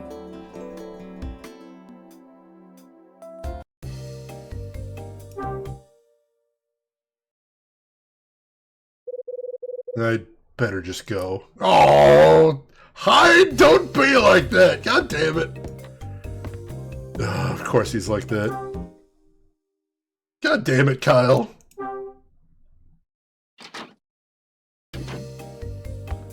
See, is Dunning around?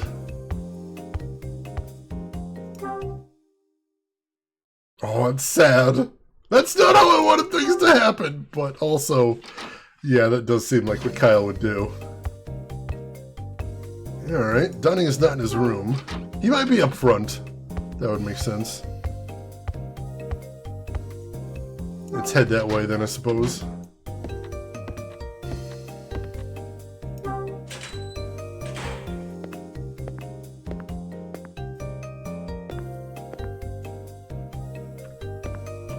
Yep, there he is. Just like when we started the game. Checking out? Alrighty then. You paid for your room in advance, but I'll be damned if you didn't run up some charges. Dunning, is that a phone bill? Yeah, forget it. This time it's on the house. But next time you're here, you gotta promise to stay in my suite. It's a peach of a room. Anyway, you got your room key? Gotta get wish ready for the next guest, you know. The room that grants wishes, huh? Yep, I hear tales some guests claim the room's magic. You think that's funny? You like laughing at an old man's tales of fantastic? No, Dunning, it's not that. I was just thinking that maybe there's some truth to it is all. Maybe it granted a couple of my wishes too. Couple, huh? Yeah, can't get greedy though. A guy like me has a lot of wishes. That's so. Well, thank you much. Year's almost over, ain't it? Happy New Year to you. You too, Dunning. Alright, let's make one more save and then I think it's time to head out. I think we've done just about all we can do here.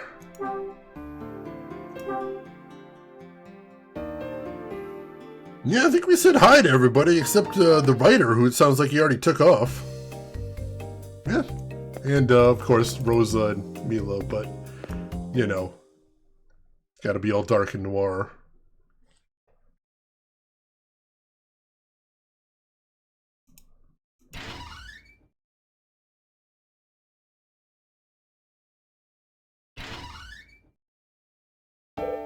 Huh?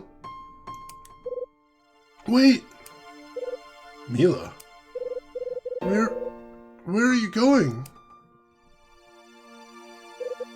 Can I go with you? Mila.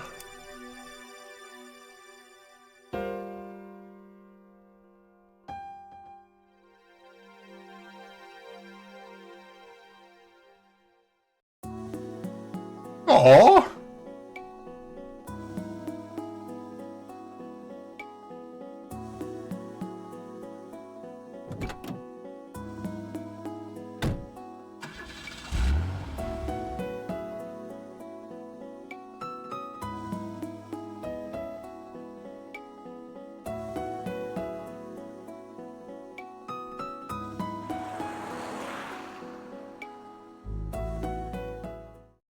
Ladies and gentlemen, Hotel Dusk, room 215. Whew! Not very noir of him to say yes to that. I think he may actually be turning over a new leaf. How's about that? Thank you for the GG! And so she became the Maya to his Phoenix. Oh, I hope they go on adventures. That'd be wonderful. John, good to see you. Hope you're doing well. Wait, what? What? Hang on! Hang on! What? Wait, hang on! Did that just say what I thought it said? Wait! What?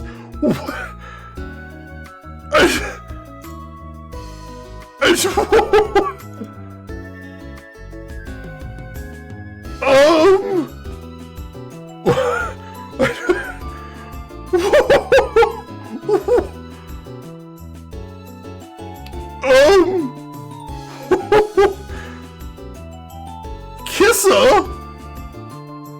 That didn't actually play because I had my alerts on silent. Let me hit that one more time.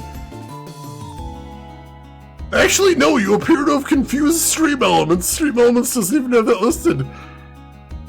Kissa, thank you for the 100 gift subs. I don't even know what to say. I'm pretty sure that is the biggest drop of gift subs we've ever had. I'm honestly completely speechless. Merry Christmas to you as well, Kissa. Oh my god. Yeah, Stream Elements is like, I don't even know what to do with that. That is a bigger number than I know how to handle. Kissa, it's been an amazing year. It has been a wild year, hasn't it? Holy shit. You know, we still got a lot of bad stuff going on this year, but honestly, we've had a lot of good stuff going on this year too. We've had a lot of fun in this channel. We had a lot of good times. Got to hang out with a lot of cool people, and it's been good. It's been good. I'm glad I've been here with you folks. Glad you folks have been here with me. Maderico, thank you for the 100 bits as well. That's awesome of you. I honestly don't know what to say. It's so much. Oops, all subs. Dragon Lady Myth, welcome in. I hope you're having a good weekend. Roseguard, good to see you as well. Yeah, if there's any spam that's okay in here, I think that one's fine. You're not gonna get any complaints about that one from me. Running riot. Rooks, thank you for the 100 bits. Alive with the Jive. Jive bot, is he around? Kissa, that is spectacularly generous. I do not have enough thanks for you, but seriously, thank you so much for all the generosity. And honestly, thank you just for being here as well. I appreciate having you as part of the community. Anonymous Gifter, thank you for the gift sub to Lunar Stargate right there. Whoever you are, I appreciate having you with us today. Finkelroy, thank you for the 100 bits. I appreciate the hell out of that. Yeah, I'm being told that's a record for the channel as far as hype trains. We're at a level 7. We've never gotten anywhere close to that. Infused with a Jive. Kissa, we are privileged to have you here with us. It is awesome, and thank you for that as well. On top of the gift subs, I appreciate having you here. Dragon Lady Myth, you were lurking while decorating, and you loved the game. I'm so glad. This game was good. Not to be like Louis, but this was a trip. Oh, also executive producer Satoru Iwata. There's a name you might recognize. Oh man. Old record was level 3. Yeah, we broke that a little bit. Save your game? Yes. So here's the confusing thing. This game has a new game plus. There is a new game plus in this game of all things, which is very confusing. Now, you might be thinking, why would you ever want to play this game over again? And I agree, because there's only one thing that changes on New Game Plus, which is there's a tiny extra scene in the ending if you do everything exactly right. I think you also get you get a note at some point. Gain the lead. Emperor, Thank you for the 10,000 bits, Emperor. Holy shit. Emperor, you of all people don't need to be more generous. You're already incredibly generous all the time, but thank you so much for all of those. That is a lot. Holy shit. Numbers go upward. Jesus. Well, there's Hype Train level 8. What is a record? What does it even look like? Thank you so much, Emperor. That is awesome of you. I hope you enjoyed the game as well. And of course, I appreciate you being here, Emperor. You are always a pleasure to talk to. Everything's going well. Allie Lordswood. Thank you for 5 gift subs from you as well, Allie Lordswood. 2, Samuel the MDS, Master V, Das Namenluz, Pocket Robot, and Good Sydney. Thank you so much for all those as well, Allie. And I already scrolled that off the screen. Hang on. Gift sub number, that's a total of 19 gift subs in the channel. I really appreciate that, Allie Lordswood. Thank you so much for all the generosity. I want in. I don't know if there's any more Hype Train emotes to get at that high of a level, but I guess we're going to find out together. Holy shit. That is a very big number. My God. Thank you so much for that. Now I need you to read all Kisses gift sub recipients. Oh, God. Oh, look at the time. Like I said, I'm going to see if it's updated by now. Did it actually? No! That 100 gift subs did not actually register in Stream Elements. That's so weird. You actually confused the hell out of the bot. Finkelroy, thank you for the 800 bits as well. Appreciate the hell out of that. Thank you. So like I'm saying, the only thing different in New Game Plus, if I've heard correctly, is that you get like a new document at some point that you can, I believe, translate in the translation machine in the basement. And if you do that, you get a tiny extra bit to the ending. And you know what? I'm going to go ahead and spoil it for you. So if you, for some reason, don't want to hear the ending of New Game Plus, mute your stream for a second. All it is we get a brief appearance from a character from the another Code game, which you may have heard is getting a remaster soon on Nintendo Switch. But yeah, basically the extra scene is just confirming that this game and another Code takes place in the same universe. So there you go. I'm told it's like 30 seconds long and you have to play the entire game over just to see that scene. Not what I'd consider to be a worthwhile use of my time, but there it is. Also, another Code is something I'm hoping to play once it comes out in the remaster, but because yeah, I like this game and I want to play more from the people that play this. That seems amazing. Oh, geez, Geek Boy, I'm sorry to hear that. Good Sydney, you enjoy those emotes. I hope you have fun with those. So yeah, obviously won't be playing that one on stream. Finkelroy, just noticed you have the Twitch recap badge. I don't know. I've never seen that one before. Like, I've never even seen anybody wearing that one in chat before, so that's a new one for me. Toll Panzer, welcome in. Hope you're having a good day. So, like I mentioned before, there is a sequel to this game. It's called Last Window, The Secret of Cape West. The weird thing about that game is it never came out in the US. It was released in Japan, it got translated for Europe, so there is an English version. And then it just never came to the West. I think that it was because adventure games just weren't selling well at the time, so they just sort of dropped it. But yes, I have a copy of that. I do own Last Window, Secret of Cape West, so I am going to be putting that on the schedule at some point. I'll test it out, I'll see if I can get it working, and as long as I can get it working, yeah, we'll probably be playing it on stream, because I love the hell out of Hotel Dusk. This was amazing. Now, as always, at the end of the game, I want to hear what you folks think, so for anybody that was here, what'd you think of the game? I know we had a couple people that have played the game before, so what did you think of seeing it again? And for anybody that never seen this game before, how was your first time through? What did you think of everything? I would love to hear all your thoughts. And yes, I did get a new level 4 hype train emote there, so that's interesting. Throw that in chat as well. But oh, it looks like we do have a little extra scene here, so hang on, we got something else going on. December 31st, 1979, 9 a.m. Hotel Dusk front desk.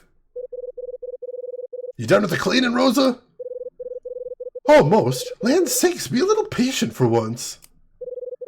Where's Louis? He's getting the bar ready for the New Year's party. I bet.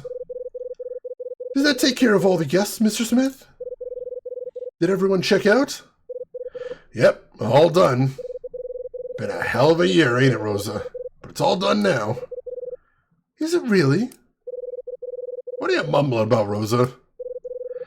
It's probably nothing, but I just had the strangest feeling. You and your feelings. I had a dime for every one, I'd be a damn millionaire. Last thing we need for something to happen on New Year's Eve. I just want to... Mr. Smith? What is it? What's wrong? You're white as a sheet. It's... Jenny?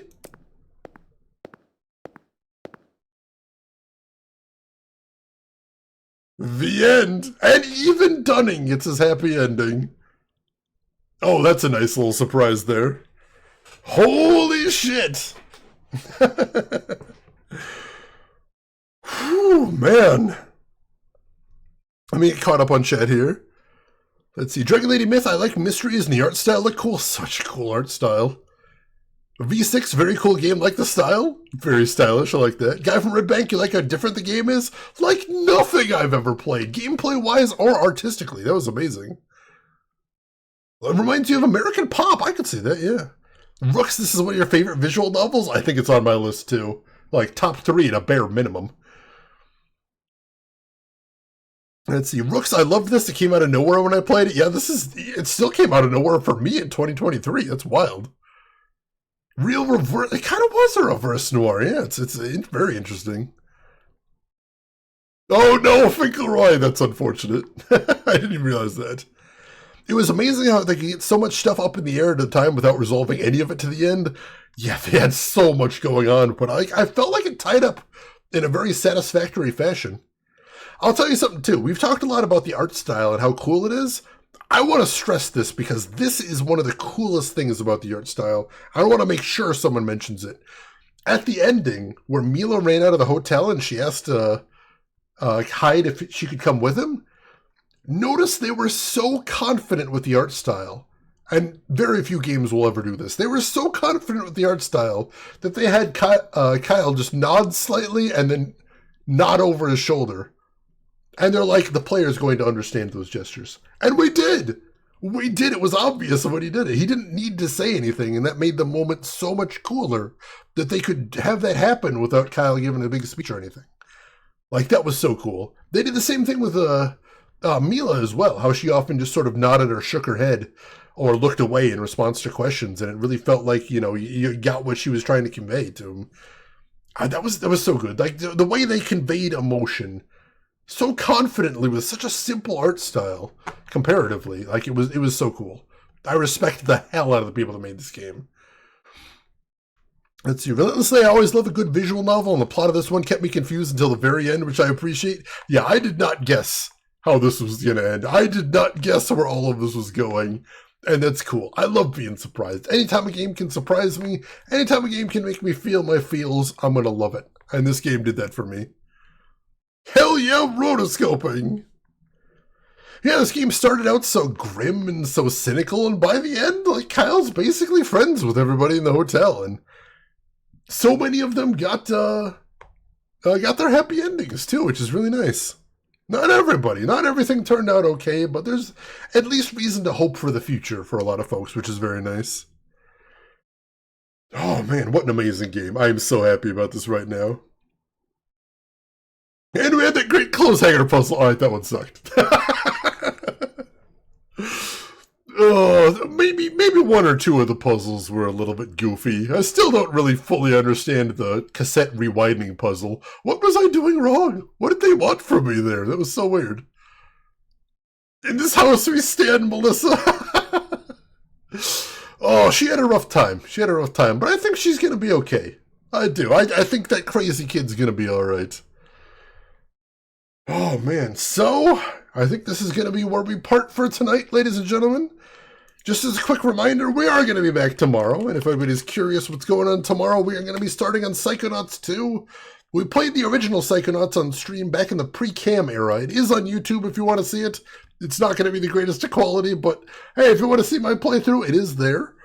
I enjoyed it. I thought it was a pretty cool game. I'm excited to see how the sequel goes. It's got a very goofy sense of humor that I kind of vibe with. I'm hoping you folks will as well. That reverse noir time again? Predictabilist at all costs? Yes. Oh my goodness. That numbers go upper time again. That feels trip time again. All of these and more. Thank you everybody for being here today. This was... like, every time I'm doing these exciting end games right here where all the mysteries coming together, I love feeling the fact that I'm going through all of it with you.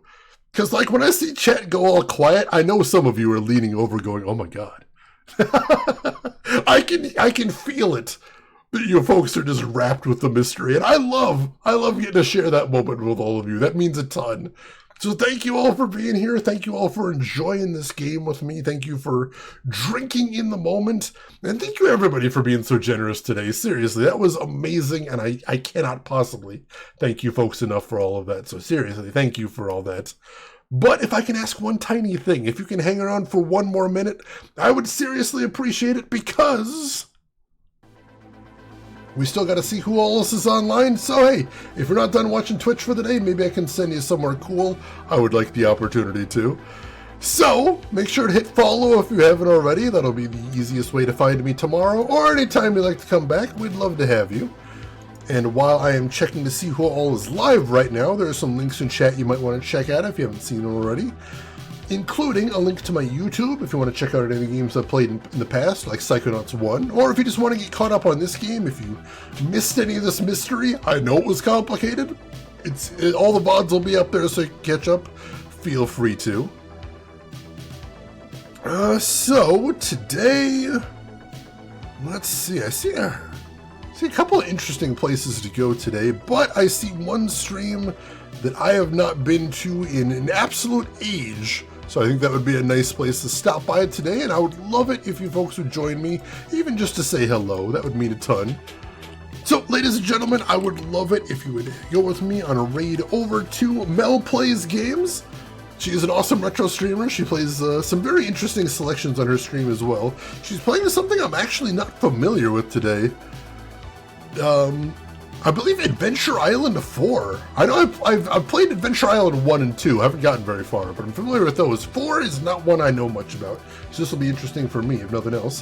Why don't you join me over there, say hi to Mel, hang out for a bit, throw her a follow if you like what she's doing. But hey, if you've got other things to do, I will just say as I always do, have a good morning, afternoon, or evening, wherever you're at in the world, and I will see you folks tomorrow for Psychonauts 2. Take care of yourselves till then, everybody.